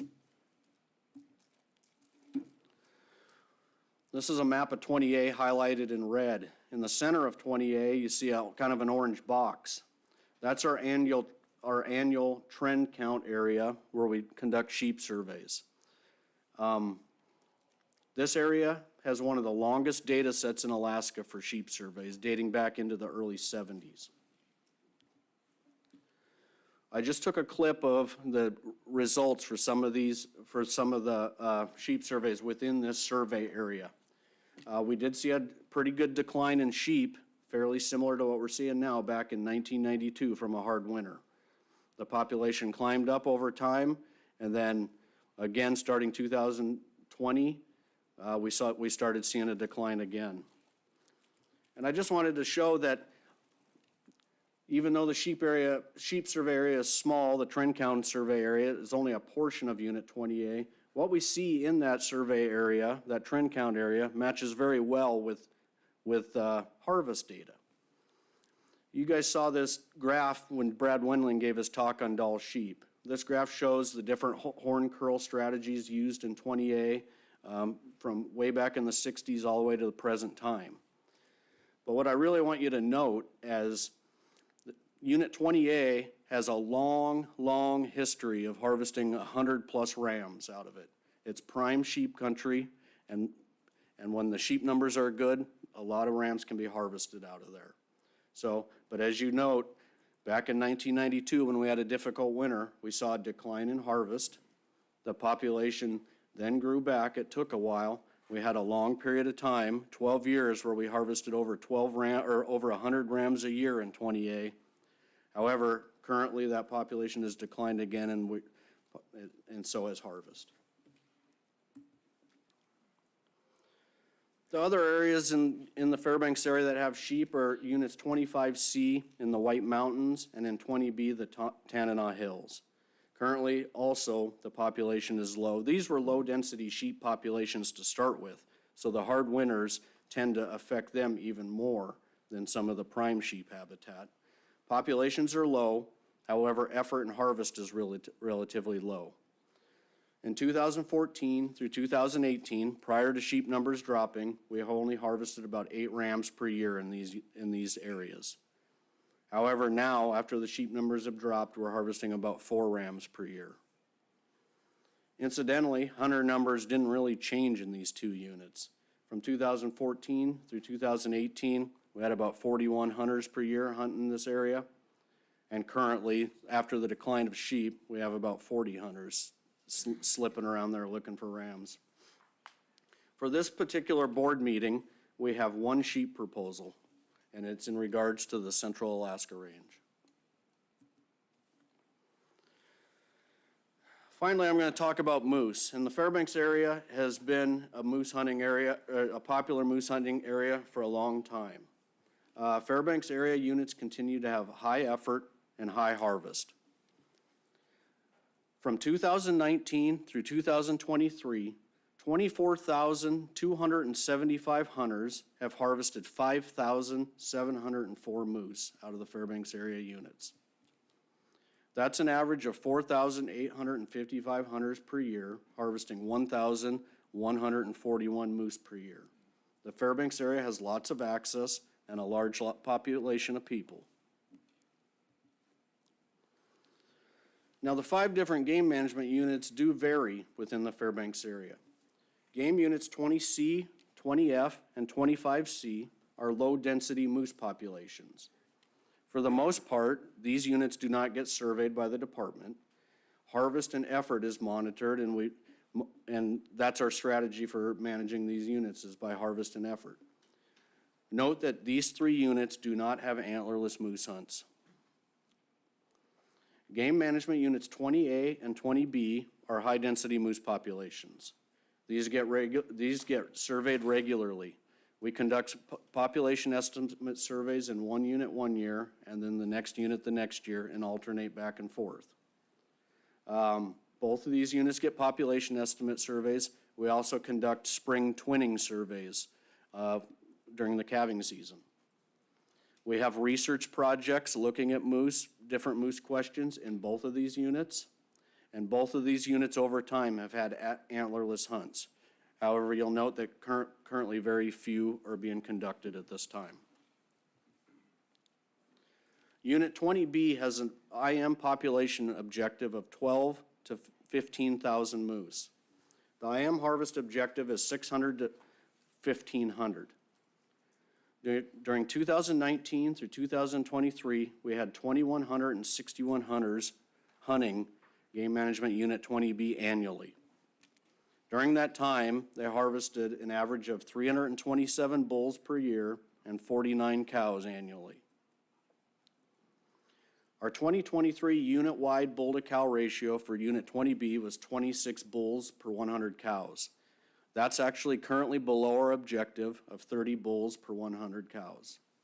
However, in 2023, we saw a unit-wide calf-to-cow ratio of 40 calves per 100 cows, which is the highest metric we've seen of that since I began surveying the area. For this particular meeting, we have 4 proposals to talk about moose in Unit 20B. But before I move on, I want to show a graph to this board. And this graph shows up in several of my proposals. And instead of explaining it every single time, I'd like to just walk through it right now so we can skim through it in future proposals. Note in the early 2000s, so on this graph, the 2 red lines denote the IM population objective of 12 to 15,000. In the early 2000s, this population was really high and was above objectives for several years. During that time, we used a series of antlerless moose hunts throughout Unit 20B and harvested quite a few cow moose across 20B to reduce the population within our objectives.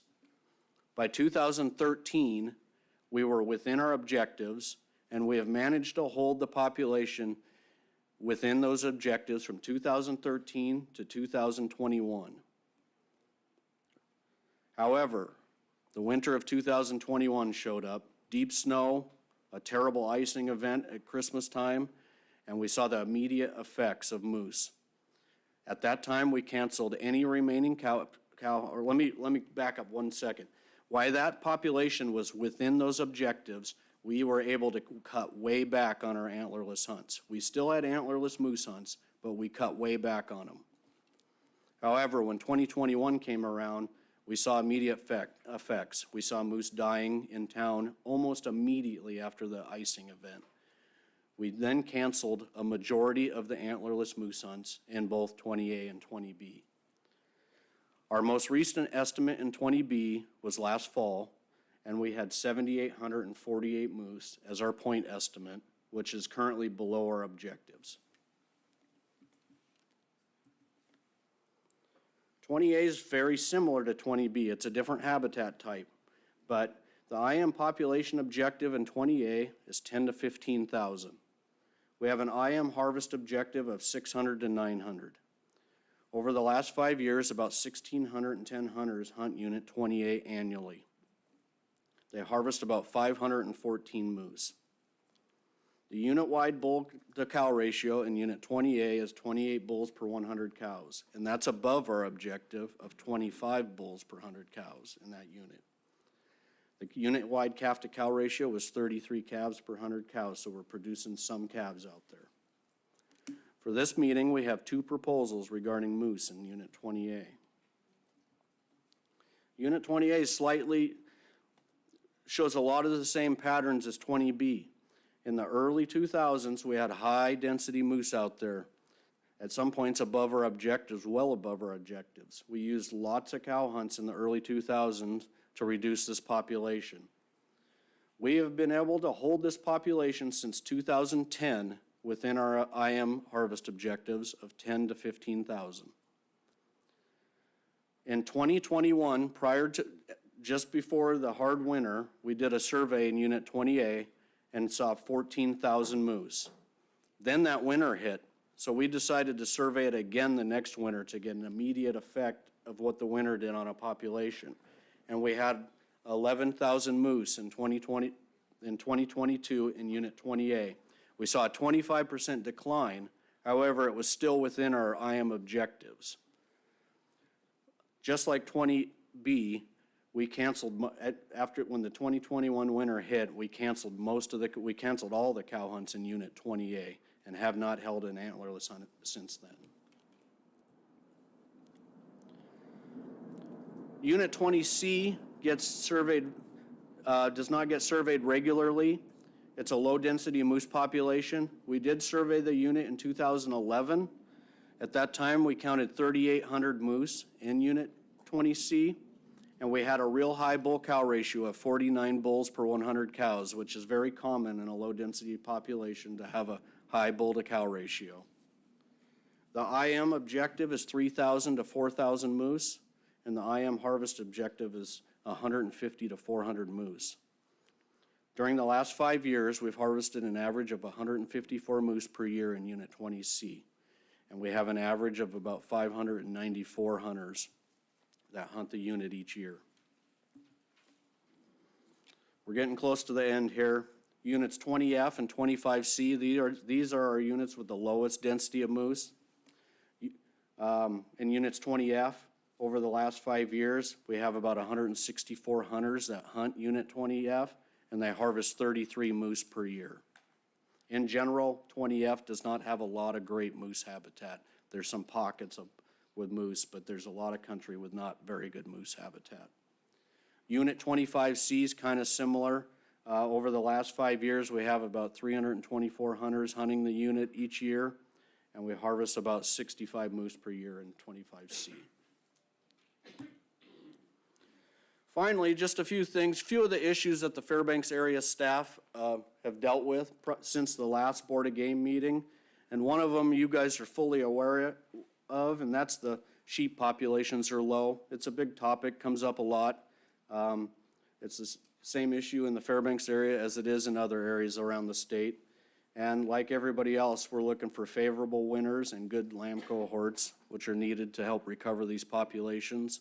I think we're getting one this winter, so I'm real hopeful we see a lot of lambs this next summer when we survey. The second issue that I just want to point out is the moose population decline from 2021. We've been really spoiled in the Fairbanks area for 20 plus years with a fair number of moose, and we still have moose, but they're not at the densities that we had, you know. But I think we'll recover if we have some good winters. But because of that, most of the antlerless moose hunts are on hold at this time because there's not a harvestable surplus of cows. One other issue that comes up pretty regularly for the Fairbanks area is the wood bison reintroduction. I think you guys are aware of that that operation that's happening, and so it gets talked about pretty commonly in our meetings and stuff. And then finally, the last issue that we deal with a little bit is some advisory committee distrust. And so we get along with all the advisory committees. We work real well with some of them, and others there's obvious distrust with the advisory committee with the department. And that's all I have, so if the board has any questions for me, I'd be happy to answer them. Questions? Go ahead, Al. Yeah, thank you, Mr. Chairman. Thank you, Tony. That was really great. I was just curious if you've noticed an increase in Delta caribou population by 5,000. Did I misspeak?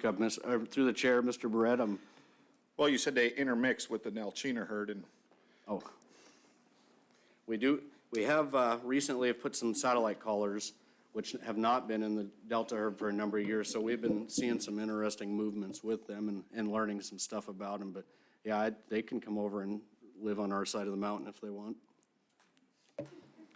Thank you. Additional questions?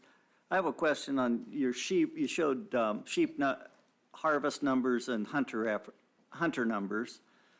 Do you have the ability to break that down to resident and non-resident hunters when you had the reduction in a reduction in hunter numbers?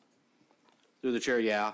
When I do the presentation regarding the 28 sheep, I will show you what the breakdown of harvest by residents and non-residents. Okay, thank you.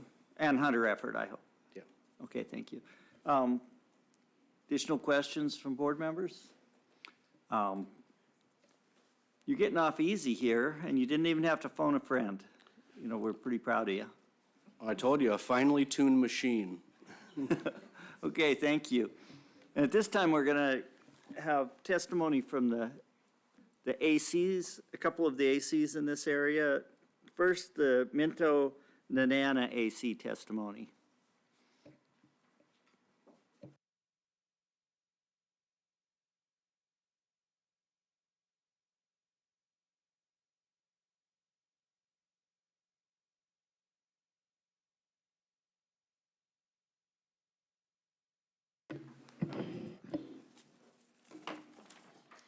San Hazoon, Mr. Burnett, and members of the board, my name is Olivia Irwin, and sitting to my left is Carl Frank. We are co-chairs of the Minto Nenana Advisory Committee. Thank you for listening to our testimony today. Our advisory committee took up multiple proposals in the region. Please reference AC 016 to see our comments. I will begin with going through Proposal 171. The Minto Nenana Advisory Committee supports Proposal 171 to change all general season harvest tickets to registration permits for moose in multiple units. We were cautious to support changes to general season harvest tickets due to implications of not reporting. It is a deep concern of our local people that they will be put on the failure to report list, which is colloquially known in our communities as the no hunt list. However, our area biologist, Tony Hollis, ensured that our advisory committee there will be a grace period of 1 year for people in these units who fail to report, and also said that the department staff would work to provide educational materials and speak to local communities and tribes as a way of spreading the word. With these reassurances, our advisory committee agreed that the harvest data collected through registration permits will help the department make management decisions. We stand in solidarity with the Tanana Rampart Manly AC in supporting this proposal, which would result in more complete harvest data to better inform the department's management decisions and improve moose population estimates. Our advisory committee also supports Tanana Rampart's decision on Proposal 173, the reauthorization of antlerless hunts in Unit 20A. Department data does not support the need to reauthorize antlerless hunts in 20A or 20B. There seems to be confusion regarding our advisory committee's opposition to antlerless hunts, mostly because it seems folks seem to think that the reauthorization of an antlerless hunt correlates to the religious and ceremonial take of moose. I'd like to clarify this point before Carl provides our advisory committee comments on this proposal. The harvest of moose for ceremonial potlatch purposes is exercising our religious rights outlined in 5 AAC 92.019, which is independent of the regular hunting seasons and bag limits, including the annually reauthorized regular antlerless moose hunts under consideration here. 92.019 is a statewide ceremonial regulation which is not legally noticed at this regulatory meeting. 92.019 protects the rights for Alaskans to harvest moose for religious ceremony, a regulation that aids in ensuring our Alaska Native people have constitutionally protected access to this resource for traditional and ceremonial uses. The only caveat to exercising this right is if the population gets so low that the department deems the ceremonial take would be unsustainable and adds the specific population to the prohibition list. For example, this is the case right now in 20C. In 1979, the Alaska Supreme Court agreed with Carlos Frank, who had harvested a cow out of season because she presented herself while he was out hunting for a funeral potlatch. Nothing in Carlos v. State of Alaska court decision found requires annually reauthorized antlerless moose seasons or bag limits to be in regulation in order for ceremonial harvest to occur. The Alaska Supreme Court upheld no value has a higher place in the constitutional system of government than that of religious freedom. The freedom to believe is protected absolutely, and the freedom to act on one's religious beliefs is so protected. Any law imposing criminal or other penalties on the performance of acts which conscience compels pressures the underlying beliefs and infringes to the extent of freedom to believe. We ask that the board considers our testimony and asks questions to clarify the fact that the take for funerary and mortuary purposes is a religious protection for Alaskans, which is independent of antlerless reauthorizations.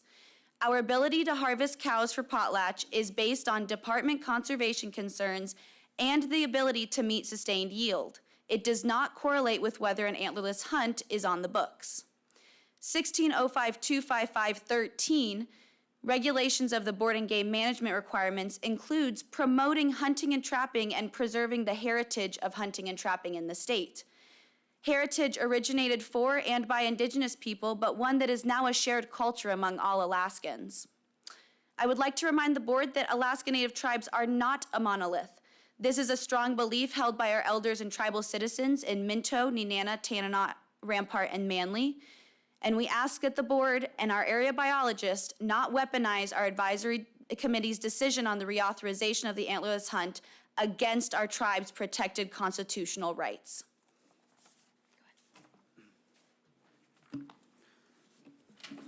Thank you. My name is Carl Frank. I'll be reading the moose. Minto Nenana AC opposes Proposal 173 and 178 to reauthorize antlerless moose hunts in Units 20A and 20B. In line with the voices and concerns for our Native communities, particularly those of our tribal elders from Minto and Nenana, it is with profound sense of duty to our heritage, cultural beliefs, and the well-being of our lands that we express our unanimous opposition to the implementation of antlerless moose hunts. Our people's cultural beliefs have always been clear.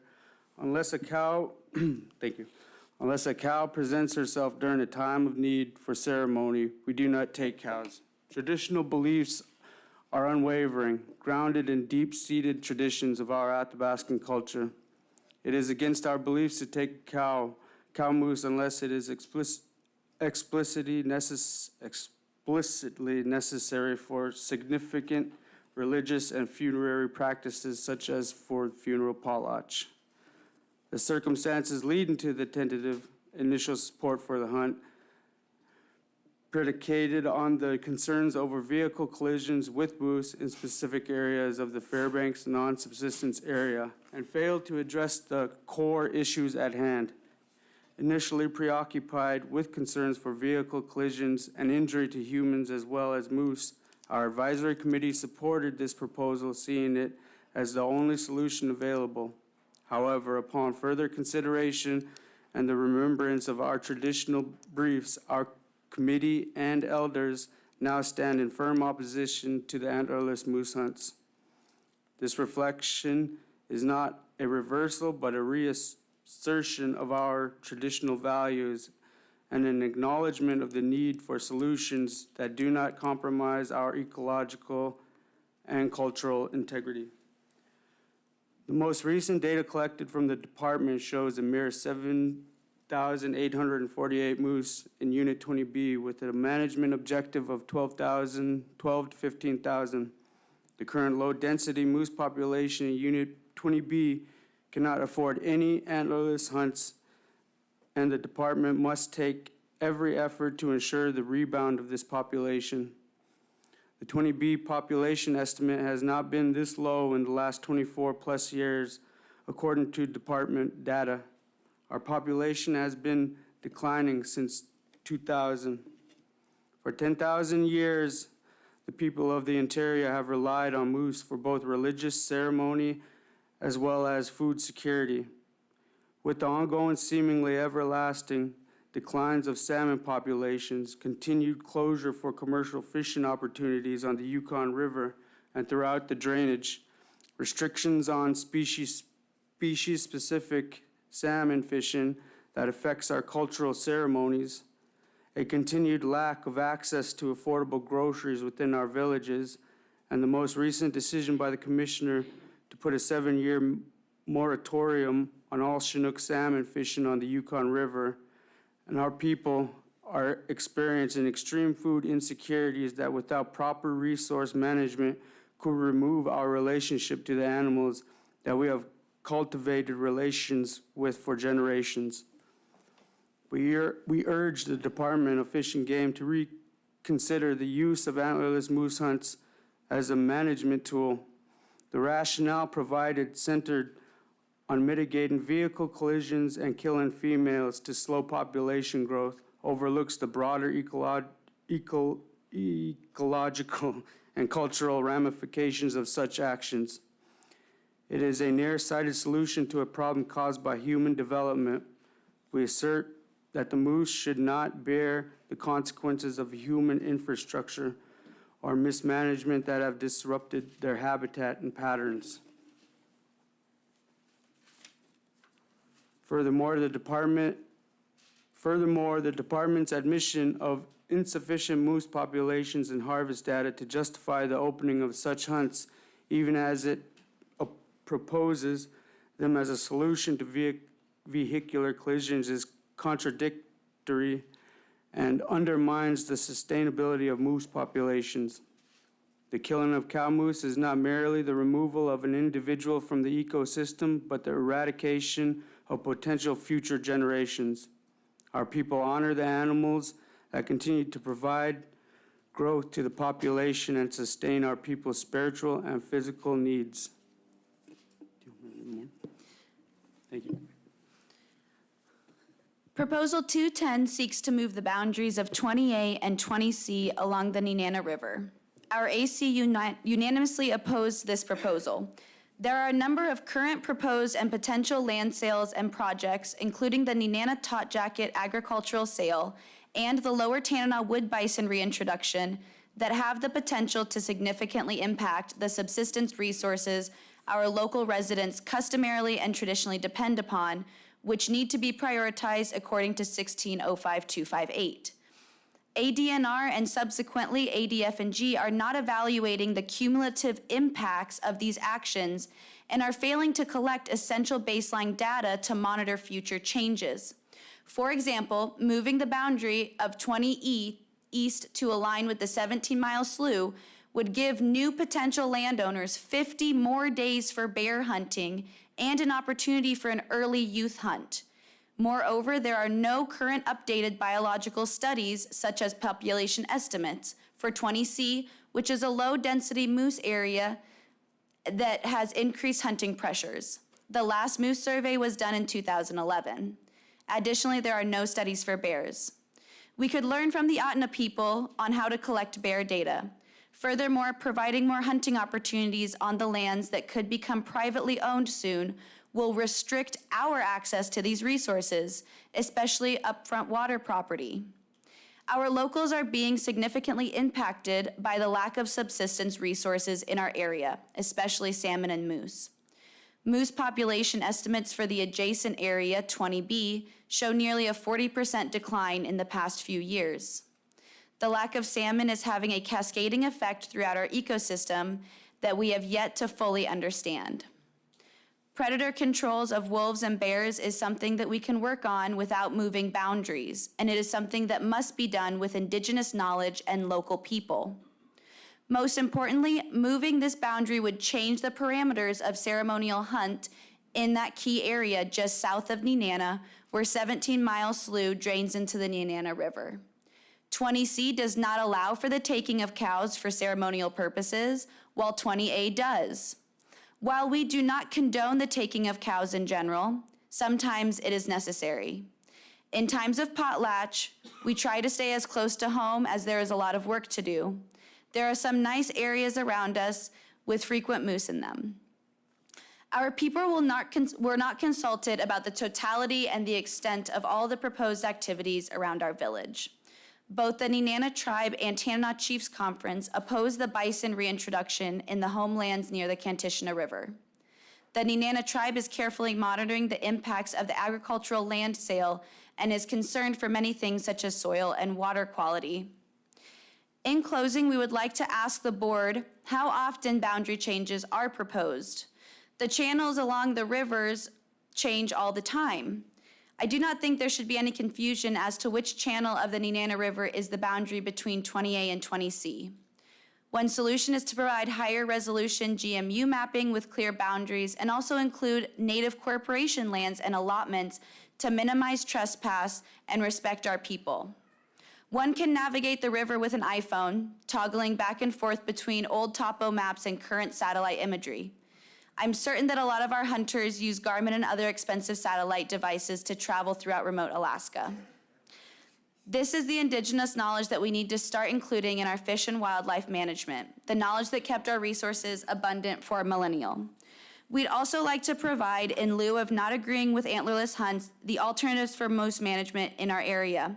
If in fact the population gets too high, at which point we would be very excited, the incorporation of indigenous knowledge, increasing community harvest allowances, and provide additional educational opportunities to harvest moose for culture camps, enhance aerial surveys accompanied by local knowledge holders, and if at the time the population provides, a potential increase in resident bag limits. We would like to invite questions from the board and appreciate the opportunity to further engage in our discussion. And we'd like to thank Kyle Campbell, Alita Trainer, Tony Hollis, Member Albaret, and others from the board and staff for taking the time to listen today. Thank you. Thank you. Are there questions from board members? Al? Yeah, thank you, Mr. Chairman. Thank you, Olivia and Carl. You did a great job. Very, very concise. I'm curious, though, on the boundary move, where you stated that moving the boundary would give additional days to bear harvest. It seems to me that that would be something favorable, having additional opportunity to harvest bears. Through the chair, it would be Member Barrett if that was for locals, but this is property that is going up for sale. They're going to be new landowners, and within our area and our village, we don't see our local people moving in there. That's looking like it's going to be outside hunters that are going to have cabins coming into our area and being provided additional opportunity. We don't see a lot of those areas as our people buying that land. So is all that, with that boundary change, all that land that would be on the other side, in the 20C side, that's potentially up for sale, or just a portion of it? A portion of it near 17 Mile Slough. Okay, thank you. Additional questions, Dave? Thank you. Thank you for your presentation. With the reduced number of moose in 20B, I know the Chino Hot Springs Road is fairly a good area to go to find ceremonial moose. Are you having trouble finding those moose now with the reduced numbers, or kind of what's your experiences there? Yeah, this is kind of a subject that, 20B is so big, and, most of Nenana and Minto kind of don't use that section of 20B and won't really have much info on that for the most part. Nenana uses part of 20B. I'm going to clarify that for the record. Okay, well, Nenana does. I know a lot of other places in the state come to 20B for potlatch moose too, all across the road system, because there had been several. I'm just curious if it's hurting the opportunity with the lower numbers. Through the chair, yeah, Member Dave, that is correct. 20B is a high-density area also for our tribal members who live outside the area. Maybe they have family in Fairbanks, or they're going to do the potlatch or funerary potlatch here in Fairbanks. So it's not only, it is high for those folks as well, but I will say on the record that that's still a very low number in comparison to non-residents and non-locals that live outside of the 20B area. Thank you. Thank you. Board members? Go ahead, Al. Yeah, thank you. Since you asked, I will ask you one question about RC 56. And it was, I think, the third paragraph where you stated nothing in the Frank versus the State of Alaska 79 court decision found 5AAC 92019 requires an annual reauthorization and season and bag limit.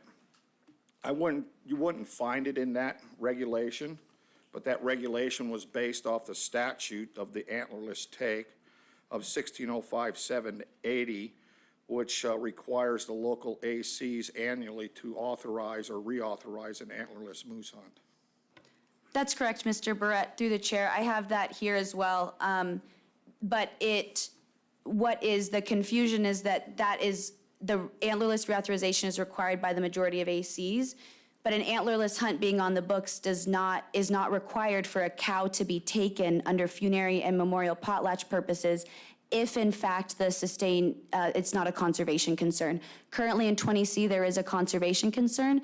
That's why we are not allowed to take cow moose at this time out of 20C, only 20A. All right, thank you. Thank you. Additional questions? If not, thank you very much for your testimony. I think we all heard you well. And now we have someone from the Tanana Rampart AC.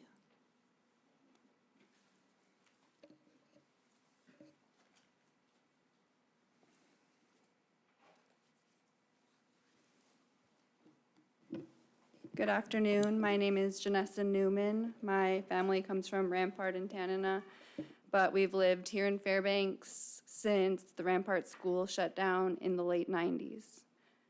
I'm here on behalf of the Tanana Rampart Manly AC. As you can see, my mentor, Charlie Wright, is not here, as it says on your paper. He was supposed to be here to provide testimony, but instead he got the opportunity to go home to Rampart and actually live this life that we all work so hard for. So I can't really be mad at him for that. As you've seen in our minutes, our AC took action on proposals to change general season hunts to registration permits, to create a muzzleloader moose hunt, antlerless moose reauthorizations, boundary changes, the shift of moose season dates, and proposals to lengthen brown bear seasons.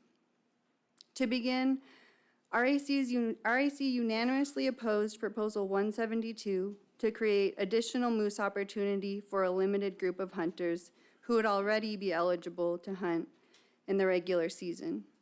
RAC believes additional opportunity should be available to all residents fairly. For proposals 182 to 185, RAC unanimously supported to lengthen the opportunity to take brown bears. Our reason for doing so had less to do with moose abundance and more to do with human and community safety. RAC is well aware of the increased brown bear sightings in many interior communities. We also know that brown bears would much rather prefer to be unseen. So the fact that bears are becoming more frequent in rural communities suggests that the conditions on the land are pushing them to desperate lengths, threatening communities. RACs supported these proposals to hopefully keep the communities within these units from experiencing the bear encounters we have. RAC unanimously opposed the boundary change proposals 147, 174, and 175, and 210 in support of the local Minto-Nenana AC. We also chose to oppose the Wood River boundary changes because those of us who hunt in 20F can sympathize with the frustration expressed in the proposal. Even so, we recognize it is our responsibility to read and understand the regulations and to know where we are. Similar arguments were made in opposition to Proposal 210, as the water system will inevitably continue to change and redirect just as it has done for thousands of years.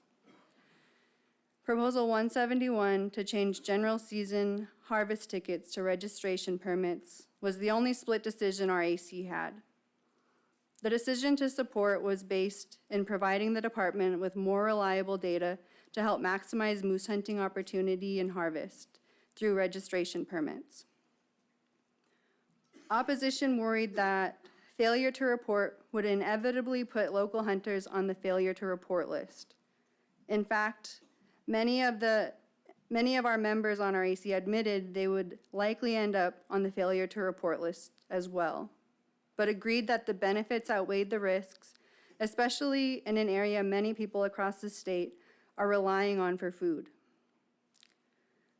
Our AC unanimously opposed the reauthorization of antlerless hunts in 20A and B, and strongly reject the branding of our opposition as for a non-biological concern. As a college student, I have spent the last 12 years trying to understand and articulate the overlap shared between my multidimensional cultural upbringing and the linear scientific understanding of the environment. Based on collective conversations I've had with my AC members, I'll try my best to elaborate our concerns here.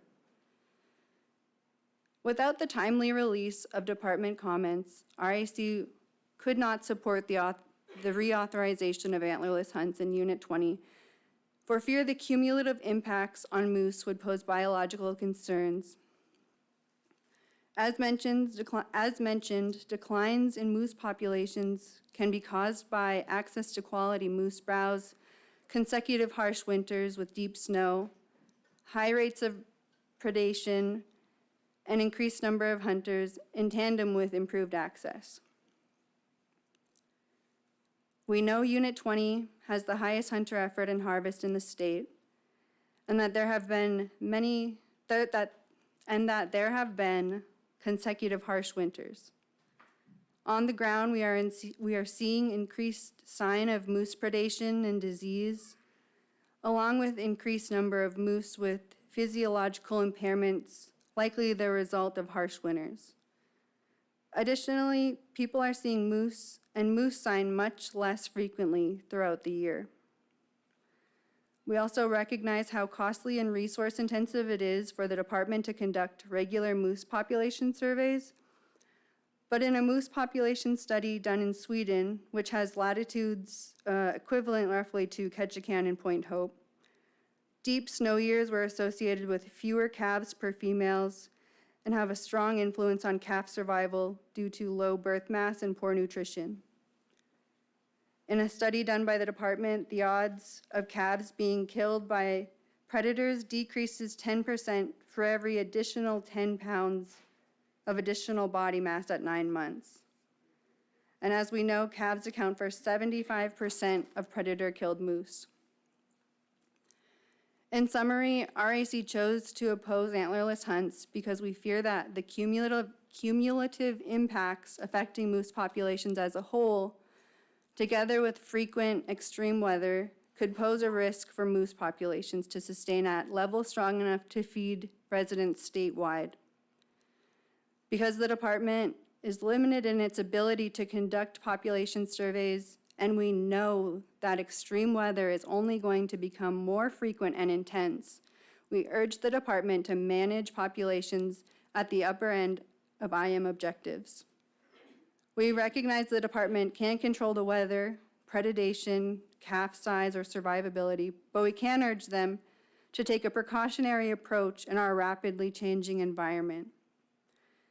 Lastly, I would just like to emphasize that Indigenous people have been in the interior for at least the last 11,500 years. When divided by 25 years, that's 460 generations. And for context, Stonehenge and the Great Pyramids of Egypt are estimated to be 4,000 to 5,000 years old. So I think we know a few things about what it takes to live here, and trust that when we cite our culture, biological and ecological knowledge is included within that. Thank you. Thank you. Questions from board members? Dave? Thanks, Mr. Chairman. Good to see you again, Janessa. Good to see It's been you. quite a while now. You had mentioned earlier that your committee was concerned a little bit about the transfer of, from harvest tickets to registration permits. I noticed on the prior AC comments that the area biologist said there'd be a little bit of wiggle room that first year. Did you get that same information from him also, or? Yeah, we did, and that's another reason why we chose to support it, was that we knew there would be a little grace period to help educate and get the word out, so. Okay, that's good to hear. Thank you. Al? Yeah, thank you, Janessa. That was really good. I'm curious on some of the discussion that your AC may have had on 186, which is the Denali buffer zone, for lack of better terms. And I know you guys in your community and in your area, you really protect your subsistence rights and try not to lose any of that opportunity. So I'm curious why you would vote for another community to restrict or lose their subsistence opportunities in their area. So that, I believe Charlie, he served as the chair of RAC as well as the Denali Resource Commission. He serves on that as well. And the way he proposed that was,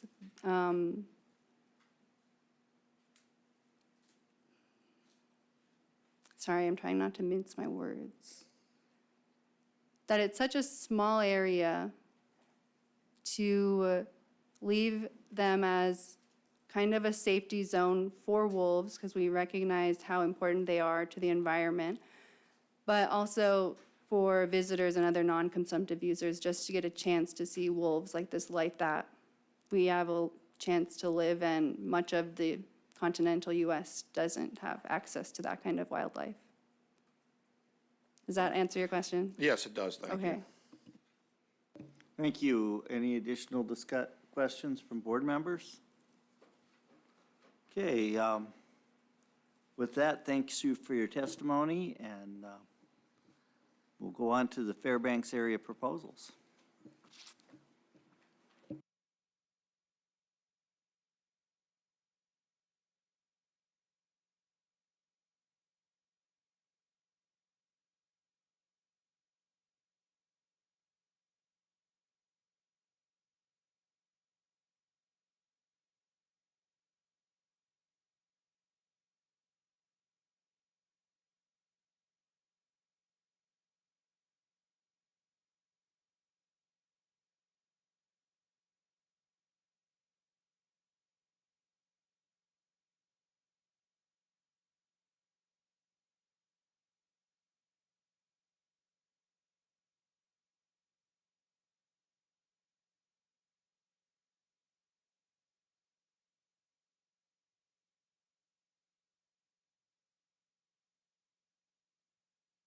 Mr. Chair, I move to adopt Proposal 171, change all general season harvest ticket hunts to registration permits for moose in units 20 Alpha, 20 Bravo, 20 Charlie, 20 Foxtrot, and 25 Charlie. Second. 171's been moved and seconded. I'd like to hear the department. Thank you, Mr. Chairman. Proposal 171 would change all general season harvest ticket hunts to registration permits for moose in units 20A, 20B, 20C, 20F, and 25C. This was proposed by the department, and the department's recommendation is to support. This is a map that shows all the game management units within the Fairbanks area that would be affected with this proposal. This proposal would affect units 20A, 20B, 20C, 20F, and 25C. It would change all general season harvest ticket hunts to registration permit. Seasons and bag limits within all of this area would not change. Permits would be available online or at ADF&G offices, and in some cases, permits could be sent to rural communities that had difficulty with internet access. Permits would require a 15-day reporting period, and it would be one single registration permit for all 5 game management units. Why registration permits? This would provide better harvest and effort data in the Fairbanks area. That's an important part of moose management, considering the number of people and hunters we have within this area. Registration permits are required to be turned in, and data would be available in a more timely manner. In IM units, this would allow for better data to evaluate IM harvest objectives. In non-IM units and units that are not surveyed, it would provide better harvest trend data and effort data. Some of the issues with harvest tickets.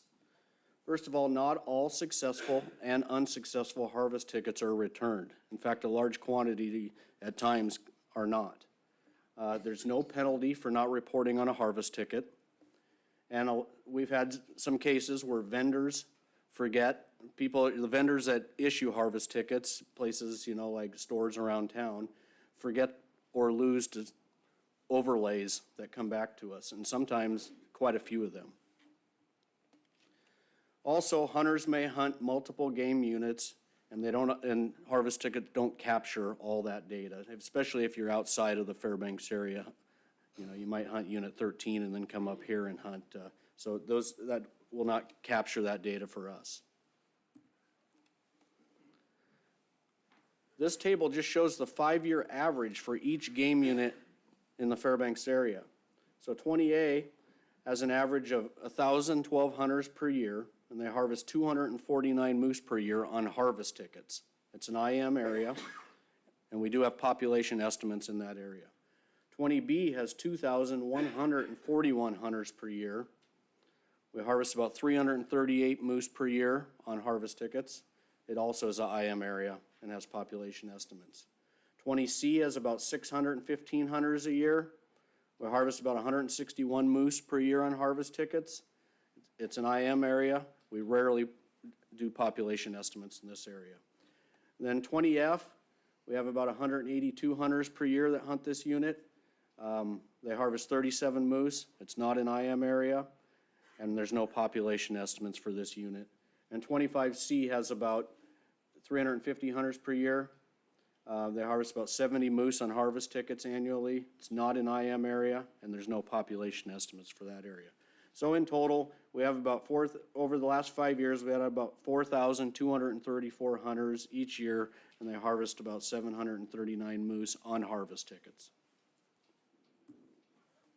Some benefits of the registration permit: in the IM units, which have regular or occasional population estimates, high hunter effort, high harvest, IM objectives to meet, it's important to have reliable harvest data.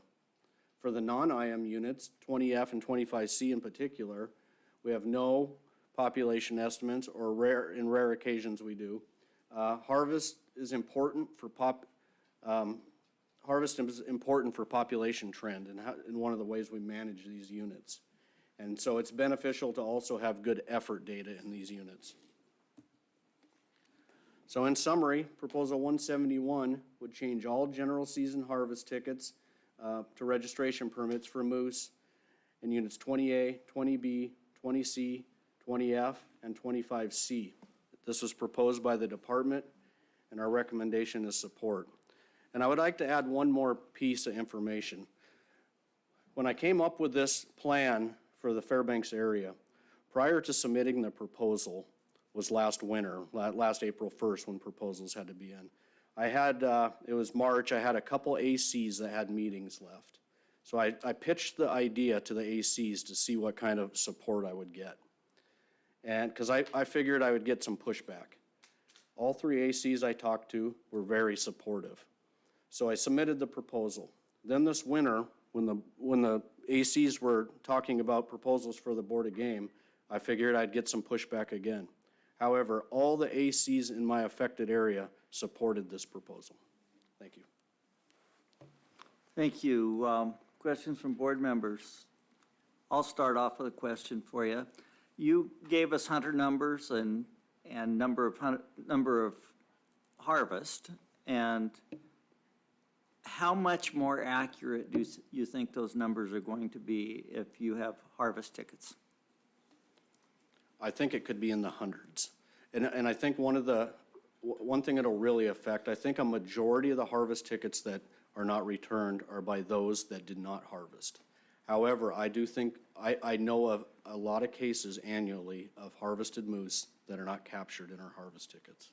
Okay, one of the concerns I have when I look at the harvest objectives and the IM population objectives is frequently meeting our IM population objectives, we're not meeting the harvest objectives, and we may be actually meeting those, or getting closer to those harvest objectives if you have the additional information. Would you agree with that? Mr. Chairman, yes, sir. And I think that's kind of where this is going with this proposal, is that we have, this is mostly IM units with a lot of hunters, and we are trying to harvest every possible moose that we can harvest. And this is a tool that we can use to see if there's more available. Okay, thank you. Additional questions? Go ahead, Dave. Thank you, Mr. Chairman. Thank you, Tony. So when you start getting this additional information coming in, are you going to still maintain the current level of surveys, aircraft surveys, looking at all the things you're looking at right now, or do you think you might have to be able to back off on some of that with this additional harvest information? Through the chair, Member Loring, it will not change our management activities. We will survey just the same way we are. Al. Yeah, thank you, Mr. Chairman. Thank you, Tony. Has there ever been a unit-wide registration permit for a single species in anywhere else in the state? Through the chair, Member Brett, the 40-mile caribou.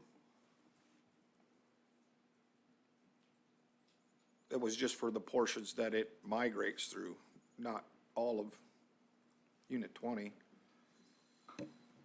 But through whole subunits. Okay. So what I was getting at is, you know, we didn't see what one looks like, and you made the comment that you'll capture, if I hunted in 20B for 5 days, and then I went over to 20F and floated down Hess Creek for, so you're gonna capture all that now? Through the chair, Member Brett, my intention with that comment was that I will capture everybody that hunts the Fairbanks area. There could be some discrepancy between subunits in the Fairbanks area, but I will know the number of people coming to this area hunting. Okay, thank you. Thank you. Dave? Thank you, Mr. Chairman. Tony, you'd mentioned that a couple of ACs said that you can give them a little bit of wiggle room on that first year on reporting. Is that something to do for the whole area, or just those? Through the chair, Member non-rural Loring, spots? I recognize that this is a big change. So we will go through several different things. First of all, we will go through a big educational effort, and our educational staff will help us with that. Social media, news, emails, that type of thing, trying to get everybody on board. It'll be in the regulations as well. Registration permits are pretty lenient, really. You can be on the failure to report, but there's usually 2 reminders, an email. There's usually ample opportunity to report. However, we will, at least in the first season, be lenient on it. Thank you. Jake? Hey, thank you, Mr. Chair, and thanks for that presentation, Tony. When would these registration permits, do you see a person would be able to start picking them up? When would they be available? How many days before season? These will, through the chair, Member Fletcher, these will be widely available. I hadn't thought about actual issuing dates, but it could be as simple as July 1st or when harvest tickets are available, but certainly well in advance prior to the season. Can I have one more question? Hey, thanks. I know it's kind of hard to think about this, but do you ever foresee a set of circumstances where you would cease in the middle of an open season issuing registration permits? Through the chair, Member Fletcher, that's a fair comment because you see that with registration permits regularly. But I have no intentions. This is solely for better data. I don't have any intentions to close down hunts. Would that make this a possibility? Yes, but that's not how we would. I intend to leave the seasons in bag limits fully. Thank you. Ryan? Thank you, Mr. Chairman, and through the chair to Member Fletcher. Oftentimes when you see these limited issuing dates, those are directed by the board.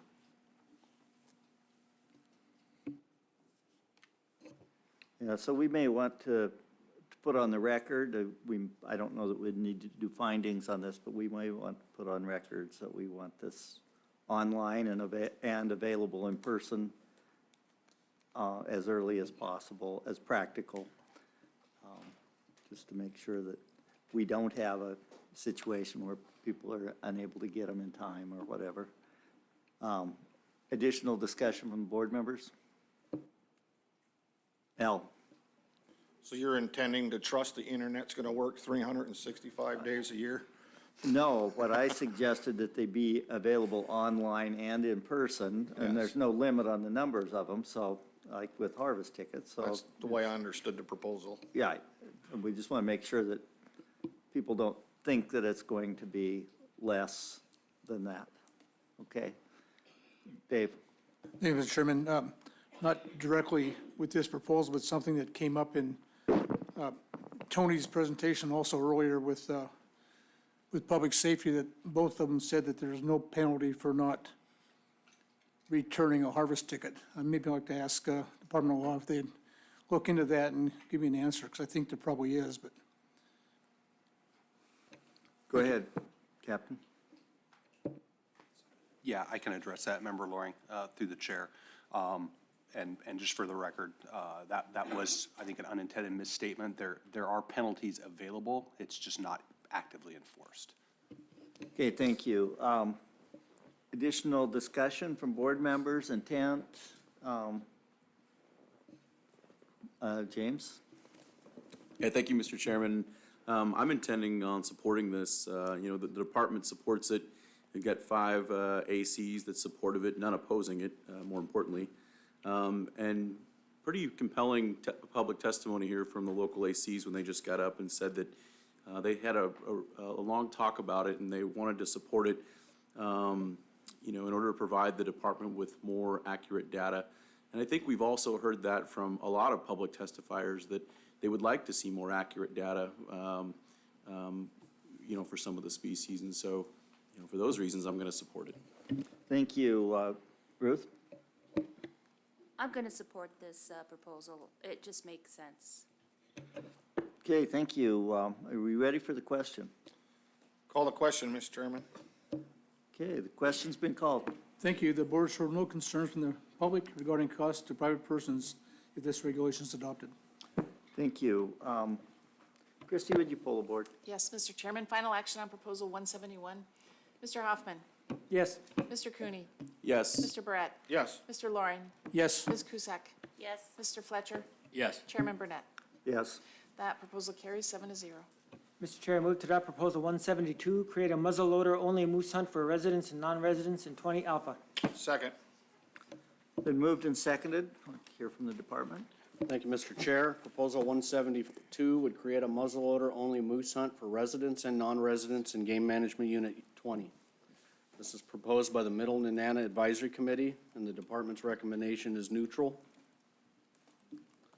Some of the effects of this proposal: this would create a drawing permit for moose by muzzleloader in the southern portion of Unit 20A.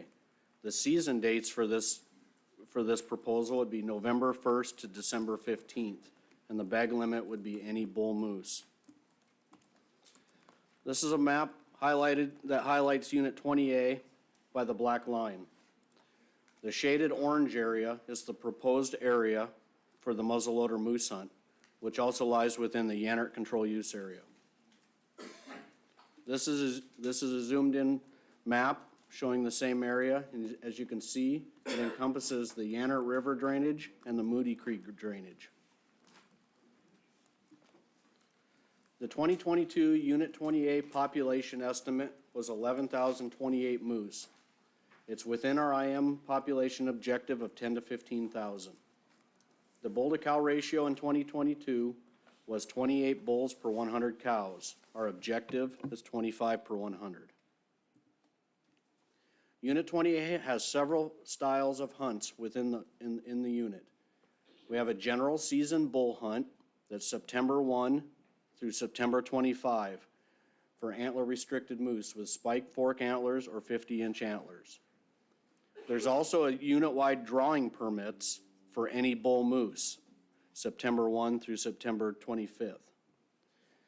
In addition to the fall hunts, there's a winter drawing permit, any bull moose hunt by muzzleloader. That hunt is November 1st through December 15th, the same dates of this proposal, but the current hunt lies within the Wood River Control Use Area. This proposal is an allocation issue. That's why the department is neutral. This proposal would provide additional opportunity. This proposal would also occur in the Yannert Control Use Area, which has no motorized access except aircraft from August 1st through October 31st. So snow machines could be used within this area for this particular hunt. Hunters and harvest would be controlled by the number of drawing permits, and the number of drawing permits would be determined based on the harvestable surplus and the bull-to-cow ratios in the area. So Proposal 172 would create a muzzleloader-only moose hunt for residents and non-residents in Unit 20A. It's proposed by the Middle Nenana Advisory Committee, and the department is neutral. Thank you. Board members. Go ahead, Dave. Thank you, Tony. I know it's too early to tell, but would you be thinking that the number of permits would be similar to the Wood River Controlled Use Area, those little permit numbers? Through the chair, Member Loring, starting a new hunt, so when we do a drawing permit, we get a sense over time of how many permits you issued, how many hunters actually hunt the permits, and then what the harvest is. So when starting a new drawing permit, I would probably start low, probably on the order of 20, maybe less, 15, 20, and get a sense on what success rates are, how many people actually use the permits when they draw them. Thank you. And I know that these late-season moose hunts are really popular for trophy hunters because they're easy access to big bulls, and so I would think you'd probably be a pretty popular hunt. So I think you get a lot of applications. Through the chair, Member Loring, the existing hunt in the Wood River Control Use Area has become popular with the muzzleloader community. There's a lot of people that, it's a sought-after permit, and several of the members on the Middle Nenana AC like to participate in that permit, and that's why the proposal for another area. Thank you. Al? Thank you, Mr. Chairman. About how many, any bull tags were you initially wanting to start out with? Through the chair, Member Barrett, like I mentioned to Member Loring, I would start out low. If this was passed, probably at something like 15 or 20. Additional discussion? Go ahead, Stash. Yeah, I think I missed it. Was the other muzzleloader hunt also in any bull? Through the chair, Member Hoffman, yes. Okay, go ahead, Al. Yeah, so that's, it is a small number. And so now I'm wondering how closely you are managing to your harvestable surplus in 20A. Being on the local advisory committee for a long time, when 20A used to be an any moose permit, and we've been, through the course of history, ratcheted down to the regulations we have now. If we had 15 or 20 extra moose, that was harvestable surplus, is there any reason that we hadn't add those into the current any bull permit drawings for the fall hunt? Through the chair, Member Barrett. So there is currently an any bull permit in there in the fall time. So the way the any bull, so Unit 20A, the general season in the fall is Spike Fork 50. But then we have the unit broke up into a bunch of areas, and we issue any bull permits. And those any bull permits are based on where we're at, because we survey 20A every other year, based on where we're at with our bull to cow ratio. As we're above our objectives, then we can issue more permits. If we start getting below our objectives, the any bull permits get cut back.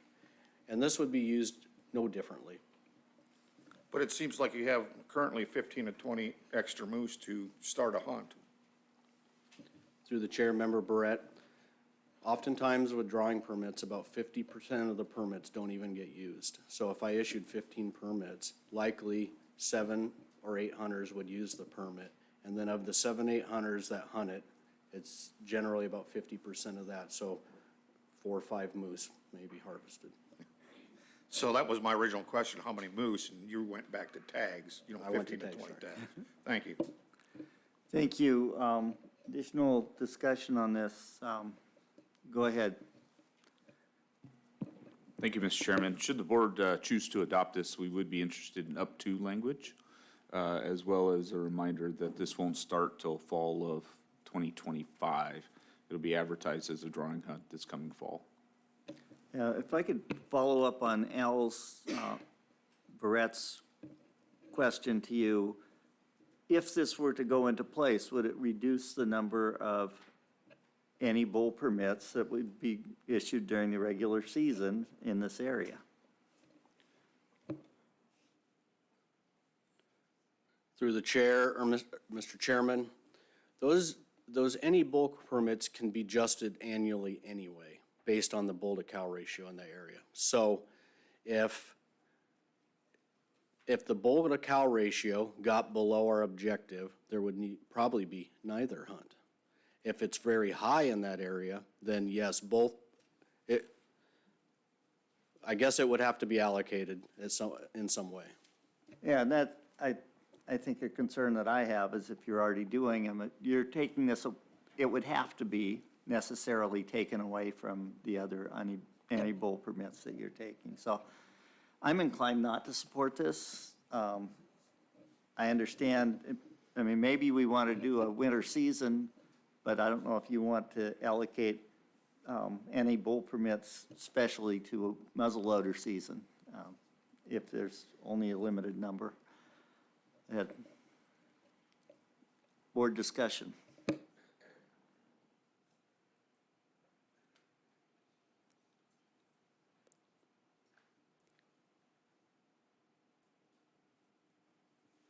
Go ahead, Dave. Just a little bit more background, Tony. How many permits have you been issuing in the current muzzleloader hunt? I would say the last 5 years.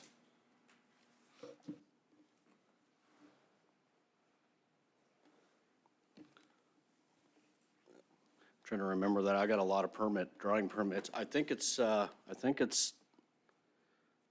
75 or 100. Okay, and does that Wood River, the one that we're talking about, how encompassing is that? Is that just in the Wood River controlled use area, or does it move over boundaries like into the Ferry or the Yannert already? Through the chair, Member Loring, it's only a portion of the Wood River control use area. It's kind of the, would be the eastern portion of the Wood, and it's only in the Wood River control use area. That's my question, thank you. Go ahead, Ruth. I just wanted to make note for the record that this is opposed by 4 ACs and 3 public comments. Thank you, Ruth. Additional discussion, go ahead, Al. Yeah, thank you, Mr. Chairman. I'll be opposed to this proposal. I think if we have extra moose that could be, added to the normal fall season and any bull moose permit, I think it serve better. Thank you. Thank you. Additional discussion? I'm seeing none, thank you. Go ahead. Call the question, Mr. Chairman. Dave. Yes, Mr. Chairman, the board should know concerns from the public regarding costs of private persons if this regulation is adopted. Thank you. And Christie, would you poll the board? Yes, Mr. Chairman, final action on proposal 172. Mr. Cooney? No. Mr. Barrett? No. Mr. Loring? No. Ms. Cusack? No. Mr. Fletcher? No. Chair Burnett? No. Mr. Hoffman? No. Proposal fails 0-7. Mr. Chair, I move to adopt Proposal 173, reauthorize the antlerless moose seasons in Unit 20 Alpha. Second. Been moved and seconded. I'd like to hear from the department and also the Department of Law. Thank you, Mr. Chair. Proposal 173 would reauthorize antlerless moose hunts in Unit 20A. This is proposed by the Department of Fish and Game, and the department recommendation is to support. The Fairbanks AC supported this proposal, the Delta AC supported this proposal, the Middle Nenana AC supported this proposal, the Tanana Rampart Manly AC opposed it, and the Minto Nenana AC opposed it. This is a map that shows Game Management Unit 20A that lies south of Fairbanks, south of the Tanana River, and north of the Alaska Range. The IM population objectives 10 to 15,000. The harvest objectives 600 to 900. We have 1,610 hunters annually. Over the last 5 years, harvesting 514 moose annually. The unit-wide bull-cow ratio is above objectives at 28 bulls per 100 cows, and the unit-wide calf-to-cow ratio is 33 bulls per 100 cows. I showed this figure to you in my overview. The population of moose in this area has stayed within objectives since 2012. We did see a decline by 25% after the winter of 2021, down to 11,000 moose, but we still remain within our objectives. Currently at this time, we have no antlerless moose hunts in Unit 20A. The population is at the bottom end of our IM population objective due to the tough winter. We reauthorize this proposal, or we reauthorize these antlerless moose hunts to keep the option available in coming years. We will not incorporate antlerless moose hunts until we see population growth beginning since the winter of 2021. So In summary, Proposal 173 would reauthorize antlerless moose hunts in Unit 20A. This is proposed by the department, and our recommendation is to support. Thank you. Thank you, and before we go to committee members, I'd like Cheryl to give us some information here. Thank you, Mr. Chair. We've heard a lot of discussion, public comment, that there's a religious right to take antlerless moose for ceremonial purposes outside of established seasons and in excess of established bag limits. That's only partially true.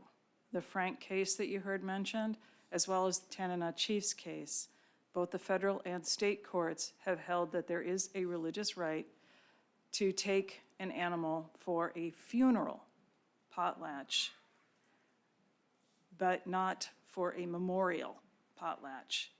So if we don't have an authorization for antlerless moose, then there will be no antlerless moose available for educational and cultural permits or for memorial potlatches. They would be available for funeral potlatches. We're hearing Tony say that that would not violate sustained yield constitutional requirements. So, but we do have the department support and we have the AC support.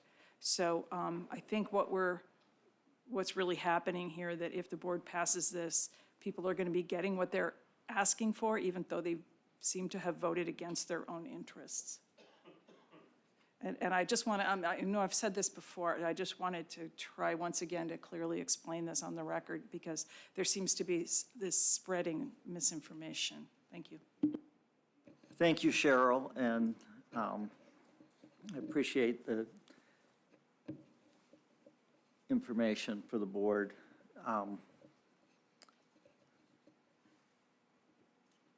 Board member discussion or questions?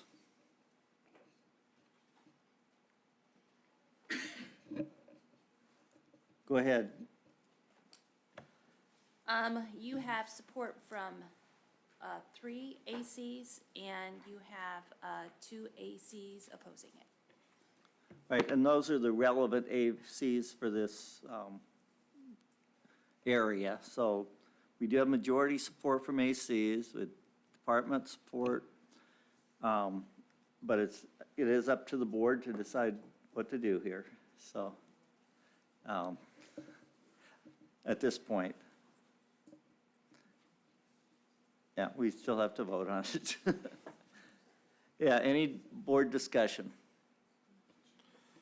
I fully support it. They got the local ACs. The statute requires the majority of the ACs in the area to vote on it, and they voted in affirmative supporting it. Okay, Jake? Yeah, I guess just to clarify, so if, what's the difference between a funeral potlatch and memorial potlatch? Go ahead. Yeah, that's a good question, and I should have clarified that. A funeral potlatch happens almost immediately after a person has passed away. A memorial potlatch can be scheduled anytime, and that's why the courts have said that a memorial potlatch you can hold during hunting season, so that it would be within established seasons and established bag limits. But if you're looking to take a moose out of season and in excess of established bag limits, that can only be done for a funeral potlatch. However, the board has adopted a regulation recognizing that the board is fine with people taking moose outside of seasons and outside of bag limits for other reasons. Thanks for that clarification. Any additional discussion, Dave? For Cheryl again, there's 2 other permits in regulation, the stick stance and the neutral way. Are those memorial, or would they be considered funeral? That's a kind of separate from the potlatch. Those would not be affected here, is my understanding. Thank you. Go ahead, Stosh. Yeah, Tony, do you have a breakdown for those 2 different types of ceremonial harvests? Through the chair, Member Hoffman, no, I don't. What I can tell you, when those I'm gonna refer to them as potlatch permits because there's two types. There's different regulations inside the non-subsistence area versus outside the non-subsistence area. Inside the non-subsistence area, they're required to get a permit, come in and get a permit authorization from us. When they do that, it's often several game management units that get put on the permit where they're gonna hunt. It's generally that they will put like 20A, 20B, 20C. They'll put a variety of hunting areas in there. In 2022, we issued 27 permits for 38 moose.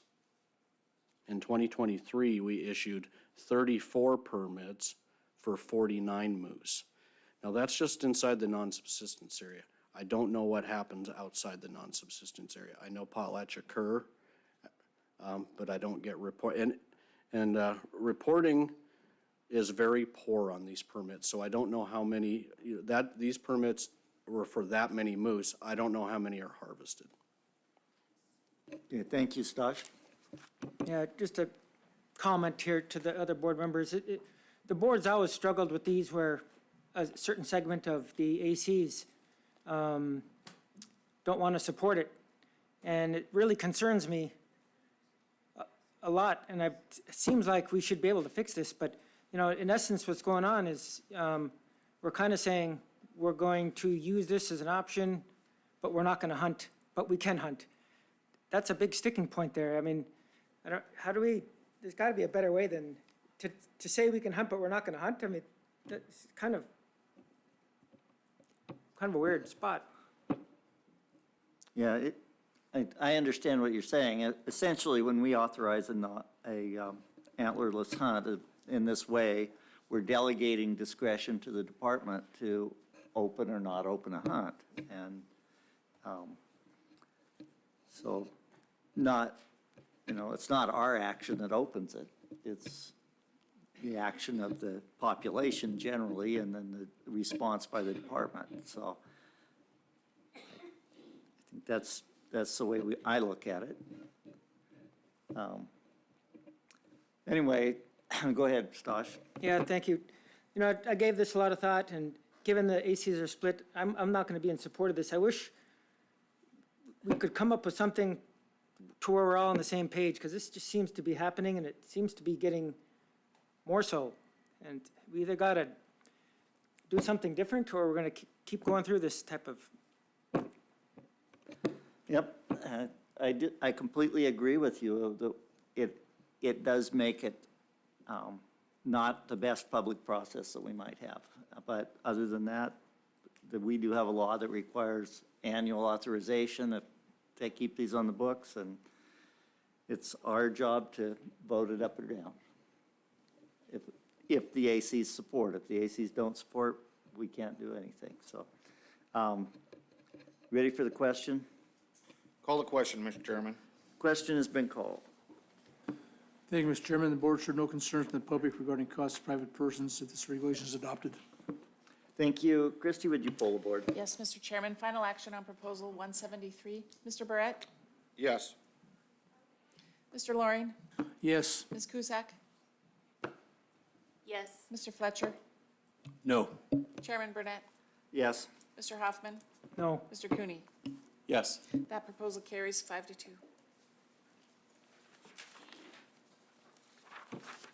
Mr. Chair, I move to adopt Proposal 174, change the boundary of the Wood River Controlled Use Area in Unit 20 Alpha. Second. Been moved and seconded. Department? Thank you, Mr. Chair. Proposal 174 would change the boundary of the Wood River Control Use Area in Unit 20A. This was proposed by the Middle Nenana AC. The department is neutral. This proposal has no biological concerns. It's a hunter access issue. I would like to inform the board they may want to consider this proposal and Proposal 175 simultaneously, since they both address the same issue. Also, AWT may want to weigh in on enforcement of this proposed boundary. This is a map that shows the Wood River Control Use Area in southern 20A.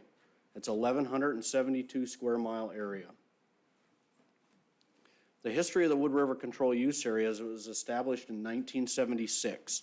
It was created to reduce conflicts amongst hunters that use ATVs, aircraft, and pack animals. This is a kind of a mining area. There's lots of roads and trails from mines and into this area. Currently, no ATVs are allowed to be used within the Wood River Control Use Area during August and September hunting seasons. Again, this is a map of the Wood River Control Use Area, and in the black box shows the area of concern for this proposal. The Wood River Control Use Area is closed to motorized access except for aircraft for hunting in the fall. Hunters access in the area via ATV from the Ferry Trail. The Ferry Trail comes off the Parks Highway and heads towards the Wood River Control Use Area. It's a popular hunting area. There's approximately 90+ moose hunters hunting the Ferry Trail each fall. The border of the Wood River Control Use Area, in that area where the Ferry Trail hits the Wood River Control Use Area, the border is the Totatlanica River. The Totatlanica River has a mining trail, which looks more like a road that runs up along it and zigzags back and forth across it. The area of concern, hunters are forced to leave, when they get to the Totatlanica River, hunters are forced to leave the road or trail to comply with the Wood River Control Use Area and travel cross-country over tundra and difficult terrain when they travel up and down the river. Simply put, the Ferry Trail hits the Totatlanica River. The ATVs could easily run up the road that goes up the river, but it zigzags back and forth across the river, going in and out of the Wood River Control Use Area. So they are forced to stay on the outside of the Wood River Control Use Area, leave the road, and travel cross-country across tundra and rough terrain to be able to access up and down the river. This Google Earth map kind of shows the situation. The red line is the border of the Wood River Control Use Area. The white line is the Ferry Trail. The Ferry Trail comes down, hits the Totatlanica River in this portion of the area is in a canyon, kinda. So the trail goes down and runs up the river, but it zigzags back and forth. The hunters have to hop off the trail before they drop into the canyon. And I know the imaging's not great, but if you look closely, you can see ATV trails going across the tundra to the south of the trail. This is the issue at hand. And people have been caught just taking the easy route along the road, going in and out of the control use area, and have been cited in this area. The current size of the Wood River Control Use Area is 1,172 square miles. The proposed change would reduce the Wood River Control Use Area to about 1,166 square miles, or a total reduction of just 6 square miles. So this is a map of the proposed change. The red line is the current boundary of the Wood River Control Use Area. The proposed change would be, instead of running along the Totatlanica River, would be a straight line from the confluence of Dexter Creek and All Gold Creek, a straight line from that confluence to where the Ferry Trail hits the Totatlanica River. So the area in orange in this map would be that 6 square mile area that would be taken off the Wood River Control Use Area. And this would allow the hunters to just travel up and down the Totatlanica River on the existing road or trails.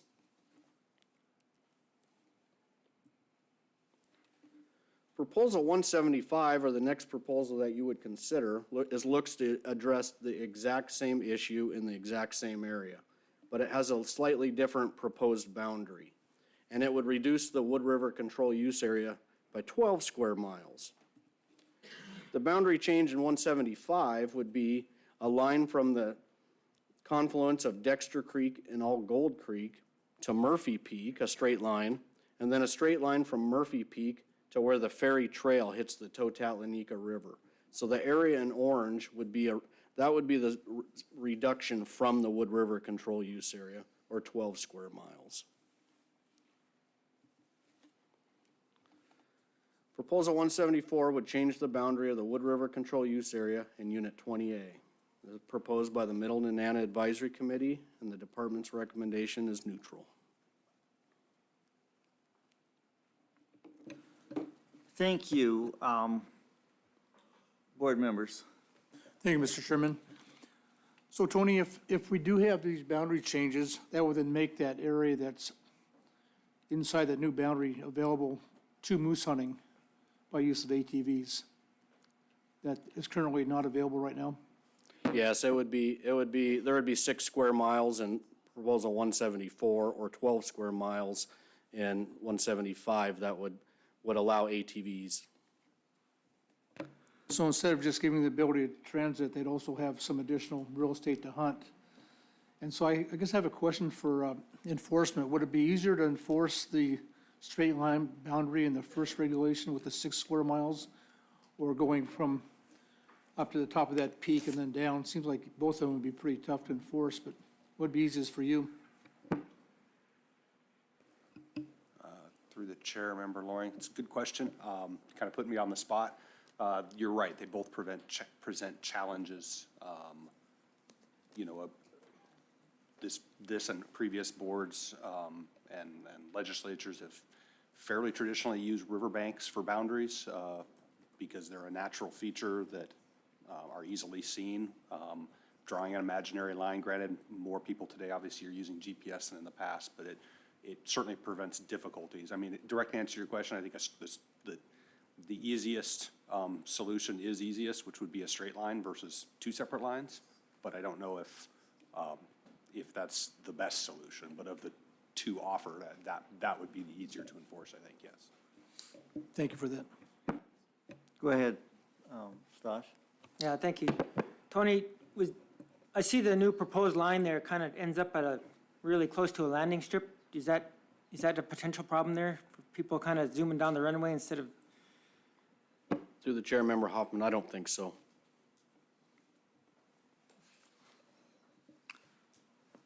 Go ahead, Al. Thank you, Mr. Chairman. Tony, could you remind us what the moose density is per square mile out there? Well, we have 11,000 square moose. We have, up in that portion of the Alaska Range, in the foothills, it's probably 2 to 3. 2 to 3 moose per square mile. So potentially 12 to 18 moose that might be legal? Well, yeah, I mean, there's just, there was concern about people harvesting moose in there, so I was just.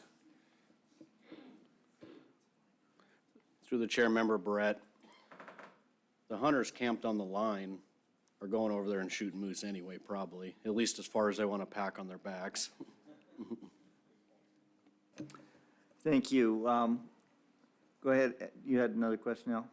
No, I put my intent on there. I tend to support this first proposal with that straight line. It has the least amount of the 6 square mile removal from the Wood River control use area. I think that's a minor cut. I think it will help with the difficulty of trying to navigate up a river and through a canyon and still comply with the no motorized area in the Wood River control use area. Go ahead, Dave. Thank you, Mr. Chairman. Before we get into I'd like to ask Fish and Game, what is the condition of the trail? You mentioned that there's some of it's like road-like. Is it a pretty easily defined trail, that ferry trail through that area, the actual trail itself? Through the chair, Member Loring, the ferry trail is pretty distinct trail. However, when you drop down into the Totalanika River, that thing can flood and change. And then what happens is the miners that are working it in the summertime will just bring their dozer through there and fix it. So if you're thinking of using the trail as the border in the river, I think that would change maybe annually. Go ahead, Dave. I wasn't thinking about that. I was thinking more of using an exemption to access the trail in the definition of the Wood River controlled use area, to use a trail for access. And then regardless of, little seasonal changes, they'd still be exempt from, transporting hunters or hunting gear into the area because it's exempted in the boundary. If that would make sense, instead of actually, whacking off some large unenforceable areas. Through the chair, Member Loring, I think that would probably be something AWT would want to weigh in on enforcing that. Captain Johnson, you have a, I would probably, Mr. Chair, it'd probably be something I want to discuss with the department offline for a few minutes, just to check boxes. it's possible. We'll just take a short break and let you do a little checking on that, see if it could work. And we'll stand at ease until you've done that. Ruth, you? Okay. I've done a lot of riding along rivers with ATVs and four-wheelers and stuff, and it's hard to judge the trails because people will make different trails going off in different directions and stuff, so it's hard to differentiate, what's the actual trail compared to what trails other people have made. So if we could get a better response on the trail enforcement and then any additional discussion while we're doing that? And how long did you think that would take? Mr. Chairman, I'm looking across at Natalie over there. We'll probably have to put our heads together, so 5-10 minutes. Okay, well, we'll wait for that. It's better than making a bad decision. Thank you. Jake? Yeah, I guess I got a quick question, like Al's question here to fill up dead space. We had some talks about e-bikes or electric bikes legal here, or are they motorized?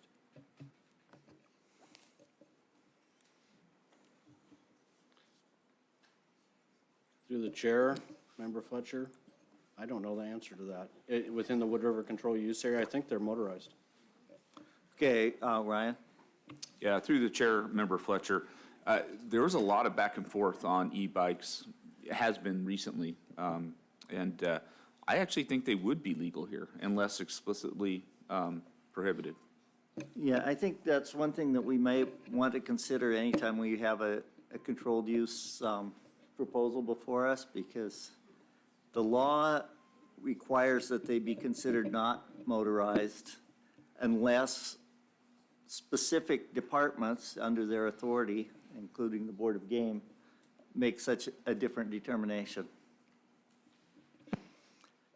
As I understand it from the bill that passed last year. What's that? It was Chair, it was vetoed, vetoed. so that at this point, it's our regulation that controls it, and I don't know if there's a regulation for this that speaks to e-bikes. Mr. Chairman, I'm not aware of one. We might hear one in about a year from now, but I'm not aware of one right now. Okay, go ahead. One more kind of silly question. Who are external powered bodysuits that we had that talk about? Would that be considered safe? Yeah. Through the chair, Member Fletcher, we have yours on order, sir.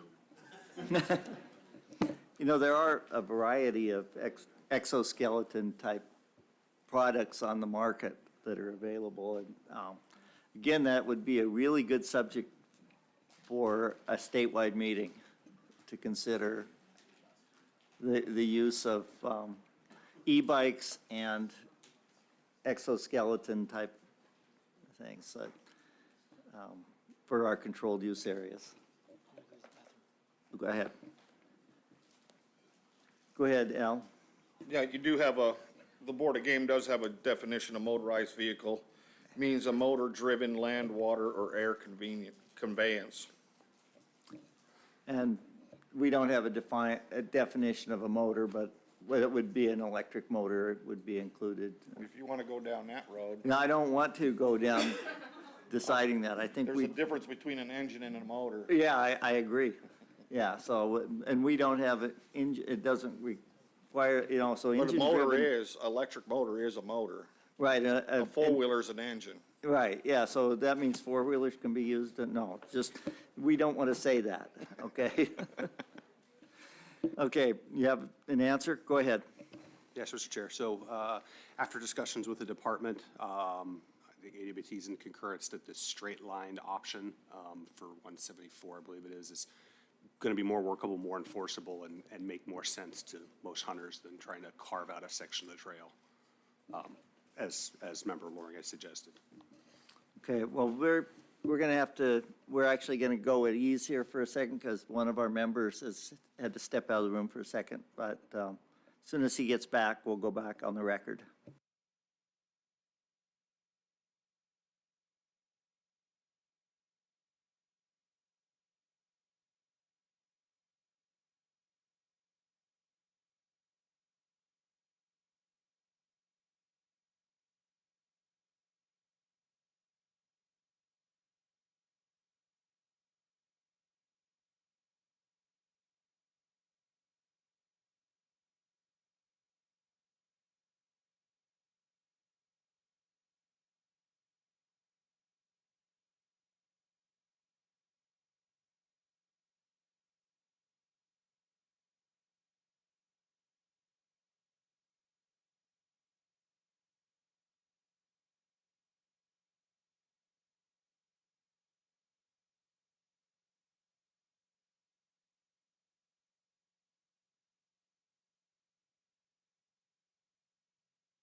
Okay, Annie, we're going to go back on the record.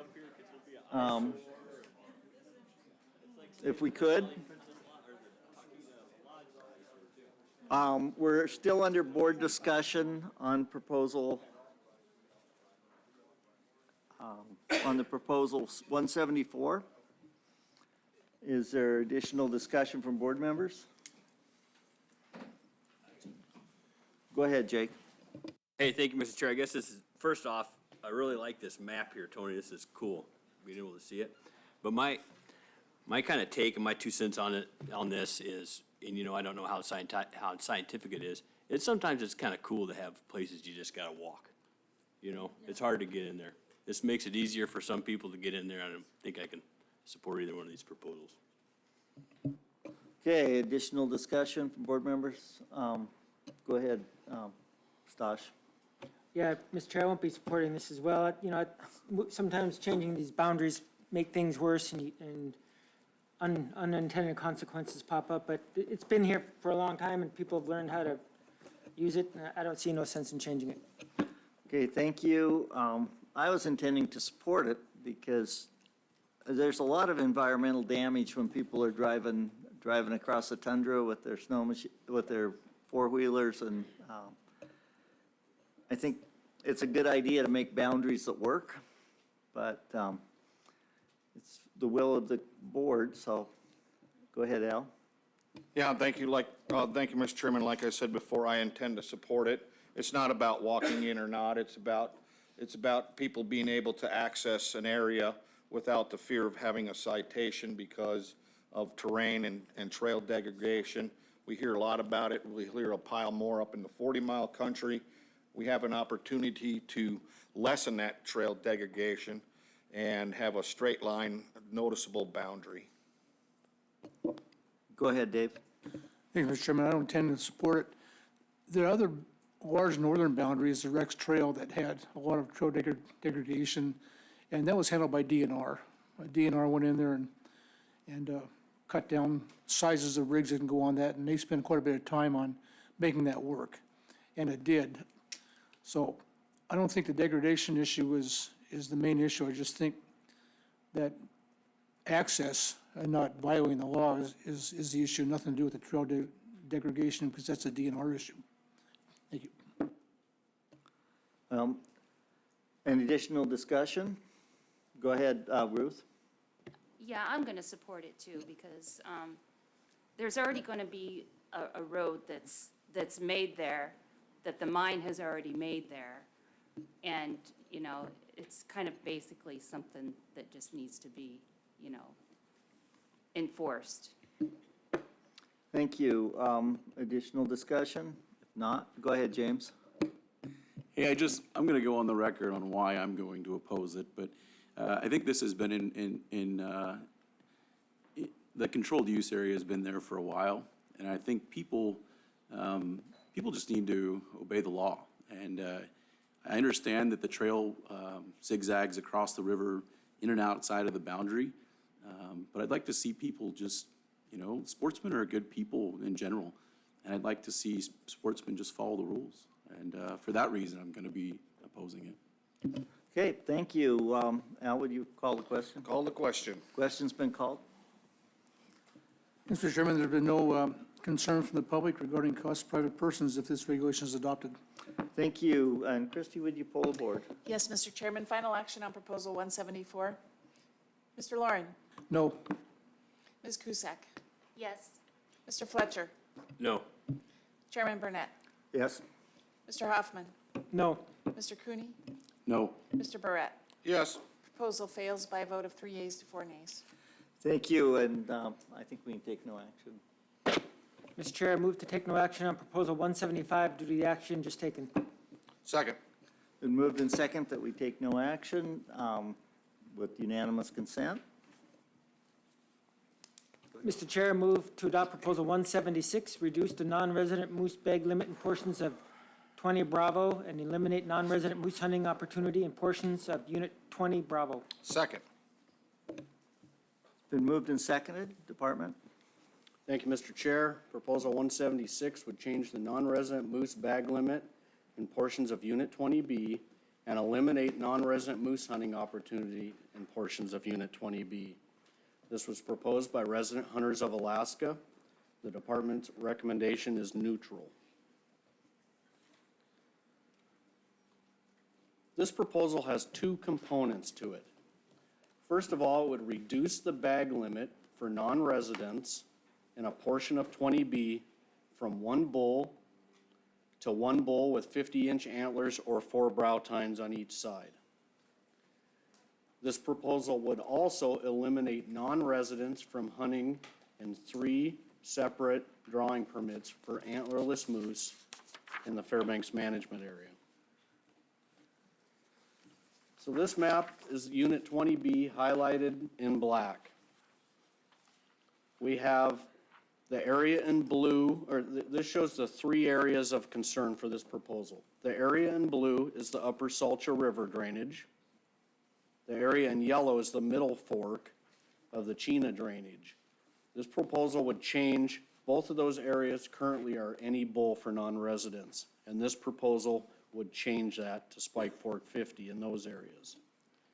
That orange area in the middle is the Fairbanks Management Area, which basically is just the urban area around Fairbanks. This is all just an area right around Fairbanks where all the community is. There's 3 drawing permit hunts in there for cow hunts where resident or non-residents can apply. And then there's a general season archery hunt for any bull for non-residents. So just the current regulations for bulls, Unit 20B, that portion of the Fairbanks Management Area, residents and non-residents by harvest ticket may hunt September 1st to September 30th and November 21st through 27th and harvest with a bag limit of 1 bull with spike fork or greater antlers by bow and arrow, so a yearling bull or larger. In Unit 20B, the drainage of the middle fork of the Chena River, residents and non-residents can harvest 1 bull September 1st through 25th, and also residents and non-residents with a harvest ticket can harvest 1 bull September 26th through September 30th by bow and arrow only. In that portion of the Salcha River drainage upstream from and including Goose Creek, residents and non-residents by harvest ticket can harvest 1 bull September 1st to September 25th, and residents and non-residents can harvest 1 bull September 26th through 30th by bow and arrow only. The remainder of the harvest ticket hunts in Unit 20B require non-residents to harvest 50-inch or 4 brow tine bull. This proposal would change all non-resident bag limits in these areas to 50-inch or 4 brow tines. Now for the antlerless portion. In Unit 20B, that portion within Creamer's Field Refuge, and Creamer's Field Refuge is a small area within the Fairbanks Management Area. Residents and non-residents can hunt antlerless moose by drawing permit, DM 789, December 1 through January 31st. 20B, that portion within the Fairbanks Management Area. Residents and non-residents by drawing permit, and there's 2 drawing permits, DM 786, which is a disabled veterans permit, and DM 788, may hunt antlerless moose by bow and arrow September 1 through November 27th. This proposal would eliminate non-residents from these drawing permits. I told you you'd see this graph again, and this is the 20B population, but the important information here is that the population is currently below our objectives of 12 to 15,000. The management objective for the proposed portion of 20B where the bull season would change, or the management objective for proposed portion of 20B is greater than or equal to 20 bulls per 100 cow in each count area. We have 3 count areas in Unit 20B when we do our survey, and we want each of these areas to be at least 20 bulls per 100 cows. And then we want the total bull to cow ratio for all combined to be 30 bulls per 100 cows. The bull to cow ratio in all of 20B currently is 26 bulls per 100 cows, so we're below the objective of 30. However, in that upper portion of the Middle Fork, or the upper portion of the Salcha River and the Middle Fork of the drainage, in 2023, we had 36 bulls per 100 cows. In 2020, in that same area, we had 28 bulls per 100 cows. So the bull-cow ratio generally is a little higher in that more remote portion of Unit 20B. Okay, this table is going to talk about a little bit about the number of hunters in each of these hunts and the percent of non-resident hunters participating and harvesting. So the Middle Fork of the Chena River has an average, there's an average of 48 hunters that hunt that portion of 20B each year. 15% of those are non-residents. The average annual harvest is 10 moose, or 10 bull moose, and non-residents take about 18% of those. For that upper Salcha River portion, there's 42 hunters that hunt in that area annually. About 27% of those are non-residents. The average annual harvest is 17 bulls per year, and the non-residents are taking about 29% of those.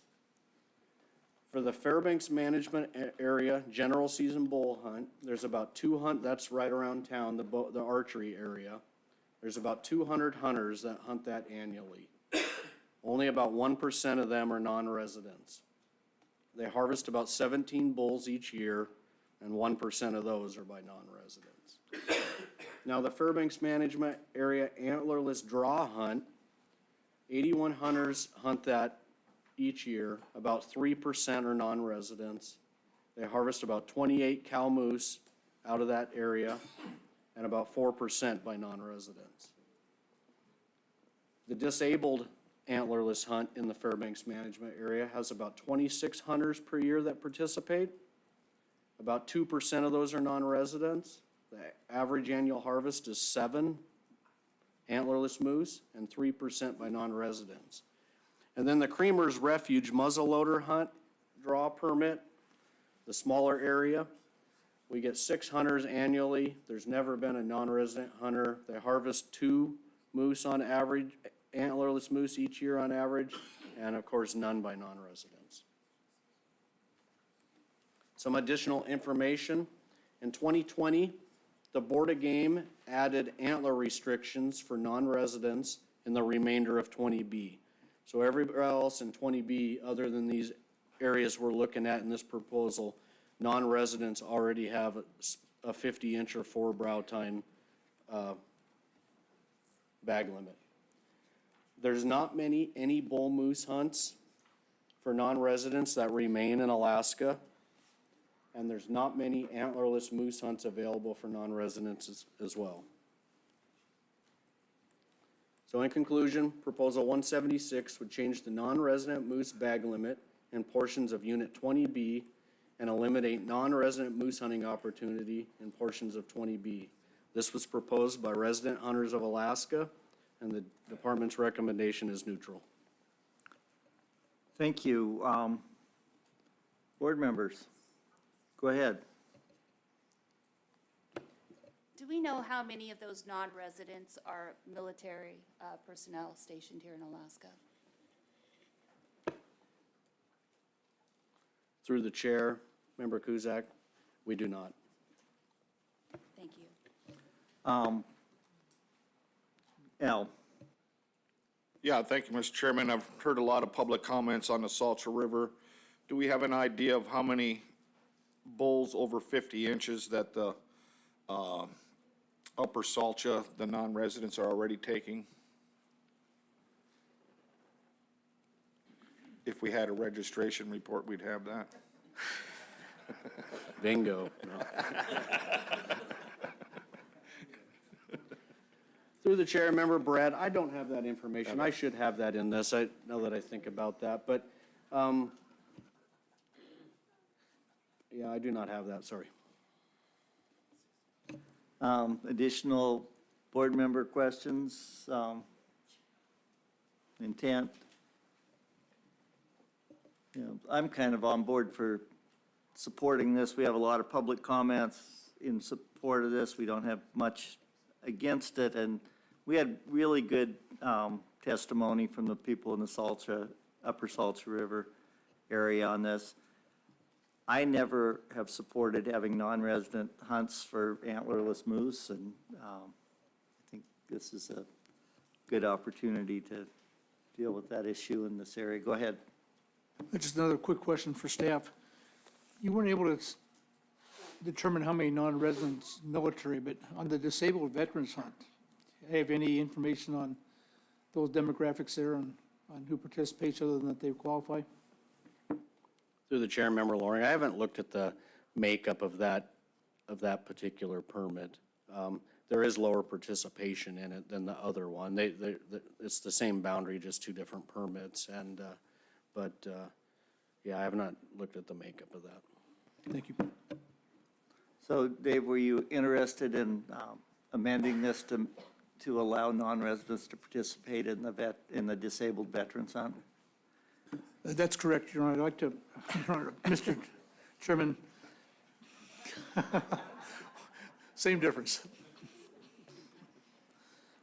I'd like to make an amendment to exempt or take out I don't have the hunt number, but the Fairbanks Management Area antlerless disabled draw from this matrix, because I believe there's probably are some disabled veterans taking part in that.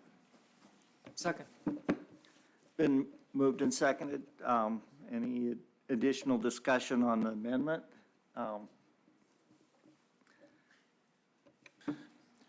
Just it's a special hunt for those disabled folks. There's a pretty high bar to reach to qualify for it. And I know that there are some disabled veterans that, as I recall in some prior testimony at boards where that was put into place, that would utilize that. So I'd like to keep that available for that particular small demographic, since it's fairly small. Yeah, I would support the amendment.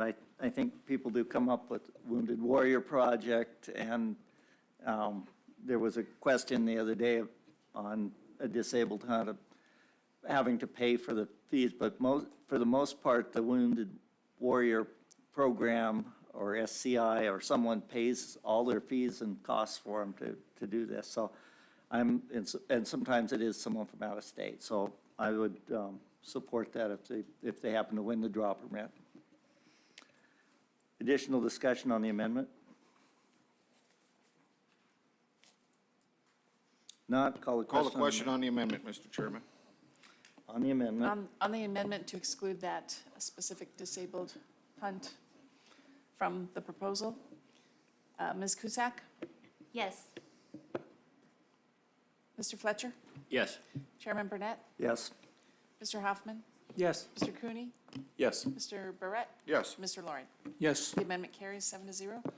The proposal as amended is before us. Additional discussion on the proposal as amended.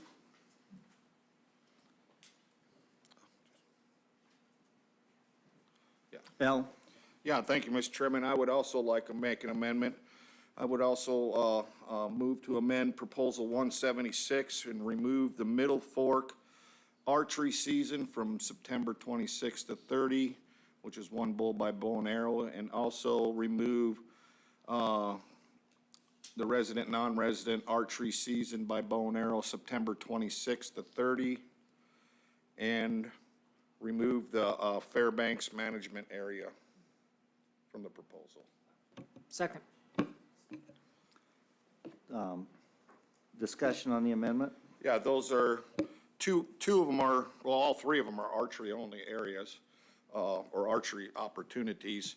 And I think, you know, they do have a slight disadvantage of having archery equipment, and we still have, we got available bulls by the department. There's no doubt about that, you know, kind of going along with all the public comments and ACs to restrict some of them was on the Salter River and whatnot, but I think this archery is very limited, it's not used as much, and it still provides an opportunity to have somebody take something less than a 50-incher. So Al, are these weapons restricted hunts because of their location or just to provide opportunity for archery? I don't know the complete history on it, but I'm sure it was to provide opportunity for archers. The FMA is because it's in town here, and, you know, occasionally we have to shoot one at the library, and so we got archery equipment to do that. Okay, thank you. Additional discussion on Al's amendment? If not, I'm ready to vote on the amendment. Call the question on the amendment. All right, Mr. Chair, just to make sure that I'm clear and others are unclear. So there's 3 archery hunts that Mr. Brett wishes to exclude from the proposal. I see them perhaps on slide 47. If that's Yes, slide 4. Fairbanks Management Area, Yes. Middle Fork, Chena River, and then that Salter River drainage, was that the other one, or? The third one is the FMA, the Fairbanks Management Area. And then the Middle Fork? Middle Fork, and then the upper, that portion of the upstream from Goose Creek on the Salcha. Okay, got it. Thank you. So on that amendment, Mr. Fletcher, Yes. Chairman Burnett, No? Mr. Hoffman, No. Mr. Cooney, Yes. Mr. Barrett, Yes. Mr. Loring, No. and Ms. Cusack. Yes. That amendment carries 4-3. Thank you. The main motion as amended is before us. Any additional discussion on it? Go ahead. Go ahead, Dave. Sounds like clarification, Member Brett, on just what has been removed and what is open, or still in the proposal, if you have that in front of you. So on that last vote, we removed the archery season, which is for resident, non-resident by ticket, September 26th. It's on page 47, slide 47. And so there's the Middle Fork of the Chena River. The archery season has been removed. Then there's that portion on the Salter River upstream from and including Goose Creek, which has an archery season from September 26th to 30 by one bull by bow and arrow. And then the FMA area, the Fairbanks Management Area, which is already excluded to archery only. Okay, so all the general season non-resident hunts are still part of the proposal. Okay, thank you. Yeah, so with that, any additional discussion on the proposal? Call the question on the amended proposal, Mr. Chairman. Thank you. Go ahead, Dave. Mr. Chairman, the board has heard no concerns from the public regarding cost of private persons if this regulation is adopted. Thank you.